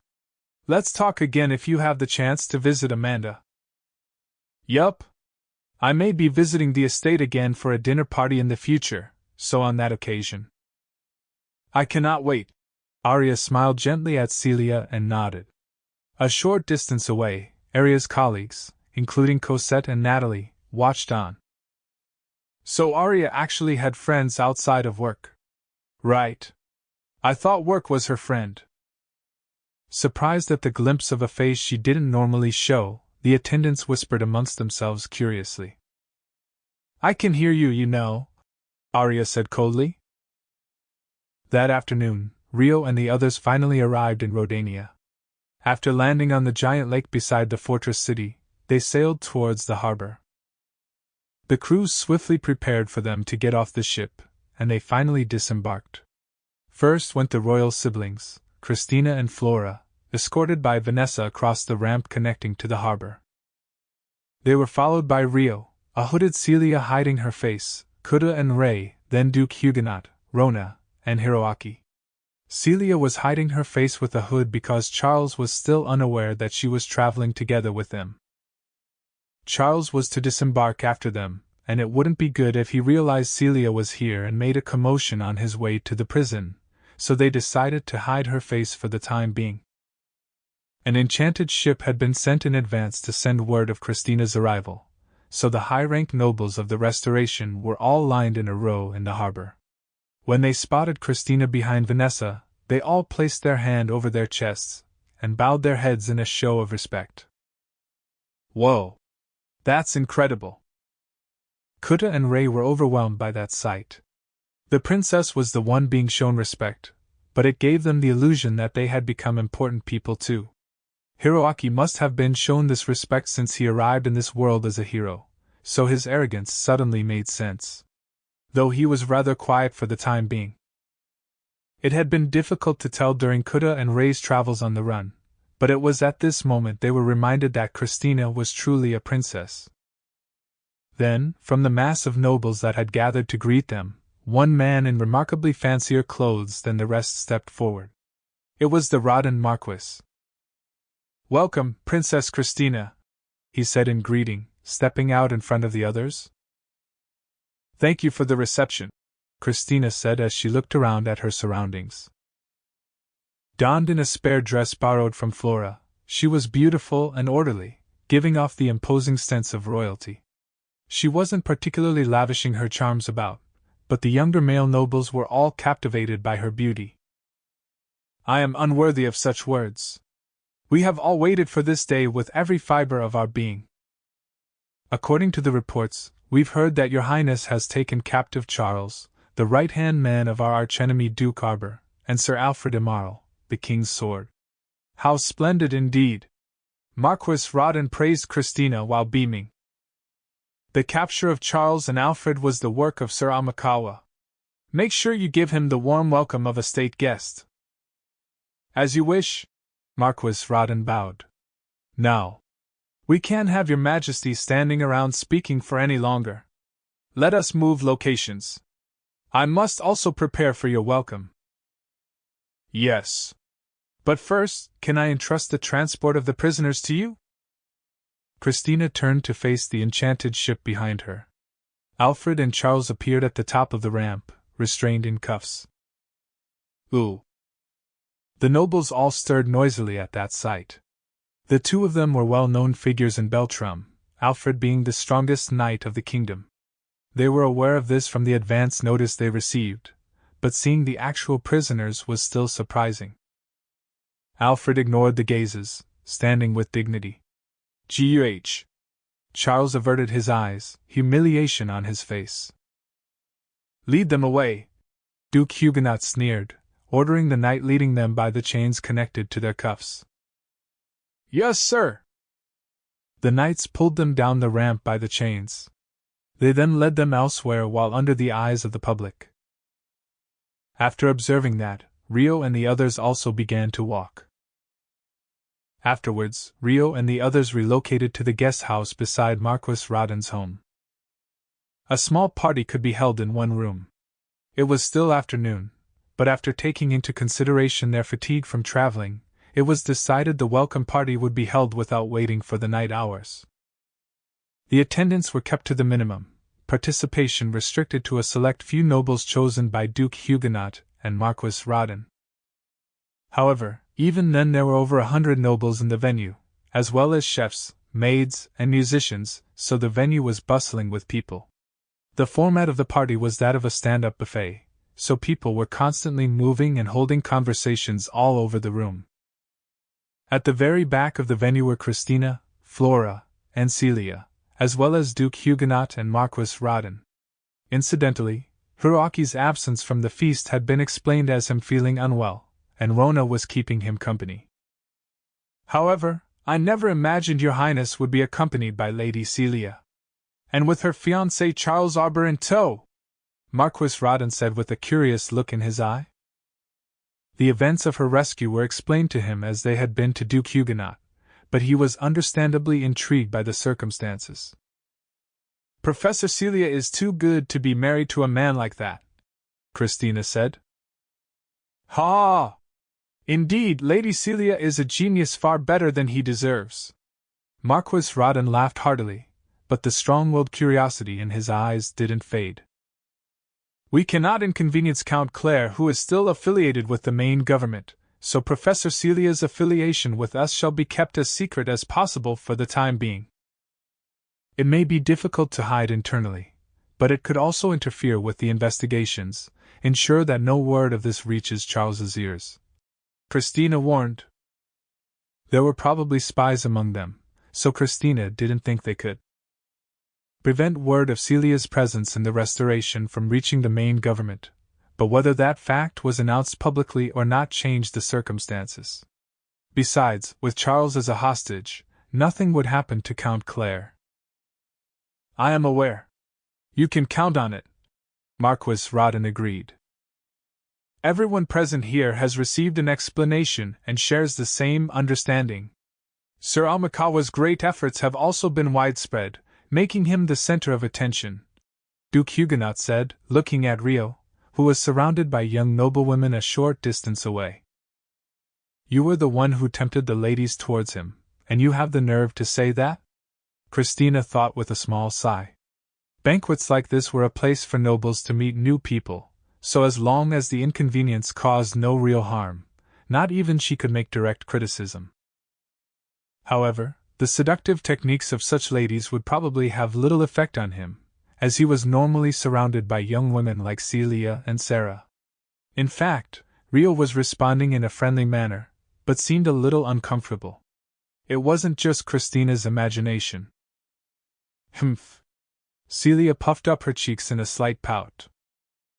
Meanwhile, elsewhere at the party venue, Kuda and Ray were reaching for the extravagant dishes on the tables. The food's good. But there's still a discrepancy here, Kuda, Ray said, watching Rio be surrounded by women. Well, it's only natural for Haruto to be popular. He's as cool as Ray, he's strong and as high-ranking as a noble. He was perfect with no faults, Kuda explained. Stop it. You're just making us seem more pitiful. You started it.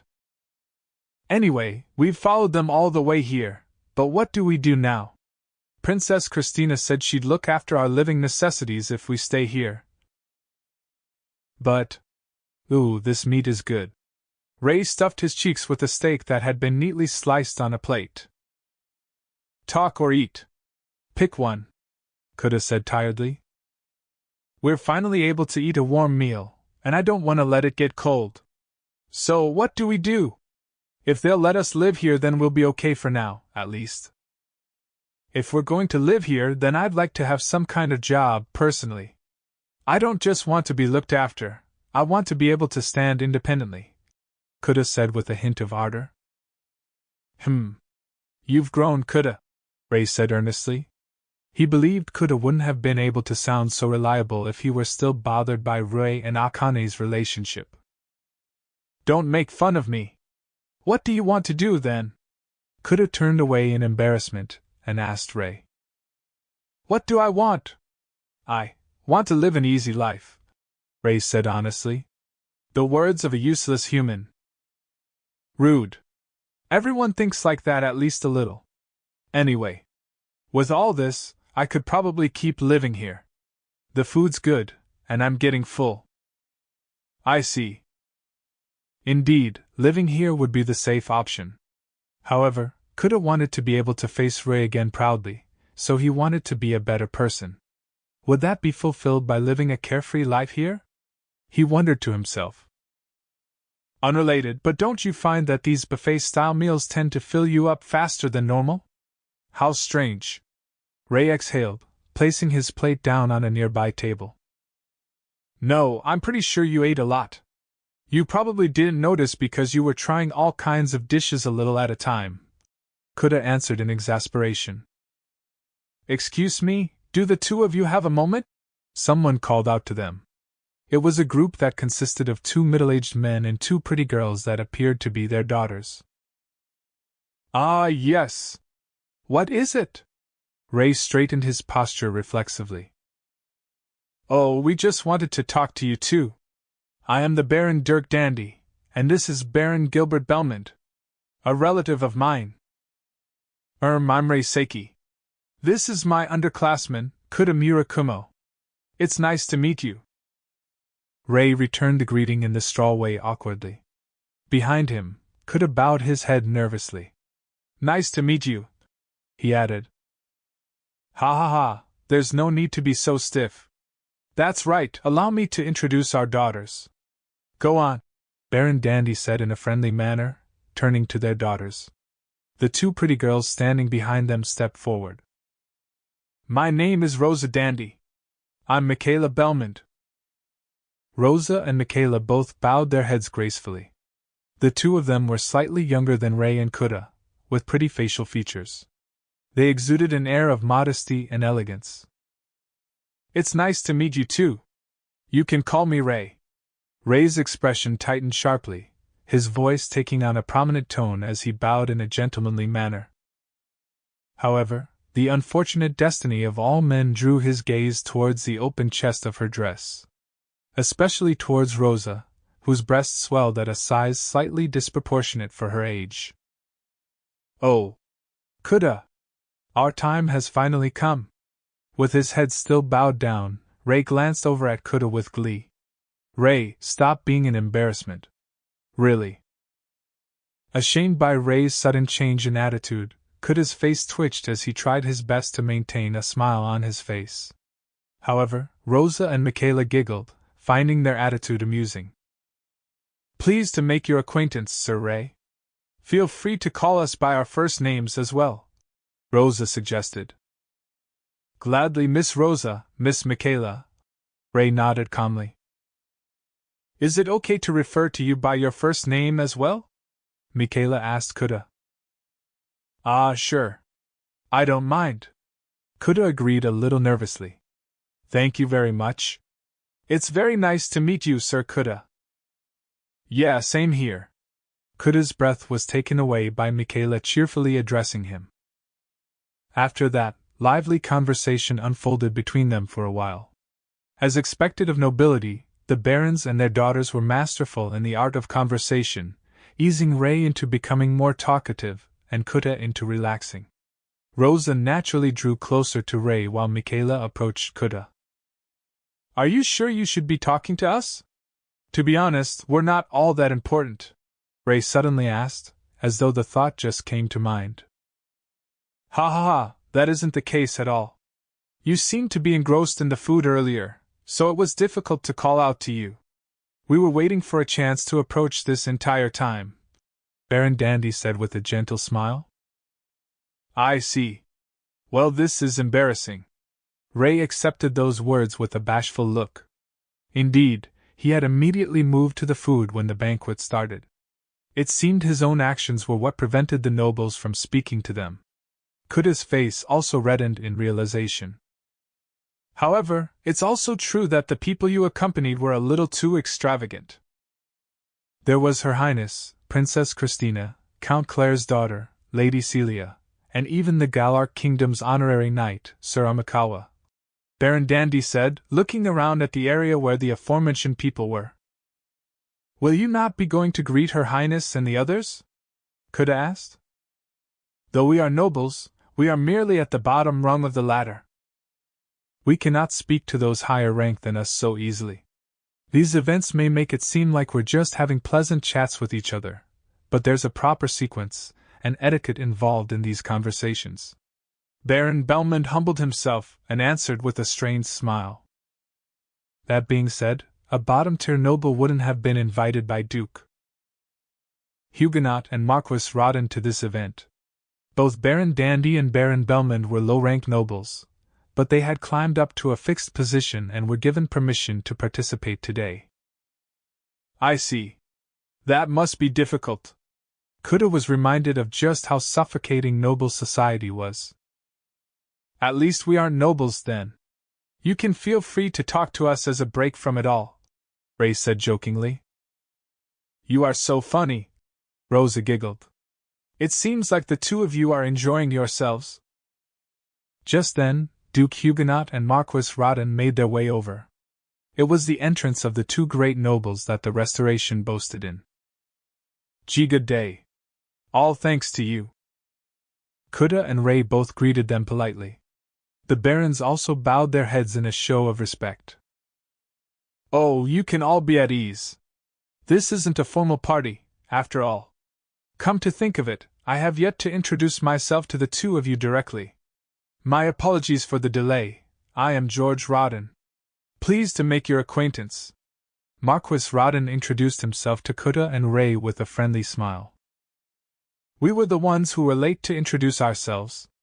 I apologize for being rude. My name is Rei Seiki," Rei said immediately. "I'm Kuda Murakumo. It's nice to meet you," Kuda added quickly. It's an honor to meet the two who were summoned alongside the great hero." "Indeed. I've heard the two of them are also quite talented.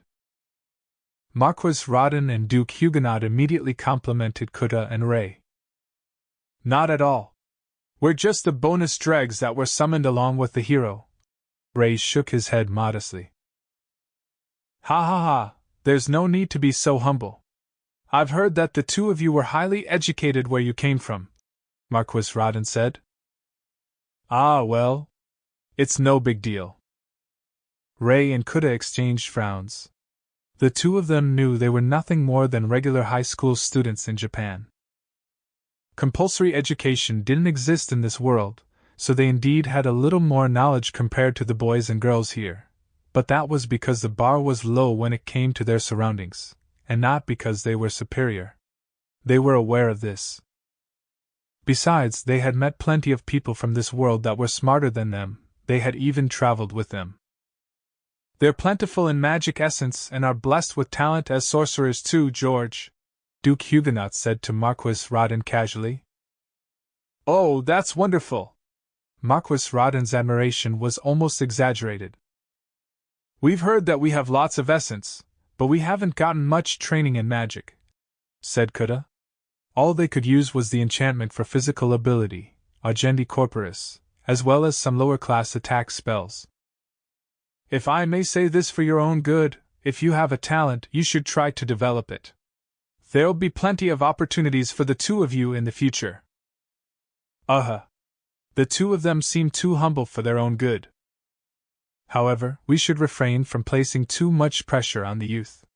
Please enjoy the party today. You may meet someone wonderful, you know?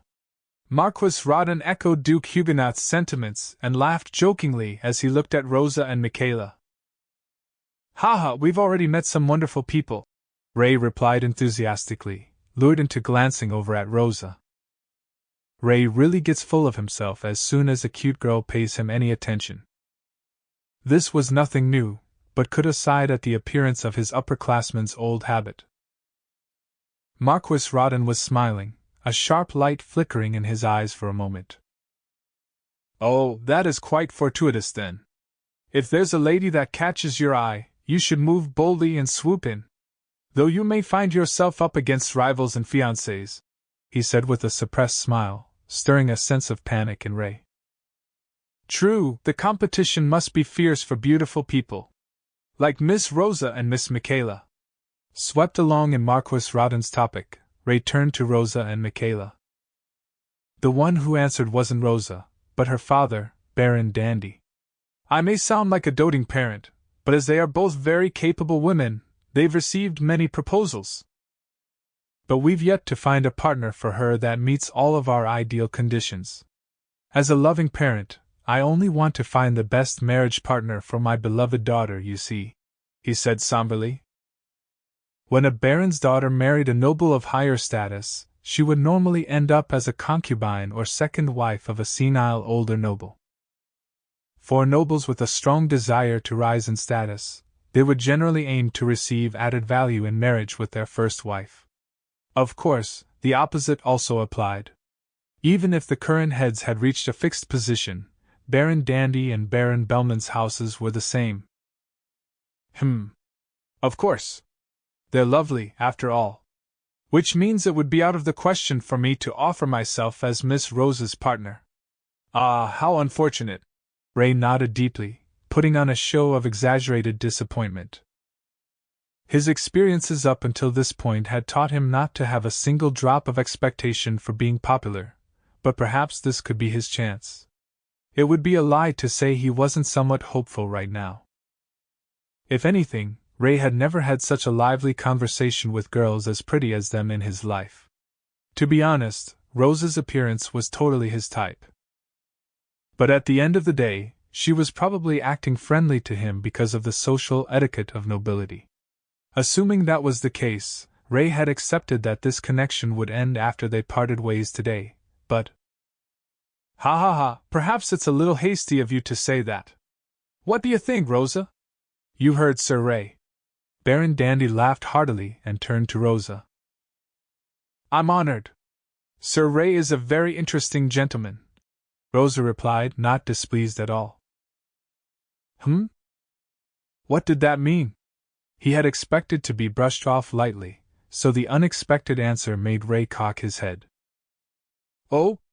In that case, how about this? Sir Ray, would you like to meet my daughter privately on a later day? The two of you should get to know each other better first. Huh. Sure. Wait, what? Ray nodded, dumbfounded, at Baron Dandy's question. Huh. Is this a promise for a date? Could this be my chance? Ray belatedly processed the situation.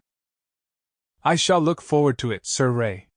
Rosa bowed cutely, embarrassed but happy.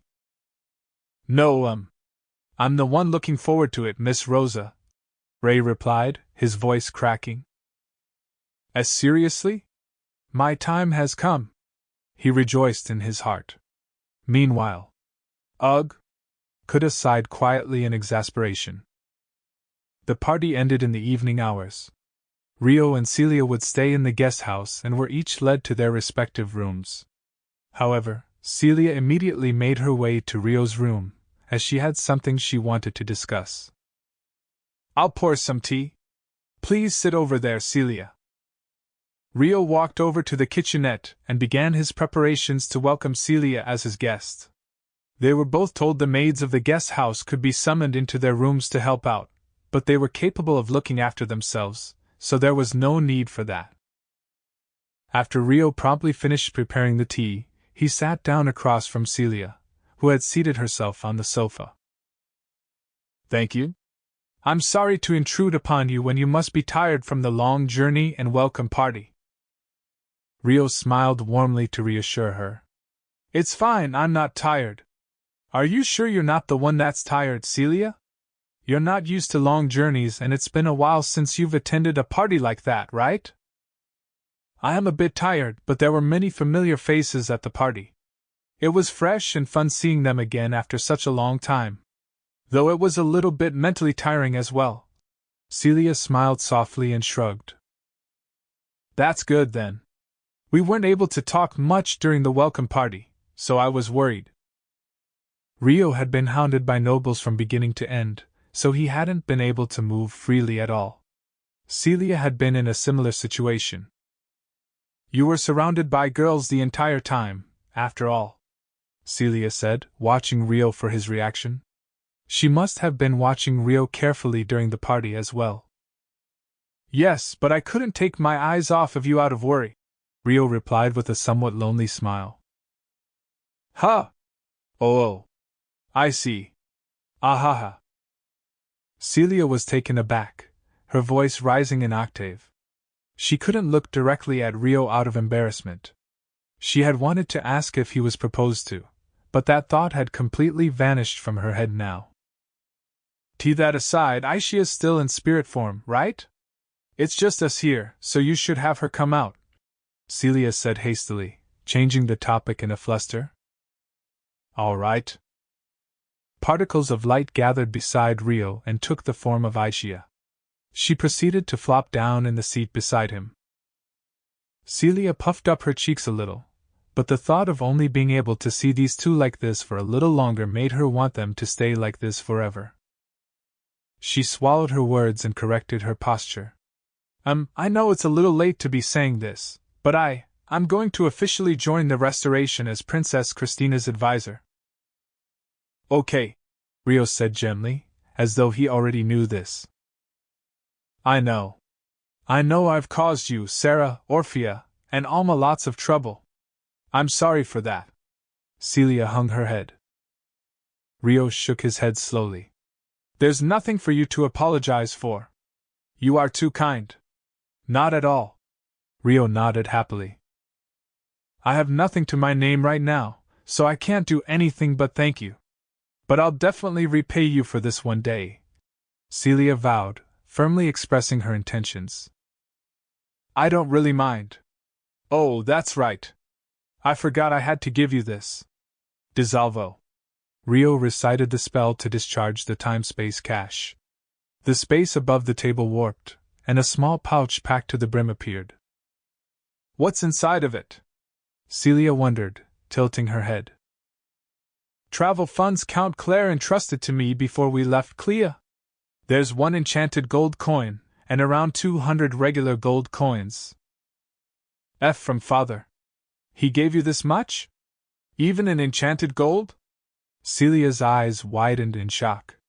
Enchanted gold coins were rare coins said to have the value of 100 gold coins. When combined with the 200 gold coins, it was a large sum of money even for nobility. Please take it, Rio said, placing the pouch before Celia. I can't. You keep this, Rio. No matter how you look at it, this sum includes your reward. I'm sure father said the same, didn't he? Celia shook her head and pushed the pouch packed with coins back towards Rio. Did he? I can't quite seem to recall. I accepted it in the name of travel expenses, but at any rate, I have no need for this money. It originally belonged to your father, and you'll need it to pay for various things for a while, right? You should just accept it and use it. In reality, Rio had received it with the agreement that the excess from their travel fees would be his reward, and quite a few extra golds had been added because of that, but Rio pretended not to know anything about it. I'm definitely going to confirm this with father the next time we meet. Celia glared at Rio for a long moment. Fine, I'll borrow it then. But I'm definitely going to return it. She accepted the money with a slight pout. Rio nodded in satisfaction. Good. Also, there's one more thing. He held his index finger up. What is it? Celia looked a little wary. I'm receiving an estate in Rodania as a reward for the incident this time. But I have no intention of living here, so would you like to stay there in my stead? Rio said. Why your home? Celia was speechless. She had considered renting a house for a while, but she hadn't expected to have a whole estate handed to her. Yes. Out of formalities, the ownership will have to be handed to me, but after that I can transfer it to you. I'll be shown around the potential properties tomorrow, so once all the paperwork is done I'll hand all the papers to you. Wait. Hold a minute. You can't do that. Celia interrupted Rio's words in a fluster. You can leave everything in your name, and store all the papers yourself. Please, she protested. But even if I own a mansion, I won't be able to manage it myself. I'll manage it. I have a job lined up, so I'll use the money I earn to pay rent as well. The mansion is something you're receiving for your achievements, right? I cannot accept that, Celia insisted. I don't need any rent, though. No. It's a form of distinction for you, so let me pay for it properly. Celia shook her head decisively. All right. If you insist. Good. Once you're done with all the paperwork, let's write up a formal contract. Sometime before you leave. Before I leave. He felt somewhat saddened by those words. Yes, let's do that. Rio agreed with a soft tone to his voice. Where will you go after this? Celia asked. I'm thinking of heading to the Praxia Empire, Rio replied in a stiff voice. The Praxia Empire. Is that because of rice? Or because you're looking for the person who killed your mother? Celia pried fearfully. Both, I suppose. There's no mistaking the two of them have something to do with one another, so I'm hoping to track down either one of them. If Rice was the Praxia Empire's ambassador, there was a chance he would have to sneak into the Imperial Castle, which he fully intended on doing. What will you do about the others? I will go to the Praxia Empire alone. I'm thinking of leaving the stone house beside Rodania, so you may be able to meet everyone if you wanted to. Aisha will continue to protect you in her spirit form from here on out as well. Really? Celia looked at Aisha. Yup. That way Haruto can travel at ease too. Aisha nodded slowly. Right. But before I leave again, we still have that meal planned at Lieselot's estate. I plan on heading to Amanda sometime soon to adjust the date with her. I see. Then I can meet Miharu and Latifah again. Yes. I'm looking forward to it. Celia beamed. There's one more thing I'd like to give you, Rio added. Huh. Celia frowned warily. Funds for her near future had been prepared for her, a house had been prepared for her, and she even had Aisha as her guard for a while. What else would he give her on top of all that? There's no need to be so on guard. With Aisha here to defend you, we have to address the issue of essence supply. This is an item to resolve that, Rio said, placing a metal bracelet on the table. The amount of magic essence consumed while in spirit form was trivial and could be naturally recovered by absorbing the essence in the air, but spirits took up a lot more energy when in their material form. What's this? A magic artifact that uses a spirit stone. Spirit stones are able to store magic essence, so if Aisha ever has to materialize, this should supply her with enough magic essence. I know you have an extraordinary amount of essence for a human, and you can form a temporary path with Aisha to resupply her, but it still isn't quite enough to use Aisha in her material form. In order to cause the supernatural phenomenon of manifesting a spiritual existence, there had to be a significant amount of magic essence consumed in the process. That essence consumption increased exponentially when using spirit arts in combat. That's true. But how much magic essence is stored in this item then? Celia asked nervously. Who knows? By my rough estimate, it should be enough to fire advanced magic several hundred times, I think. So it should be able to withstand Aisha fighting seriously if needed. As several hundred shots of advanced magic? Wait. This is an artifact, right? It must have had an original purpose when not being used as an emergency measure, right? Celia asked in shock. Well, I suppose you could say that. The original purpose of this artifact was to amplify the output force of the spirit arts and magic spells the wearer uses.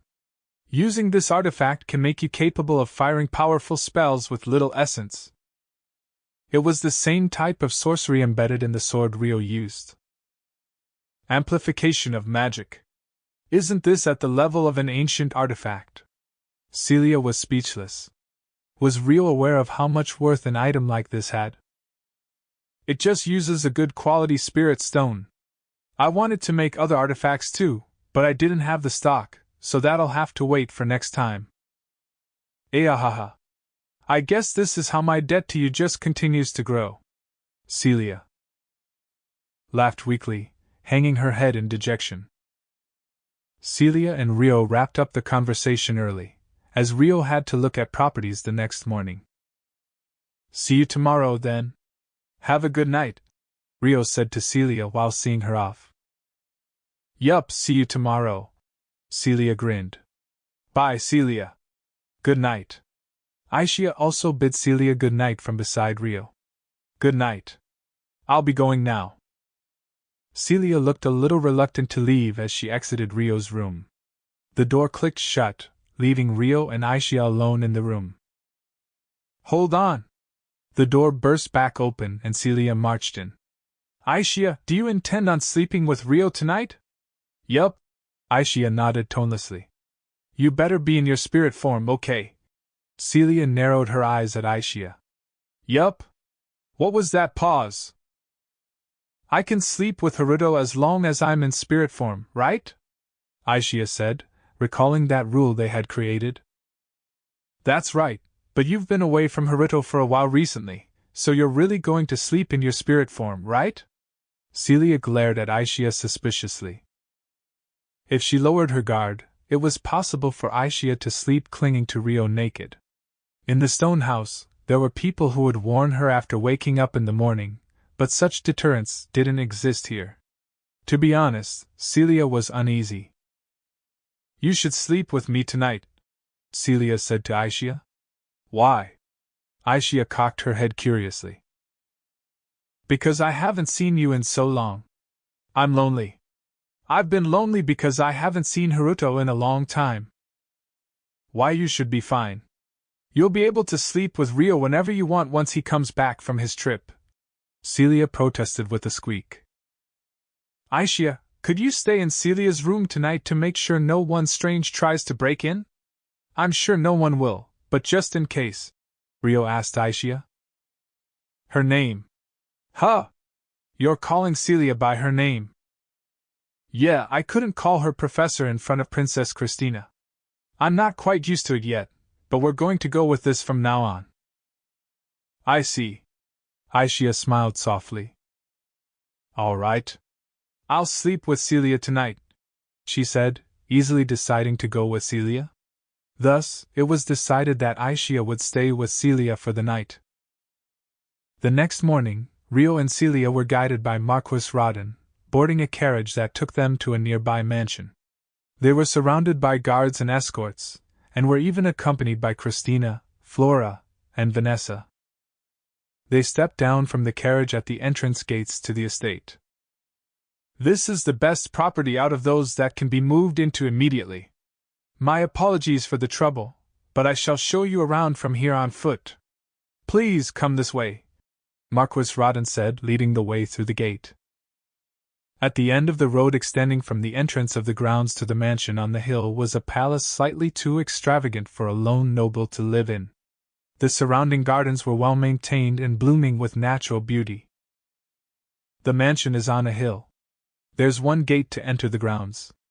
It seems to have been designed to be difficult to break in, at least. The view around the grounds is also open, and a barrier spell should be able to detect any intruders at night. Rio cautiously surveyed the suitability of the location as he followed Marquis Rodin. Most of the nobility affiliated with the Restoration have land in Rodania now. New mansions are being built, but the lack of land is a bit of an issue. That's why this estate is also on the narrower side, but I believe it stands out in other ways, Marquis Rodin explained as he led the party up the path to the mansion. From a security perspective, even this is too big. But it's still within a tolerable range for a location. There's also the need to keep up appearances as a noble, so all that's left is whether Celia takes a liking to it. While Rio was thinking, they arrived at the front door. Marquis Rodin showed them around the interior of the mansion as well. It had a living space for the servants, plenty of rooms for a family, and had an interior design aesthetic that clearly cost a lot of money. With Christina involved in the transfer of property, Marquis Rodin couldn't risk his reputation by offering a cheap mansion. His claim that it was one of the better properties in the domain was probably true. What do you think, Hiroto? Celia asked after looking around most of the mansion. I think it's good. But I want to prioritize your opinion, Celia, since you'll be the one living here. There was no doubt they had been introduced to a good property, and he wasn't going to be picky when it was being offered for free. If you're fine with it, then I am too. In fact, I think this mansion is wonderful. There aren't many nobles who can have such a nice estate other than the domain lord, Celia commented in awe. Ha ha ha, I'm glad to hear that from you, Celia. What is your opinion, Your Highness? Marquis Rodin turned to Christina happily. If the two of them are fine with it, then I have no objections. Christina shook her head while looking at Rio and Celia. She wanted to give more as a reward, but she wasn't going to insist if the people in question were happy with it. I see. In that case, this property shall be transferred to Sir Amikawa. Can this decision be considered finalized, then? Marquis Rodin checked one last time. Yes. Thank you for all that you've done. Rio bowed deeply. After that, an agreement was made and all paperwork completed within the day, including the contract and title deed. Furthermore, the written request that Rio had handed to Christina and the Restoration, mostly concerning Celia's treatment and safety, was also accepted and signed as a written oath with confidentiality. The estate had a basic set of furniture within it, so it was decided that Celia would move in tomorrow before they called it a day. 2 days later, Celia had started living in Rio's estate, and at her insistence, it was decided that he'd stay in the mansion for the duration that he was in Rodania as well. Rio worried that it wasn't proper for a man to stay overnight with an unmarried noblewoman, but Celia had managed to convince him that it was okay. Today, Rio had invited Kuda and Ray to the estate. Things had been so busy between capturing Charles and arriving in Rodania, he hadn't really had a chance to talk to them properly, so he wanted to see them before he left again. After preparing tea and snacks, he and Celia made their way to where they were waiting in the drawing room. "Help yourselves," Rio said. "Why, thank you." "Thank you very much." Both Ray and Kuda were oddly stiff as they reached for the cups. Are you too nervous by any chance?" Celia asked curiously. Well, it's a really impressive mansion." Ray scratched at his head as he answered. "It made us realize that you two are nobles too," Kuda added. "Well, you two are friends of the hero Ray too, right? In this world, that alone is enough to give you a certain amount of social status," Rio pointed out. "Yeah, but we're not with him anymore. So now we're just regular people. Kuda wants to become an independent man that can stand on his own 2 feet, without borrowing Ray's power. Just like Haruto." "Our Ray." Kuda's face turned red after being outed. "I see. Though I can't say if I'm the best role model, I think that's a wonderful attitude to have. I'm rooting for you," Rio commended Kuda a little bashfully. "Indeed," Celia agreed with a grin. "No, you're definitely the best. Or rather, you're so amazing, it's a little unrealistic of a goal," Kuda praised Rio. "That I can agree with," Ray said with a firm nod. "Not at all. The two of you are older than me anyway." Rio shrank back. "That's what's strange, though. For some reason, it just feels like you're older than us. Maybe it's because the first impression we had of you fighting was so strong? You're still 16, right?" Ray asked. "Yes. Are you really just 16? "Yes, I should be." Since he had memories of his past life, Rio hesitated just a little. However, while he was heavily influenced by the memories of Amikawa Haruto, the base of his personality was still the boy that was born and raised in this world. It was why he had stronger recognition being 16 years old. Not that he paid much awareness to his age at all outside of situations like this. "Ray, asking too many questions about that is rude," Kuda warned. "Alright. Well, okay. That aside, I'd like to ask you for a favor, as one man to another. And to Celia as well. Can you give us some advice?" Ray asked. "Advice about what?" "About our future." "I see. I'd be happy to listen to your thoughts." Ray had asked him to keep an eye out for them as well, so Rio agreed readily. "The truth is, Kuda and I are thinking about going down different paths from now on." "Really?" Rio had assumed they would continue to stick together, so this was a little unexpected. "Well, I don't have any particular goal at the moment, so I think I'll still stick with my underclassmen for now. But the things we want are different, you could say," Kuda revealed with a slightly embarrassed blush. "By which you mean?" "Well, I'll start. I'm thinking of becoming an adventurer," Kuda said with a slightly stiff look. "An adventurer?" Rio looked slightly conflicted.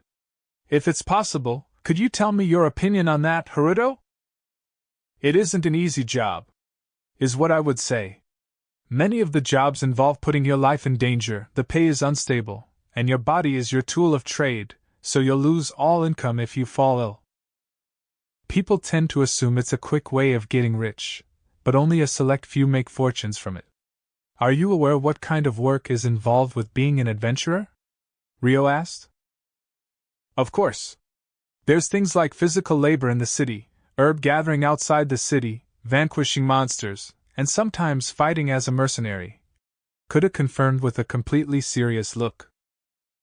"If you were thinking of becoming one on a whim, I would have advised you against it, but I'm definitely not making light of the job." "So it seems. May I ask the reason why you want to do this?" Rio asked, feeling the strong conviction behind Kuda's gaze. "I want to learn the harshness of reality. I still know nothing about this world right now, but I have to be able to live in it. I don't want to be protected by someone else my entire life. That's why I want to know more about this world. Someday, I'd like to travel to all different kinds of lands." I don't think that way of thinking is wrong. But if you're going to become an adventurer, I believe it would be best for you to receive combat training first. To be honest, your current level of ability would leave me worried, Rio pointed out rather harshly. During their journey, he had taught Kuta and Rei a little bit about swinging a sword, but they were both complete beginners. I know. That's why I'll be taking combat lessons with Vanessa and the other knights, thanks to Princess Christina's kindness. In the meantime, I plan on basing my activities around Amanda while taking those lessons and picking safe jobs to begin with. Kuta seemed to have placed proper thought into where he was lacking. I see. You have it all planned out. In that case, any other warnings I give you will just be needless meddling. No, that's not true. If you think it won't work out like this, then that means I'm still too naive. You think too highly of me. I wish I could be of more help to you, but I plan on going on a journey in the near future. I can be a sparring partner for you any time before then, though, so just say the word if you need one. And no, I'd just lose in an instant if I fought with you in my current state. But I'd love to ask you for a match once I'm able to hold my own a little. Please knock me down from my high horse when I need it, Kuta said. I understand. In that case, gladly.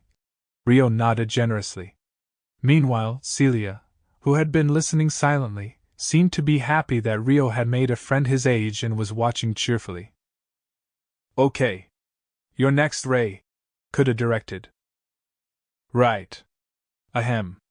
I'm thinking of joining the Restoration and aiming to become a real sorcerer. I've heard that it's difficult for commoners to learn magic and sorcery and… Rei cleared his throat a little nervously before speaking of his future plans. However, he became slightly shy towards the end and struggled for words. Rei fell in love with a noblewoman in the Restoration, so he wants to become a sorcerer for her sake, Kuta revealed on his behalf. We haven't decided to date officially yet, though, Rei corrected in a fluster. Really? Rio said.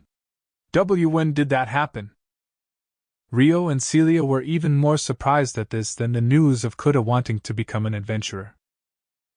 The truth is, things have been going well with this girl I met at the party the first day we came to Rodania, Rei confessed bashfully. I see. In all probability, that was likely a part of the Restoration's recruitment activities. Rio and Celia immediately suspected that, but this wasn't exactly a rare case for Noble's society either. Kuta had probably been recruited as well, but if he was choosing the path of an adventurer, it probably wasn't a very tempting invitation. While the problem lay in Rei's lack of understanding about Noble society, seeing his blissful face as he spoke made it more difficult to say that it was a problem. But the thing is, I don't know much about dating girls of nobility. In fact, it's my first time dating a girl at all. As nobles and senior figures, I was hoping to get some advice from you two about this, Rei said, bowing his head at Rio and Celia. But… Rio and Celia looked at each other, frowning. Now. You two are lovers, aren't you? You can just tell me, like, how you started dating and stuff. How often are you meant to send gifts? What kind of gifts? Anything like that would be a great help. Huh. There were so many things to correct in what Rei was saying, Rio's reaction was delayed. After a pause, Celia yelled with a blush on her face. Huh? Lovers? Haruto and I? She was so shaken, she nearly called Rio by his real name. Yes? Rei nodded. Is that how we look to you? Celia asked nervously. Yes? You look like a perfectly happy couple living together. Rei looked at Celia with pure eyes as though to say, What about it? I see. Celia ducked her head with a bright red face. Meanwhile, Rio looked awkward. Huh? Am I wrong? Rei finally realized the other possibility. Yes. We don't have that kind of relationship. Rio nodded with a frown. What? This time, Ray and Kuta were the ones in shock. What they saw of Rio and Celia's intimacy had made them assume they were lovers with certainty. It was almost like they were a married couple. And I'm sorry to say this, Ray, but I have no experience with dating either. Why, you're telling me such a perfect man has never had a girlfriend before. I suddenly feel like I can relate to you a lot more. Ray looked at Rio with sparkling eyes. No, well. Also, I only became a noble recently, so I think Celia would be more knowledgeable in this topic than me. At a complete loss, Rio finally sought help from Celia. I haven't dated anyone before either. Though I did have an engagement forced upon me. Celia protested with a bright red face. 1 week later. Then, as discussed, I'll be heading to Amanda now, Rio said to Celia after dinner. Okay. Have a safe trip. Can I say that? Celia asked, watching Rio's face. Yes, of course. Celia suddenly grinned bashfully. Just to let you know, I've found a job. A new academy was recently established for the children of the Restoration nobility. For now, I'll be working as an instructor there while I continue my research. I might even visit the Galar Kingdom's Royal Academy sometime, she reported, possibly to hide her embarrassment. Congratulations. I knew you wouldn't have any problem finding work, but I'm still a little relieved. I envy the students who get to sit in on your lectures. Ahaha. There's nothing I can teach you anymore. Celia laughed shyly, a distant look in her eyes. That's not true. I'm still learning things from you, just like I did in the past, Rio also said with a distant look. Celia smiled fleetingly. Hey, Rio. Do you still remember that time you came to visit me in my room before you left the Beltrum Kingdom? She said with slight embarrassment. Yes, I remember. Our goodbyes were sad back then, but that's not the case this time. Right? Yes. This time I can proudly show my face to you. You'll stop by every once in a while, right? Of course. I promise. No matter where I go on this continent, I'll come see you, Rio said clearly, nodding. Huh. Yeah. Celia blushed faintly and nodded in embarrassment. Then, with a high-pitched voice, she added a little overeagerly, That's fine, but what I wanted to say was that we should have a positive farewell. So let's redo it this time. I don't want to make it a sad memory like last time. This time will be bright and positive. Redo it? Like last time? Rio cocked his head at Celia's words, not quite getting the point. Why, yup. When we said goodbye, you hugged me, right? That's why.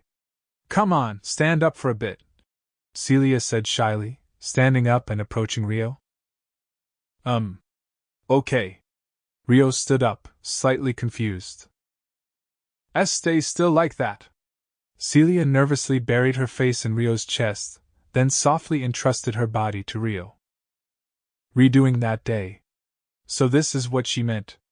I did hug her like this before leaving Beltrum back then. It wasn't a very happy memory, so I guess she wants to overwrite that. Rio smiled happily and gently wrapped his arms around Celia. Once he did, Celia squeezed Rio a bit more. Celia's warmth was the same as that day, making his heart feel at ease.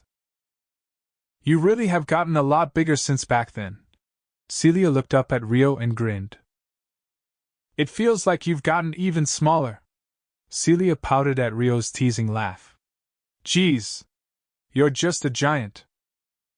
We probably won't be able to say goodbye like this in front of other people, so I'll say it now even if it's a bit early.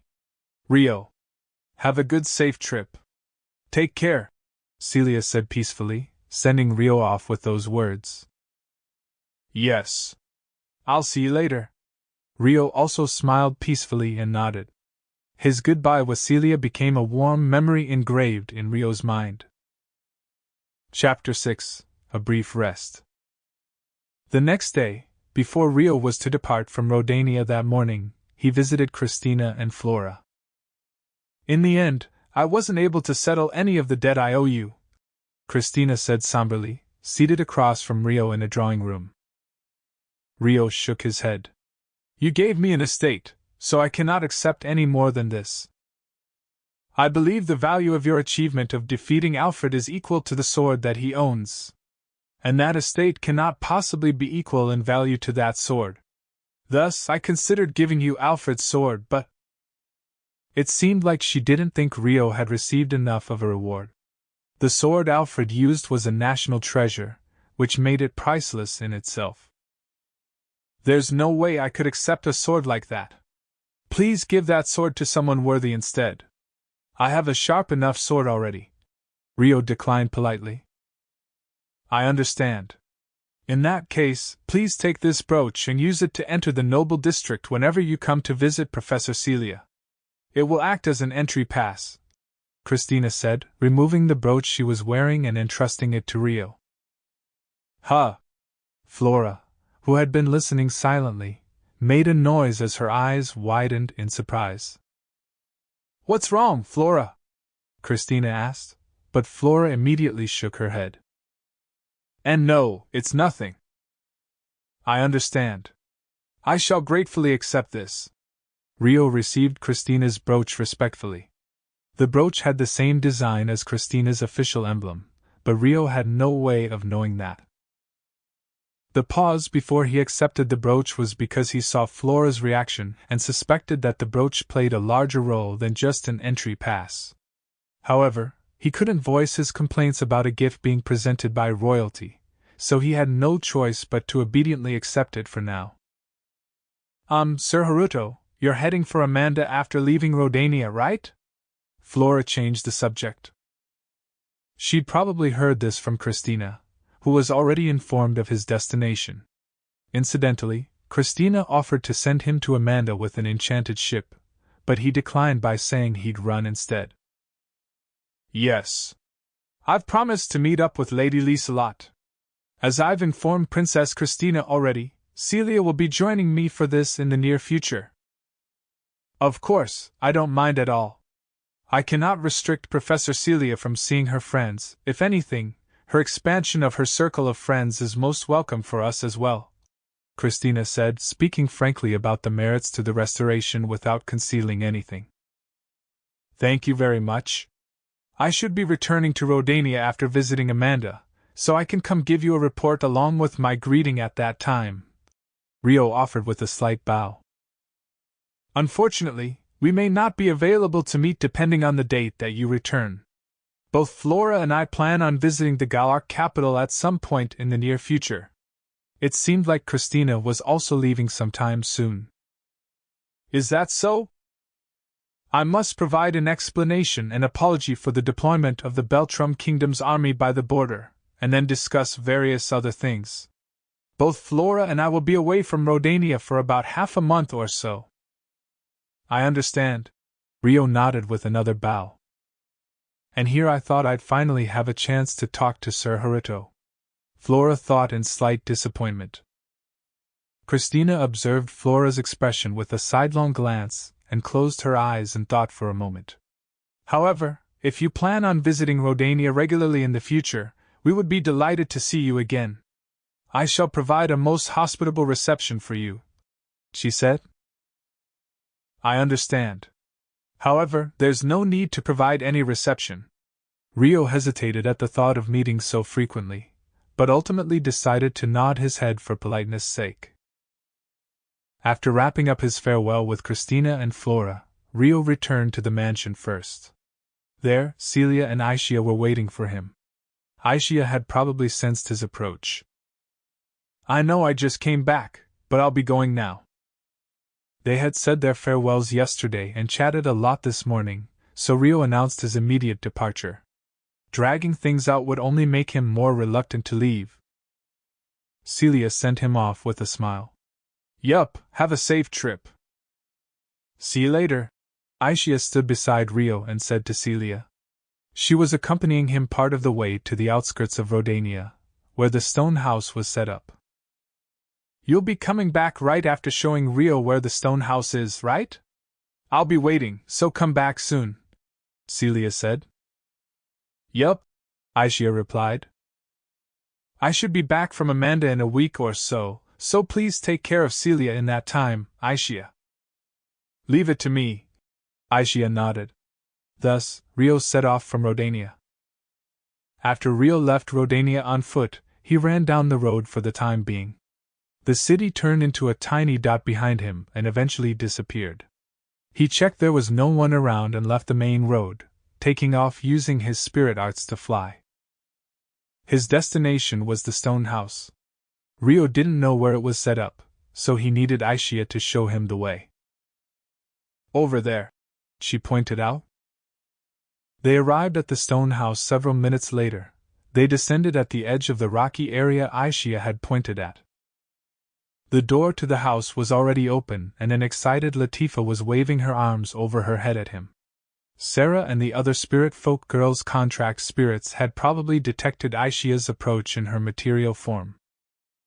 Welcome back, Oni-chan! Aisha! Latifah launched herself at Rio as soon as he landed, hugging him tightly. She hugged him like she was trying to make up for his long absence, which had lasted several weeks this time. Hey! Good to be home. Rio petted Latifah's head gently. Oh! Is it true Liselot invited us to her house? Can I really go too? Latifah looked up at Rio's face and asked innocently. Of course. As long as you want to. I want to go. I've been wanting to meet her ever since you told me about her. I'm going to head to Amanda and meet with Liselot to adjust the plans, but I wanted to come here first to talk about that. Will you be participating as well, Miharu? Rio asked. Yes, I'd love to. Also, welcome home, Haruto. Long time no see. Miharu first nodded awkwardly, then acted oddly humble, her voice nervous. Yes. I'm home. It's been a while, Rio replied a little bashfully. It had been several weeks since he last saw Miharu. Perhaps that was why he felt oddly shy right now. Now let's go inside. Sarah clapped her hands and started walking towards the door. Let's go, Oni-chan. Latifah immediately cut around Rio and grabbed his arm, dragging him inside the house first. Once everyone sat down on the sofas, Rio decided to bring up the dinner party. With Latifah and Miharu's participation decided and Liselot, Celia, and Aisha's attendance, all that's left is to wait for Satsuki to get permission to go out and the dinner party can be held. There should be a total of 7 people, including me. Hopefully she gets permission. No, she has to get permission. But Latifah was speaking energetically, but then she looked up at Rio's face and stared. What's wrong? Rio faltered under the strange pressure he felt. Oni-chan sang Celia's name without using a title. Latifah had picked up on it. Sarah, Orphea, Alma had faces like they were expecting that reaction, but both Latifah and Miharu were wide-eyed at hearing this for the first time. This again. It seemed like this topic was a greater problem than he ever expected. Why are you doing that? Latifah leaned in forcefully. We were escorting the princess to Rodania. I couldn't call her professor in front of the others, Rio answered, frowning. I guess. How nice. I already call you by your name, Latifah. I know that. But suddenly changing the way you address each other makes it feel like you've gotten closer. He'd been calling her Latifah since the beginning, which was why she was protesting out of envy at being unable to experience the same thing. That's a little unreasonable. Rio winced. Everyone else is envious too, right? You all want Oni-chan to speak to you like that too, right? Latifah bluntly asked all the girls present. Sarah, Orphea and Alma exchanged looks. Well? When we discussed it, we agreed it would be really embarrassing for that to actually happen. Orphea answered Latifah with a giggle. I suppose I get that too. As for Aisha, I've been addressed this way from the start. I'm fine with this, Aisha answered plainly. I see. What about you, Miharu? Latifah asked Miharu last. Huh? And me? Yup. Do you want Oniai-chan to call you by your name? Haruto calling me by my name. Miharu glanced at Ryo. Miharu. Ryo's voice played in her head. I wonder. Miharu's face was bright red. So you do? Latifah decided by herself. That's not true, I think. Miharu refused reflexively, but ended her words with a question. Her thoughts immediately show on her face, Sarah said with a slightly scornful look. I believe the same applies to you, Sarah. Well, Miharu's case is a little unique. For once, Alma agreed with Sarah. That's because it's different than being called Mi-chan. Miharu couldn't explain this in words, so she protested in her mind. Ryo raised his hand awkwardly. He realized there would be no end to this otherwise. Everyone's eyes gathered on him. He cleared his throat. I have a very serious topic to discuss, so let's move on for now. A very serious topic. Sarah's face turned stern. It's about Latifah. Ryo looked at the girl seated beside him. Me? Latifah blinked. Yes, it's about your past. To be honest, I wondered if it was right to bring it up as a topic of discussion, but if you're all participating in the dinner party, then I believe it's something that should be addressed. Sure. What is it? A slight shadow fell over Latifah's face, but she nodded with a serious expression and encouraged Ryo to continue. She didn't want to remember her past, but she trusted him. She knew, unconditionally, that the reason why he looked so torn right now was because he pondered and pondered over this topic before bringing it up. Besides, she knew she didn't mind the people present right now hearing about her past. Sarah and the others know this already, but Latifah used to be a slave. Ryo began with the facts, but was immediately interrupted. Actually, Miharu knows about that already. I told her before. Including how I was raised as an assassin, Latifah corrected. Really? Ryo asked in surprise. Yup. Back when Miharu was still in the village, she consulted with me about whether she should attend the banquet or not. I told her about my past then. I see. Yeah. Sorry for interrupting. Go on, Oniai-chan, Latifah said in a more mature way than normal. The truth is, the nobleman who raised Latifah as a slave could be part of the restoration, Ryo finally revealed. Huh! Everyone other than Aishia was shocked. Is that true?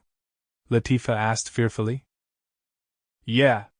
His name is Gustav Huguenot. He is the head of a ducal house, with an eldest son named Stuart. Stuart. Latifah's expression turned bitter. She'd never forget that name. He was the one who made her call him Big Brother, and came to Latifah's cell to toy with her whenever he was bored. He never acted too violent to injure her in a way that would hinder her assassination work, but he abused her however he wanted up to being able to treat her with the healing magic Kura. Wait a moment! Gustav Huguenot, isn't that Duke Huguenot's name? Sarah said in a panic, checking if she had the right person. Indeed. Other than Princess Christina and Princess Flora, he's the highest-ranked nobility within the Restoration. That man did something like that to Latifah. Sarah gritted her teeth and clenched her fists. The possibility is extremely likely, but it's still a possibility. I apologize for keeping quiet about this. I wanted to explain this matter in front of Latifah, as it concerned her. And no, we don't mind that part at all, but... Sarah shook her head at Ryo's apology.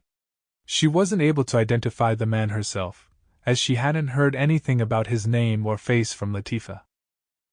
The collar of submission that had been used to order Latifah to commit suicide if she was ever questioned was removed, but she still hadn't told them his name, just in case. However, she would surely be able to identify him by seeing his face. I thought it best to discuss this because by attending this dinner party, Latifah will at least gain some kind of connection to nobility. That, and if she ever goes to Rodania with Sarah and the others to visit Celia, it's very likely that she'll encounter him. I see. The girls accepted his words with thoughtful looks. I've hidden the truth of Latifah's past from Liselot and informed her that due to certain circumstances, Latifah's name shouldn't be revealed to any Beltrum nobles. That's why the dinner party will be held within Liselot's estate with select attendees only. She also went to negotiate with the king for permission to have Satsuki visit her. We didn't have time to speak to her personally, but she seems like a very good person, Orpheus said softly. She is. That's why Latifah's secret will be safe with Liselot if they are to become acquainted in the future, but visiting too often may cause rumors to spread. And so, it would be inconvenient for Latifah to use her current name while in Amanda. She'll probably need to use an alias. That's why I thought to explain everything properly, as this'll affect her future greatly. Rio looked at Latifah. What do you want to do from here onwards? If you want to go to places other than Amanda, you may need to act under an alias like I've been doing. I haven't told Liselot your name yet, so you can act like it's your real name. Of course, if you continue living in this house as you have, it shouldn't pose much of a problem. If you want to go outside but don't want to be near Duke Huguenot, I'll do something about it. That's why I'd like to hear your thoughts about all this. He was unusually intense in confirming her intentions. Oni-chan. Latifah bit her lip. It hurt to recall Duke Huguenot, but she was happy Rio had thought about her this much. Of course, you don't have to answer right away. Take some time to think about it, Rio said, breathing a small sigh to calm his heart. If I'm allowed to, then I want to see more of the world outside the village. I don't want to see the person who made me into a slave, but if I can stay beside you as your little sister, I want to travel even more. If I end up seeing that person while going to Rodania to visit Celia, then I'll endure it. Of course, I'll have to do it under an alias, Latifah said, conveying her feelings carefully. I see. I understand. Rio nodded slowly and deeply. But I want to meet Liselot as my real self. I want to see her and have her know about the real me. That's why I want to visit her as Latifah and not under an alias. Is that okay? Latifah confessed further, peering at Rio's face. Why wouldn't it be? If that's what you want, then we can explain to Liselot that way. Leave it to me, Rio assured her with a thump of his fist against his chest. Thank you, Oni-chan. Latifah hugged Rio, overcome with emotion. Miharu and the others looked on with pleasant smiles. The next day, Rio visited Liselot's estate and informed her of Latifah's thoughts. Fortunately, Francois had given permission for Satsuki to go out, so Liselot was able to report that the dinner party was to go ahead as planned. Thus, the date for the dinner party was set to 3 weeks from then, where Rio had to participate in party games in the name of deepening their relationship. Many dramatic events happened, and everyone had quite the lively, warm, and relaxing time together. Another week after that, Rio said goodbye to a worried Miharu and the other residents of the stone house, then finally departed for the Praxia Empire. Interlude, Consultation. In the Praxia Empire's capital of Midgard, in a particular room of the imperial castle.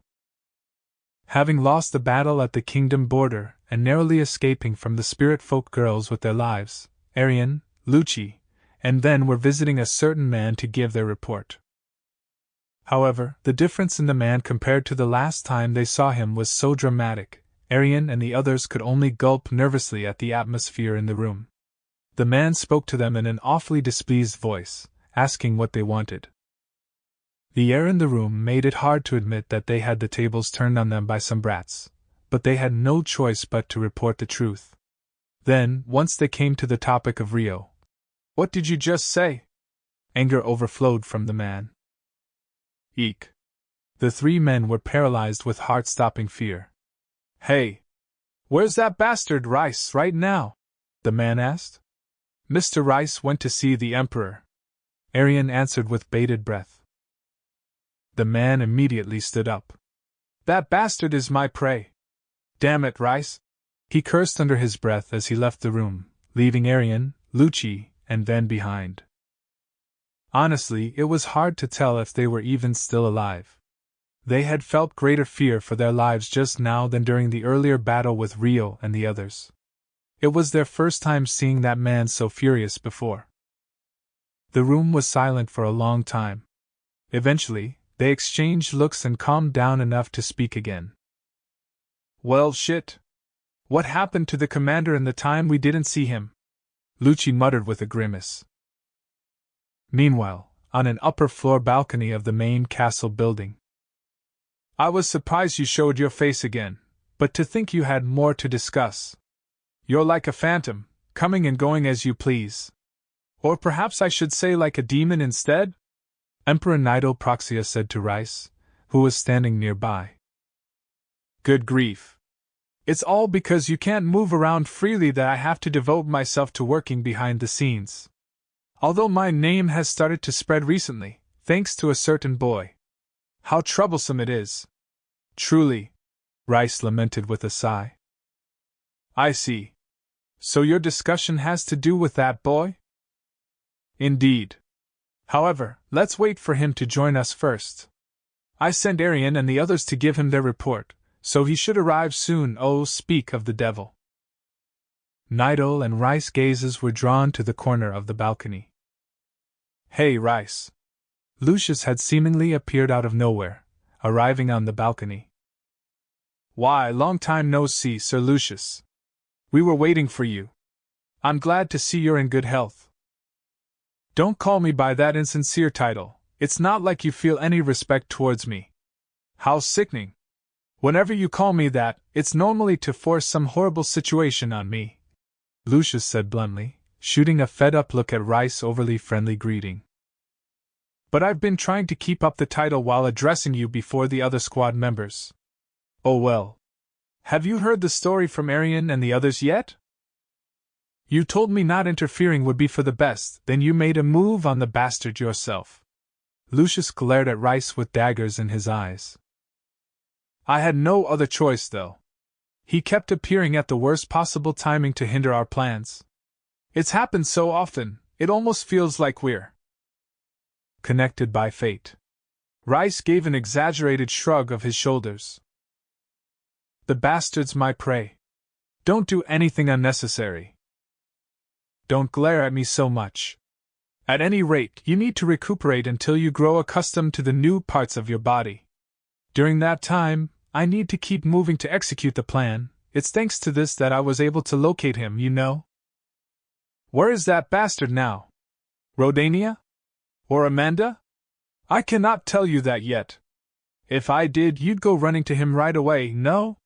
You say that, but you just want to get the jump on me. Nonsense. If anything, I'm trying to prepare an opportunity for you to reunite with him. If you follow my instructions, that is. I can't trust you. Lucius looked at Rice with suspicion. We shouldn't interact with him.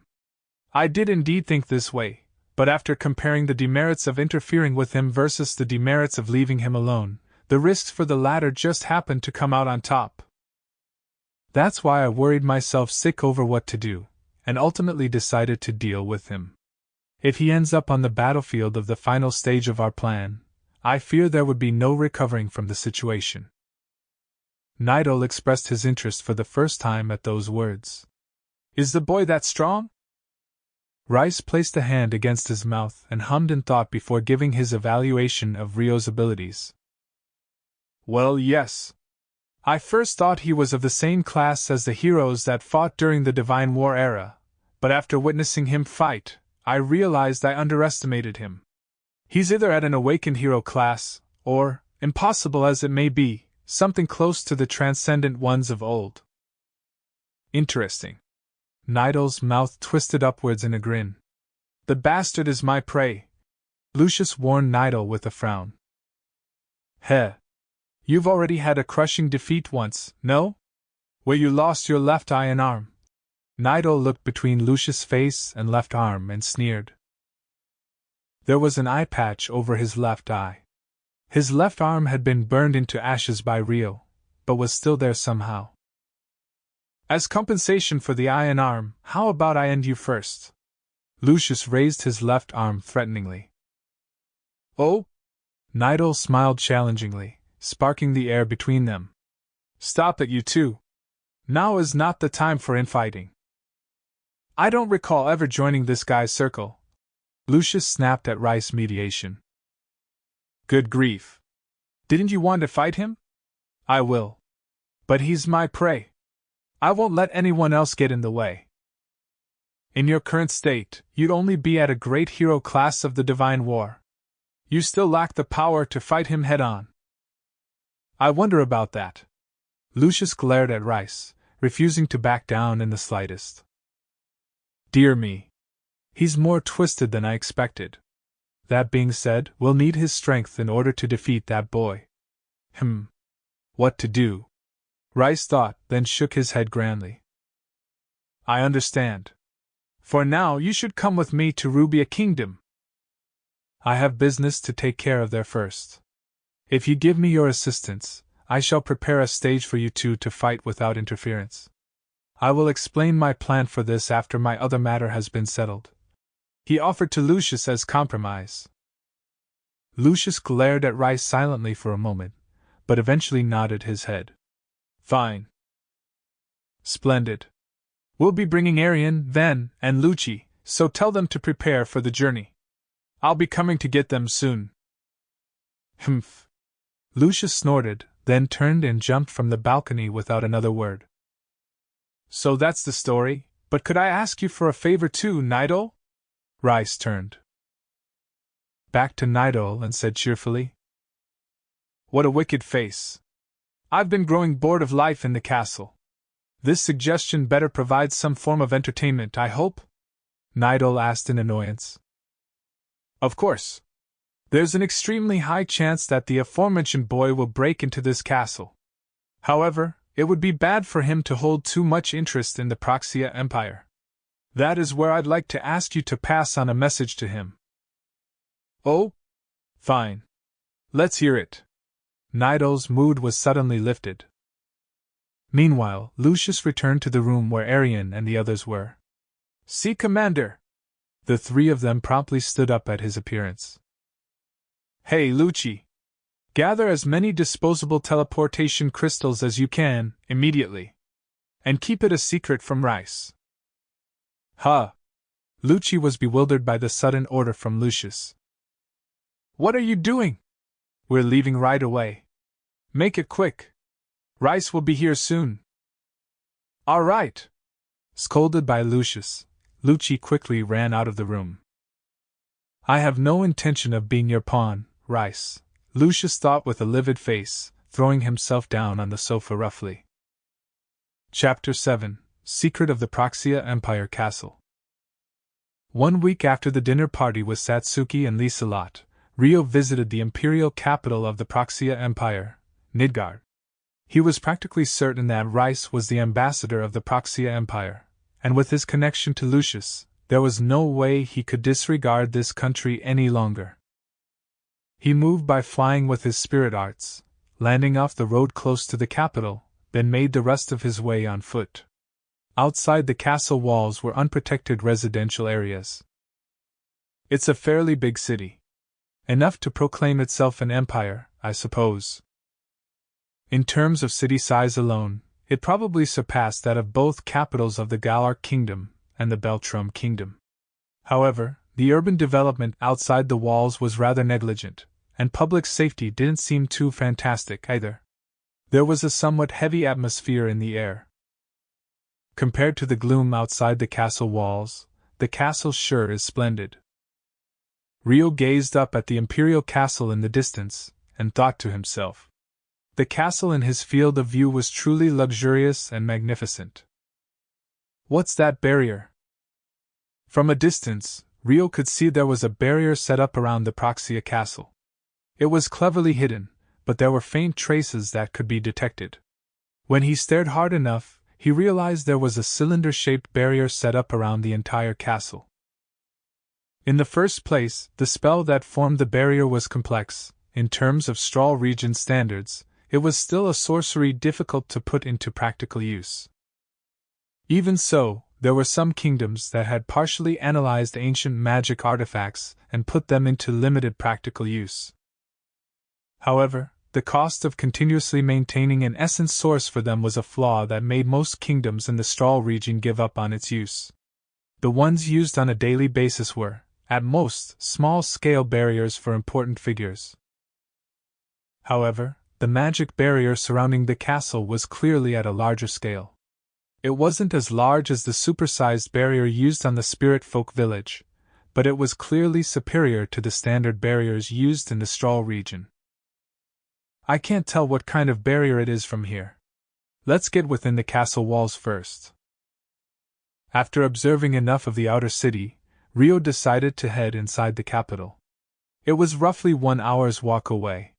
Stopping at street stalls to confirm the state of the capital on the way, he arrived at one of the gates. There, he paid the entry fee and stepped inside the city walls. The further I move inwards, the higher the standard of living and public safety gets. That's right, the inside of the walls was clearly a different world from the outside. The standard of living rose closer to the walls outside the city as well, but once inside the walls it was visibly evident that life was better here. The people walking past had better clothes, spirited expressions, and there were street stalls everywhere, overflowing with liveliness. Furthermore, the buildings were all neat and the city was well maintained, with soldiers patrolling at every turn. Every city had a difference in living standard between the inside and outside of the walls, but it was rare to see a city that had prioritized the development of the interior city so much. Nidoproxia, the emperor who started as a mercenary. Survival of the fittest. It was an extremely mercenary-like way of thinking, and it governed the entire country. Rio approached the castle while observing the city's townscape. He went up to the bounds that the general public was allowed to go, and analyzed the castle. There's definitely an intruder detection effect on this. How annoying. There may be other effects too, but I won't be able to investigate it up close during the day because of the security. Not even Rio could approach the heavily guarded castle during the day, especially if Rice was potentially inside. For now, let's wait for night to fall. Rio arranged a suitable inn to stay in and decided to gather a little more information about the Proxia Empire. At night, once the citizens of the capital had fallen asleep. In the end, Rio hadn't been able to obtain much information. He could choose to spend several more days conducting a thorough investigation, but there was little chance of gaining information with no connections. In the end, Rio decided to go with the high-risk, high-return option. He dressed in black and covered his face, then snuck out of his room at the inn through the window to commence his plan. His destination, the Imperial Castle. He climbed over several walls within the city walls and proceeded towards the interior of the capital. The city was silent at night, especially in the residential areas, and there was no one to be seen apart from the patrolling soldiers. From a certain point past the noble area near the castle, the townscape came to an end and was replaced with a wide, stone-tiled square. Beyond it was the massive stone wall that surrounded the castle. Rio came to a stop right before the square. The torches are lit, and there are a lot of soldiers patrolling the area.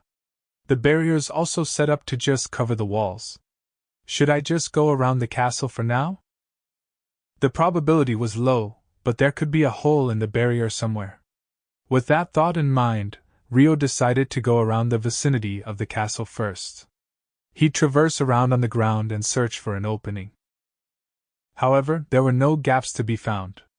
It seemed that breaking inside without being detected would be impossible from the ground, at the very least. This meant his only options left were to break in from the sky or interfere with the barrier. That being said, he wanted to avoid the latter option if he could. Depending on the type of barrier it was, he could be detected as soon as he tried to fiddle with it. In conclusion, he had no choice but to try breaking in from above. Rio gently rose up in the air. He ascended higher than the barrier and overlooked the castle below. The top of the barrier is coming apart, though it may be a trap. Perhaps the magic essence couldn't reach the top of the barrier, as there was a gap that seemed wide enough to pass through. It was possible the opening was a trap, so it would be better to investigate the nature of the barrier, but that could be the very aim of the trap, putting him at risk of being hit by a counterattack spell. That being said, there were no other potential openings to be seen. Unless there was a hidden passageway only select people knew of, he wouldn't have overlooked anything either. It would be too optimistic to hope a new point of entry would conveniently appear at some point in the future, and if the gap in the barrier was a temporary failure, it was possible it would be closed by tomorrow. Let's try going through it.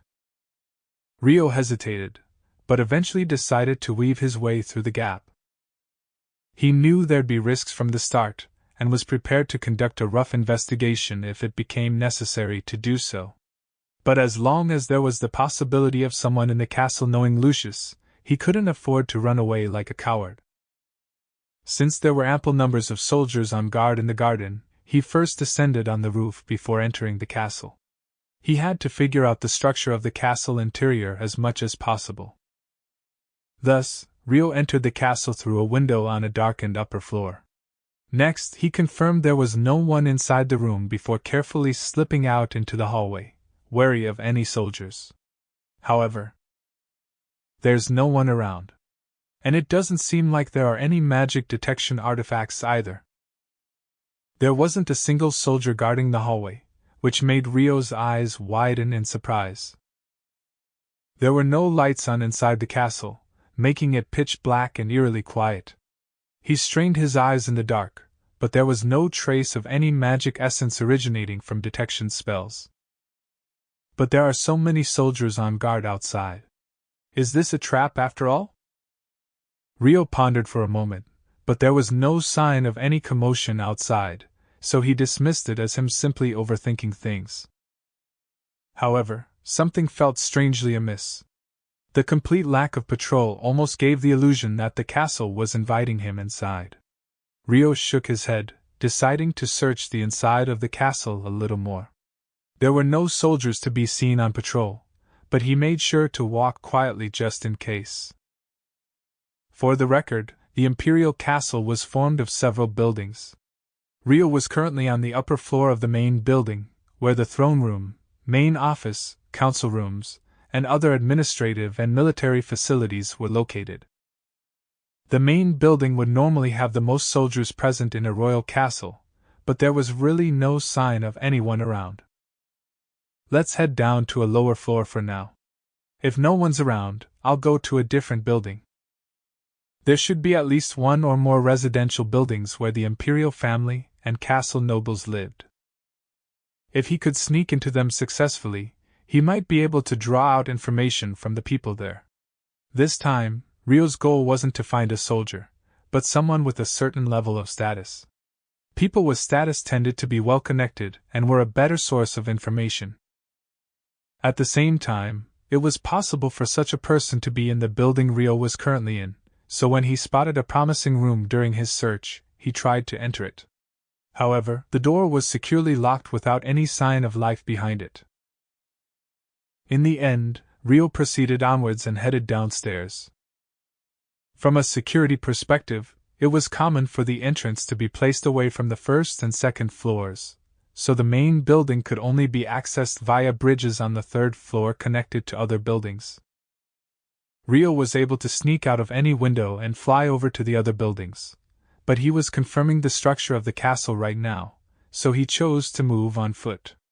He proceeded forward carefully, blending in with the darkness. Then, on one of the connecting walkways on the third floor, Rio finally found a soldier. There were a total of 5 bridges connected to other buildings, 4 of which were guarded by soldiers. It wasn't a very welcome sight as an intruder, but Rio felt oddly relieved to find soldiers on guard. However, his mind immediately focused on the matter of which building to move to next. I'll go through all of them, starting with the least guarded building. I should learn the structure of all of them. That building is strangely large, though. He decided to start searching the least guarded building first. The lack of security made it less likely there was anyone there, but even learning the structure of the building could be useful later. Thus, Rio swiftly and quietly crossed the bridge. What he found at the other end was... What is this place? A training ground? No, an arena? The building had the appearance of a round arena. The roof was an atrium and the interior was dimly lit by moonlight. Rio was currently in the upper seats of the stands, overlooking the weathered grounds below. Well, I can see why they don't need guards here. Seems like I won't need to check any further either, Rio thought, losing interest and turning to head back to the main building. However... With his heightened senses from using a body-enhancing spirit art before sneaking in, Rio detected a faint presence. The owner of the presence immediately closed in on him. Rio jumped out of the way in a fluster. Oh? So you can detect my presence under the cover of darkness. As expected of an intruder capable of slipping through the barrier. I am the Emperor Nido Proxia. Welcome, insolent intruder. There stood a boulder-like man with a bright smile, who introduced himself as the first emperor of the Proxia Empire. Rio warily observed the man that appeared out of nowhere from underneath his hood. What, have you frozen in fright at the Emperor's reverence? Fine, I'll allow you to speak. What do you have to say for yourself? Nido Proxia raised both arms and spoke to Rio pompously. He held in his right hand a black broadsword that would normally require both hands to handle. How did you know I snuck through the barrier? Rio asked, concealing his discomposure by deliberately choosing not to acknowledge the man before him as the Emperor. Bwahaha! On top of hiding your face before the Emperor, you speak in such a disrespectful manner. Well, that's fine. However, I have no reason to explain myself to an intruder.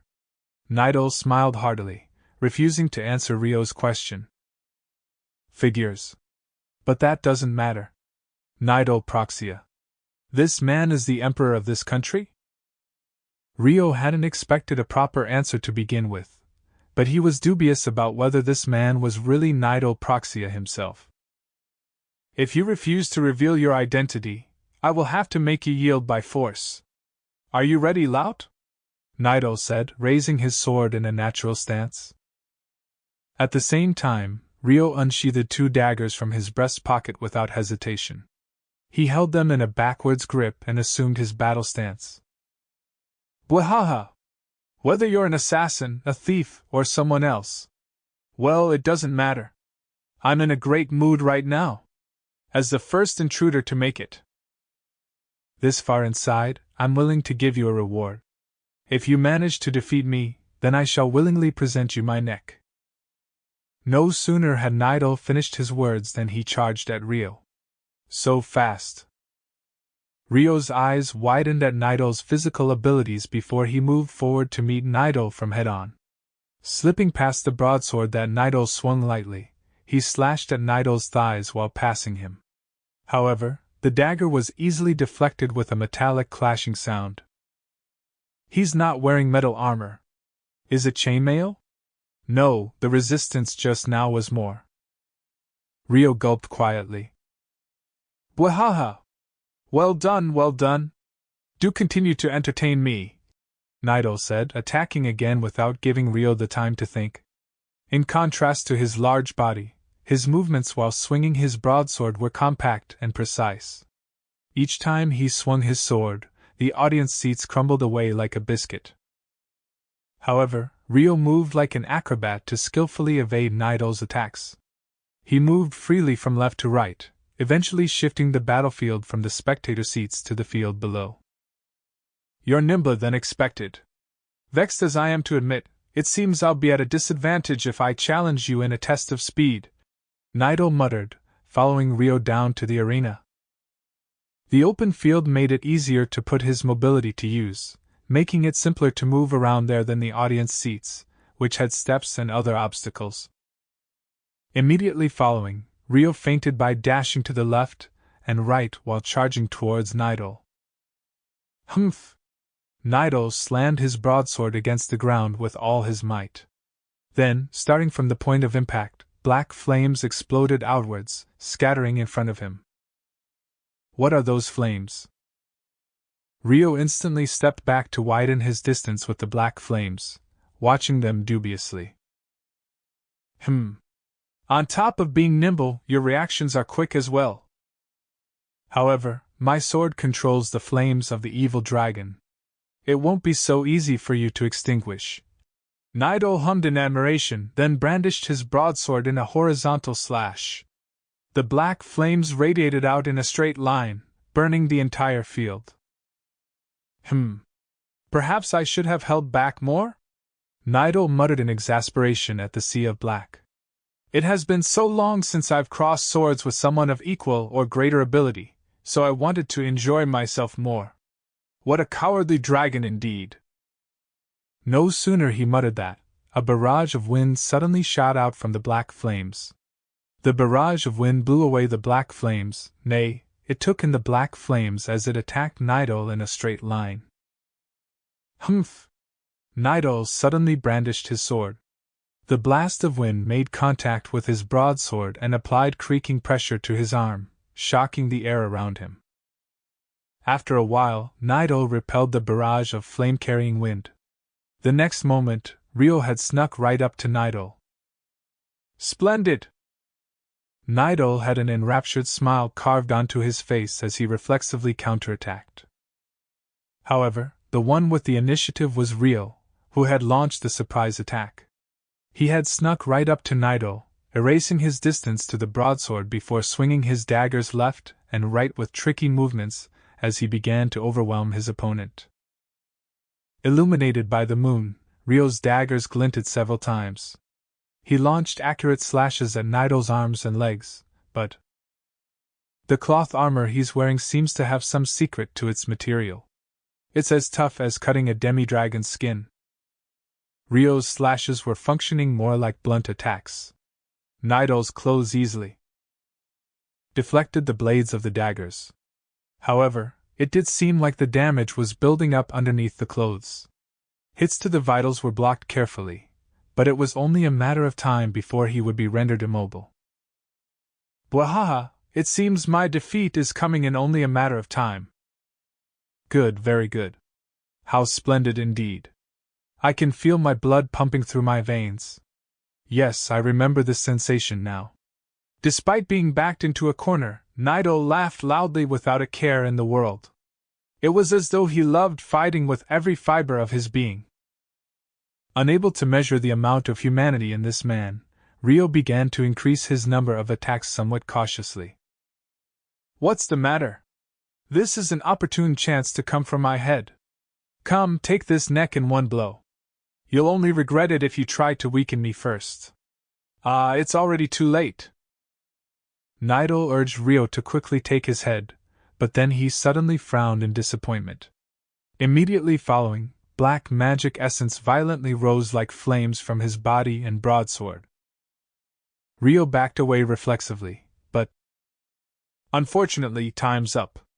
I cannot hold it back any longer. You should run away quickly. Nidal sighed. The violently blowing torrent of black essence gathered around his sword ominously. That magic essence is bad news. Rio felt a cold chill down his spine and promptly gathered essence within his body. Oh? It seems you intend on exchanging blows with me. Good, good. That way of thinking is truly magnificent. Nidal's eyes widened, showing a glimpse of his astonishment. Then, his mouth twisted with an aggressive grin. During this time, the black essence torrent continued to gather around his broadsword. En garde. Nidal held his sword pointed at Rio's eyes, then swung it down slowly, and a tremendous rush of black flames was released. The inside of the arena was covered in pitch-black darkness. However, Rio had gathered a similarly vast amount of magic essence. He raised his hand at the approaching flames without flinching, and white light burst forward from it. The white torrent of light glittered like diamond dust as it rushed straight onwards, colliding with the black flames. Immediately after the collision, blinding light filled the arena and an ice-cold gale blasted through the area. Nidal's black flames had been eaten away and were freezing over. Furthermore, Rio had already moved to approach him from behind. It was a rather sudden ending, but I cannot recall the last time I felt so elated. Well done. I had fun. To keep my word, I will give you your reward. What do you desire? My life? Nidal asked simply. Rio's dagger was pointed at his neck.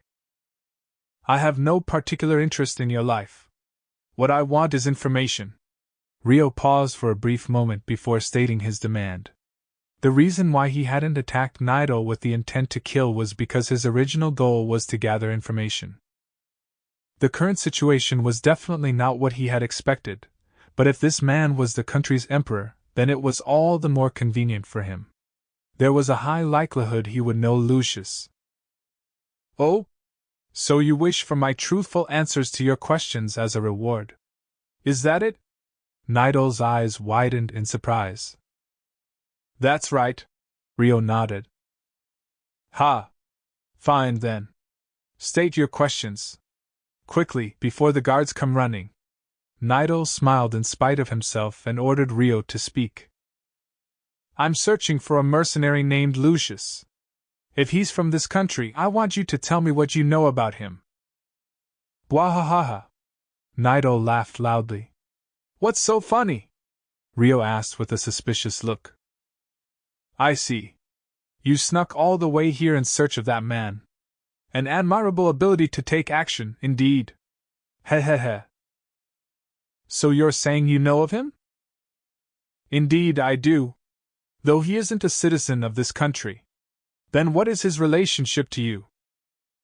I am the ruler of this country, and that man is the head of a renowned mercenary group. It's not strange for us to have a contract connection. Nidal answered boldly and heartily. In that case, you must know of a man named Rice too? The one acting as the ambassador of this country. Nidal's eyes widened faintly. So you know of Rice as well? Indeed, I was the one who appointed that man as our ambassador. What is Rice and Lucius' relationship? Rio asked flatly.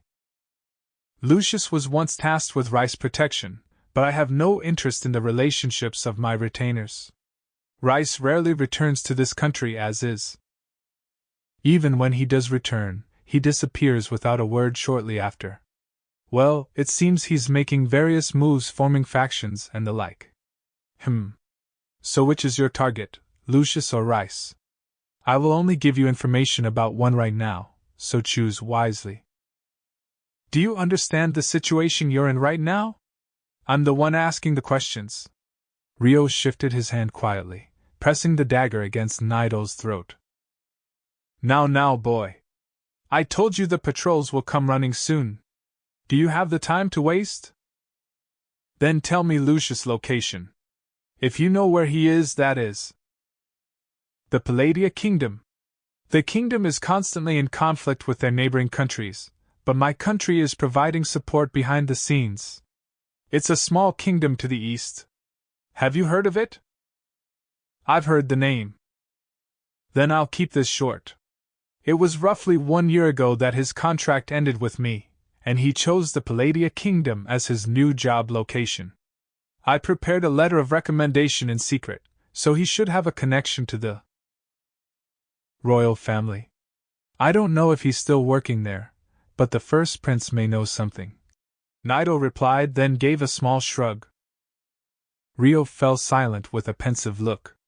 Nidal was voluntarily giving him information, but without credible evidence, there was no telling whether his words were true or not.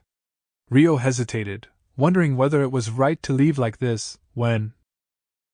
Well, it's your choice whether you believe me or not. But what will you do now? I've told you everything I know about his location, so your reward has now been fulfilled. I have no obligation to obey you any further than this, yes? And it seems the patrol is here. Right on time. Nidal sneered audaciously. Like he said, the passage connecting to the arena was starting to fill with noise. Staying any longer would indeed be too risky, huh? Rio furrowed his brow faintly, then decided to retreat. One more thing. If you're leaving, leave through the way you came in. Don't go touching the barrier carelessly. Though it's up to you whether you believe this or not, too, Nidal added as an afterthought. At the same time, magic essence swelled up within his body. Rio reflexively stepped back to gain his distance, then immediately began running to escape. What was the deal with that man? Rio leaped while running, making his way up to the spectator seats. He had an eerie feeling that was difficult to describe in words, making him glance back down at Nidal. Nidal smiled up at Rio boldly. There he is! He's fast! There may be others! Protect His Majesty! The soldiers scrambled around in a flurry, surrounding Rio with coordinated movements as they commenced their escort of Nidal. However, Rio ran at a speed faster than they could follow, lightly leaping up to the atrium. What physical abilities he has! Is he an enchanted sword user? The soldiers froze and looked up at Rio in amazement.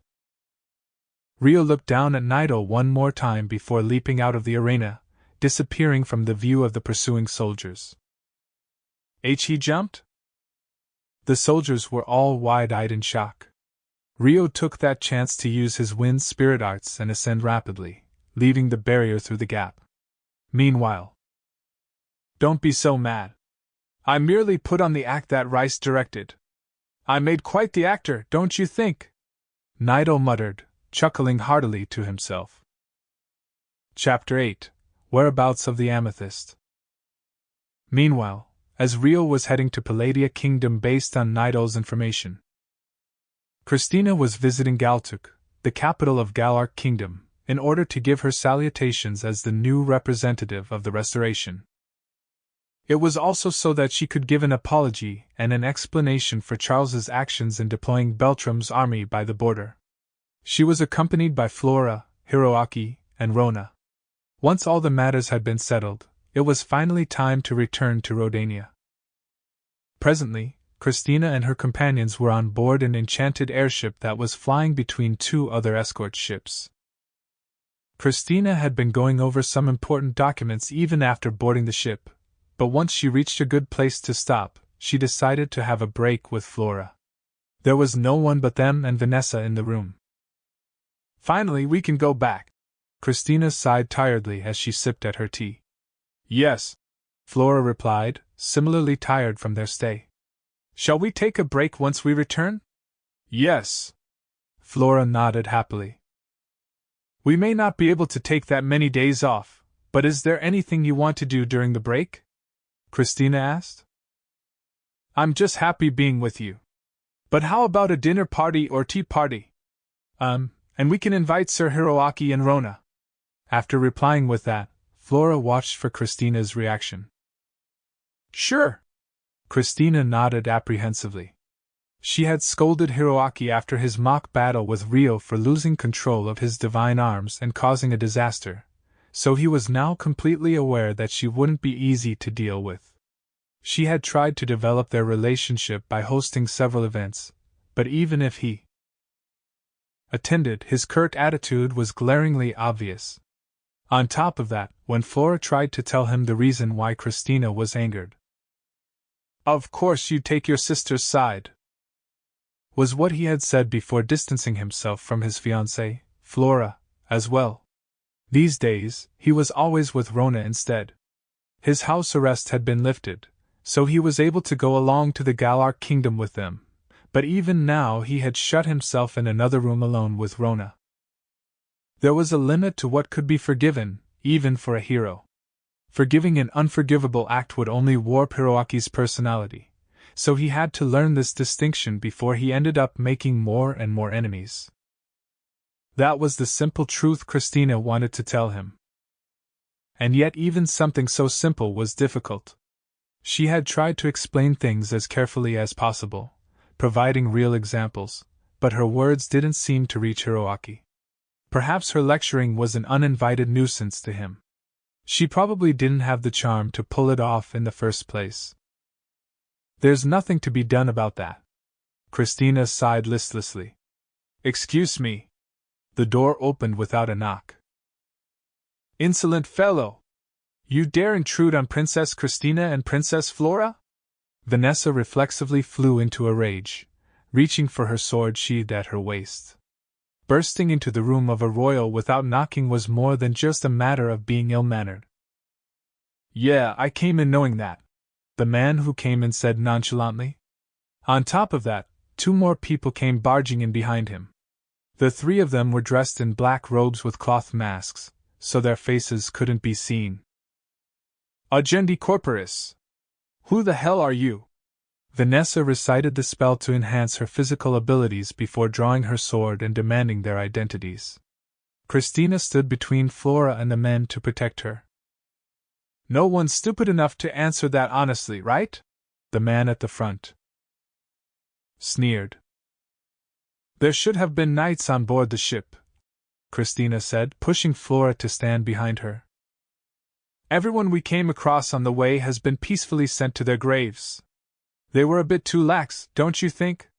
Just because you're on a ship doesn't mean there are no enemies. The 2 others behind the man laughed mockingly. Princess Christina, Princess Flora, stay behind me in the corner of the room. Vanessa held her sword ready with a sharp expression. Come, Flora!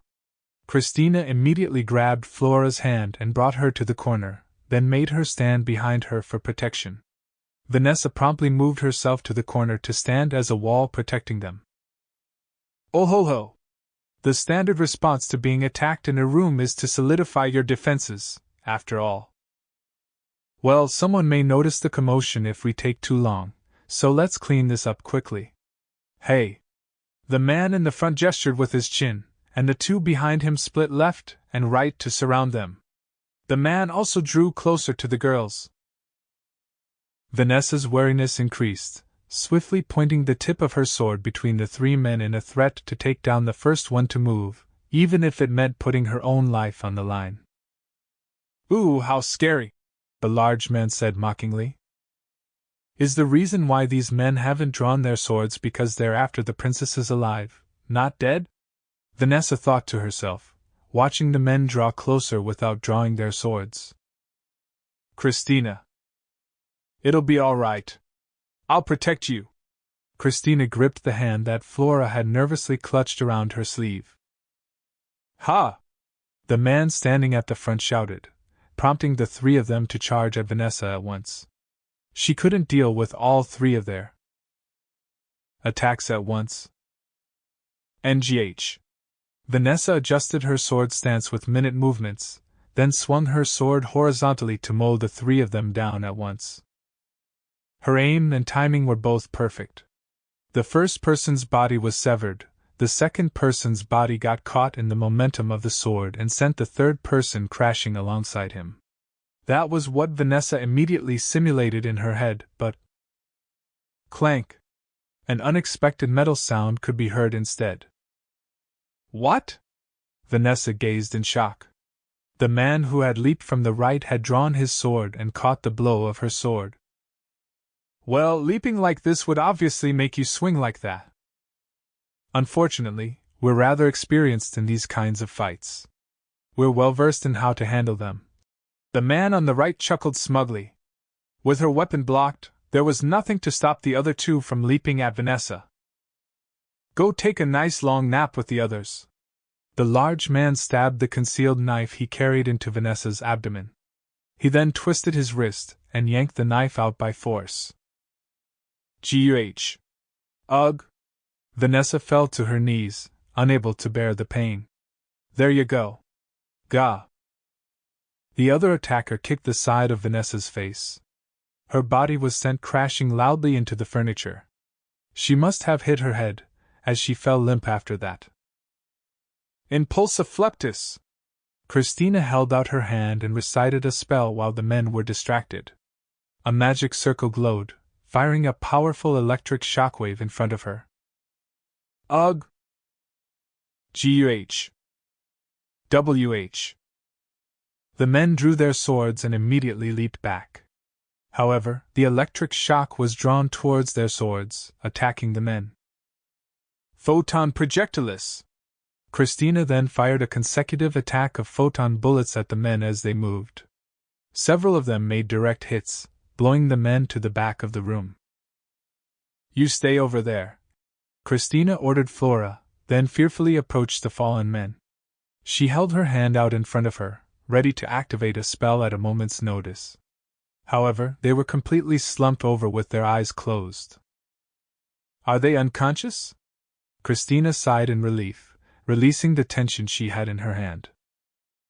"It's all right now. Come here. This room is dangerous. We have to check on Vanessa's condition." Christina turned back to Flora and ordered, but... "See, Christina!" The men that should have been unconscious all rose at once and started running. "Wah!" The man closest to her grabbed her from behind, while the other two in the room ran at Flora and easily restrained her from both sides. "Well, well. What a violent princess you are indeed, firing such magic mercilessly," the man that had captured Christina from behind said with a hint of exasperation. Christina's face twisted with detestation. "Of course. I activated the magic without a care for your lives. How did you survive?" "Unfortunately for you, we've all enhanced our physical bodies with enchanted swords. We caught the first blow with our swords and offset the magic essence, then withstood the second shot by enhancing our bodies. Though it still hurt." The man tightened his hold around Christina's slender hands. "NGH. Unhand me, you lout!" Christina grimaced with pain. "Nah, I'm afraid I can't. It'd be a pain if you started attacking us again, so..." Clack went a certain sound. It felt like something had been pressed against her neck. "Magic sealing shackles?" NGH. Christina frowned.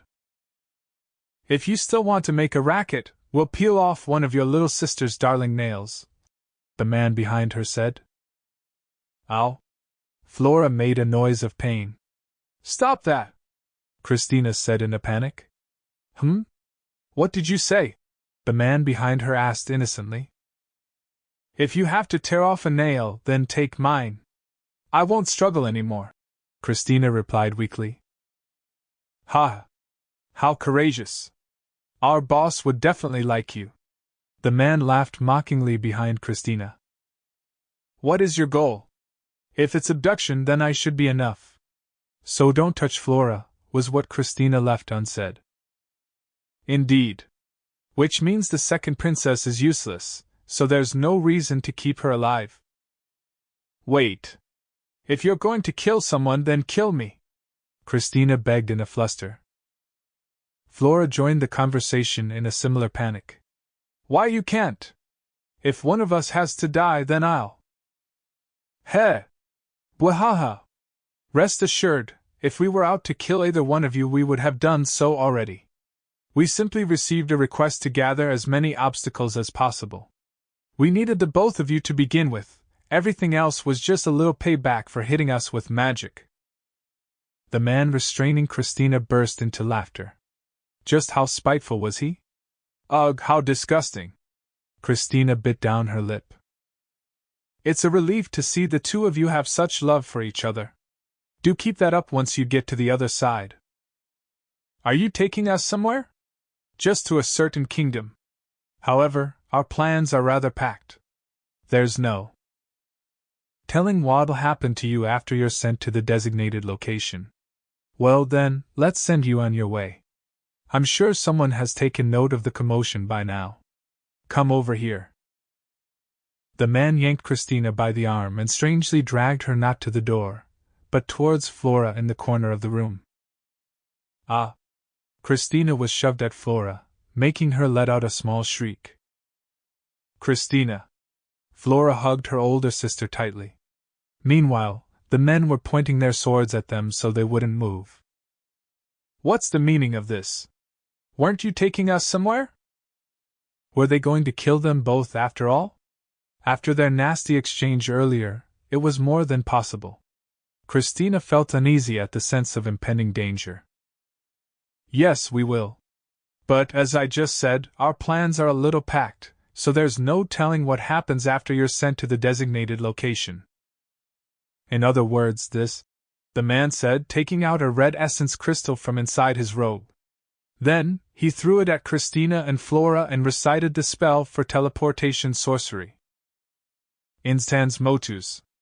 Immediately following, the space around the essence crystal warped. Huh! They had no idea what had just happened. With blank looks on their faces, Christina and Flora instantly vanished on the spot. Let's be on our way before Rice starts doubting us as well. Instans motus, the man said, taking out another red crystal. He then recited the spell and the three of them vanished together. Hey! What was that noise?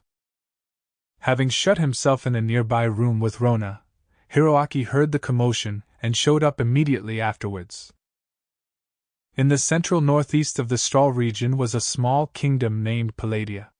In a forest on the west side of this kingdom stood Christina and Flora, their dresses clearly unfit for their surroundings. They both looked around nervously at the gloomy forest, Flora stepping closer to her older sister in fear. They were on an enchanted airship just moments ago, so why were they in the forest? There was no sign of anyone nearby. There was only the sound of the greenery being rustled by the wind, and the cries of wild animals far in the distance. It was almost like they were dreaming. However, this was no dream. The metal collar around Christina's neck was indication of that. Where are we? Christina placed a hand against the collar and mumbled in a daze, looking around at the forest. Epilogue. Several hours after Christina and Flora were sent to the Palladia forest. I'm tired. On this day, Celia had finished teaching her lecture at the Rodania Academy and was walking through the guest house. Good work today, Celia, Aisha said, guarding her in her spirit form. Thank you. Let's go home quickly and eat something yummy. Okay. Aisha's voice echoed with a slightly happy tone. But I have to drop by the office first. Christina and the others should be returning today. If they've arrived already, then I should say hello, Celia explained as she headed for the central office inside the guest house.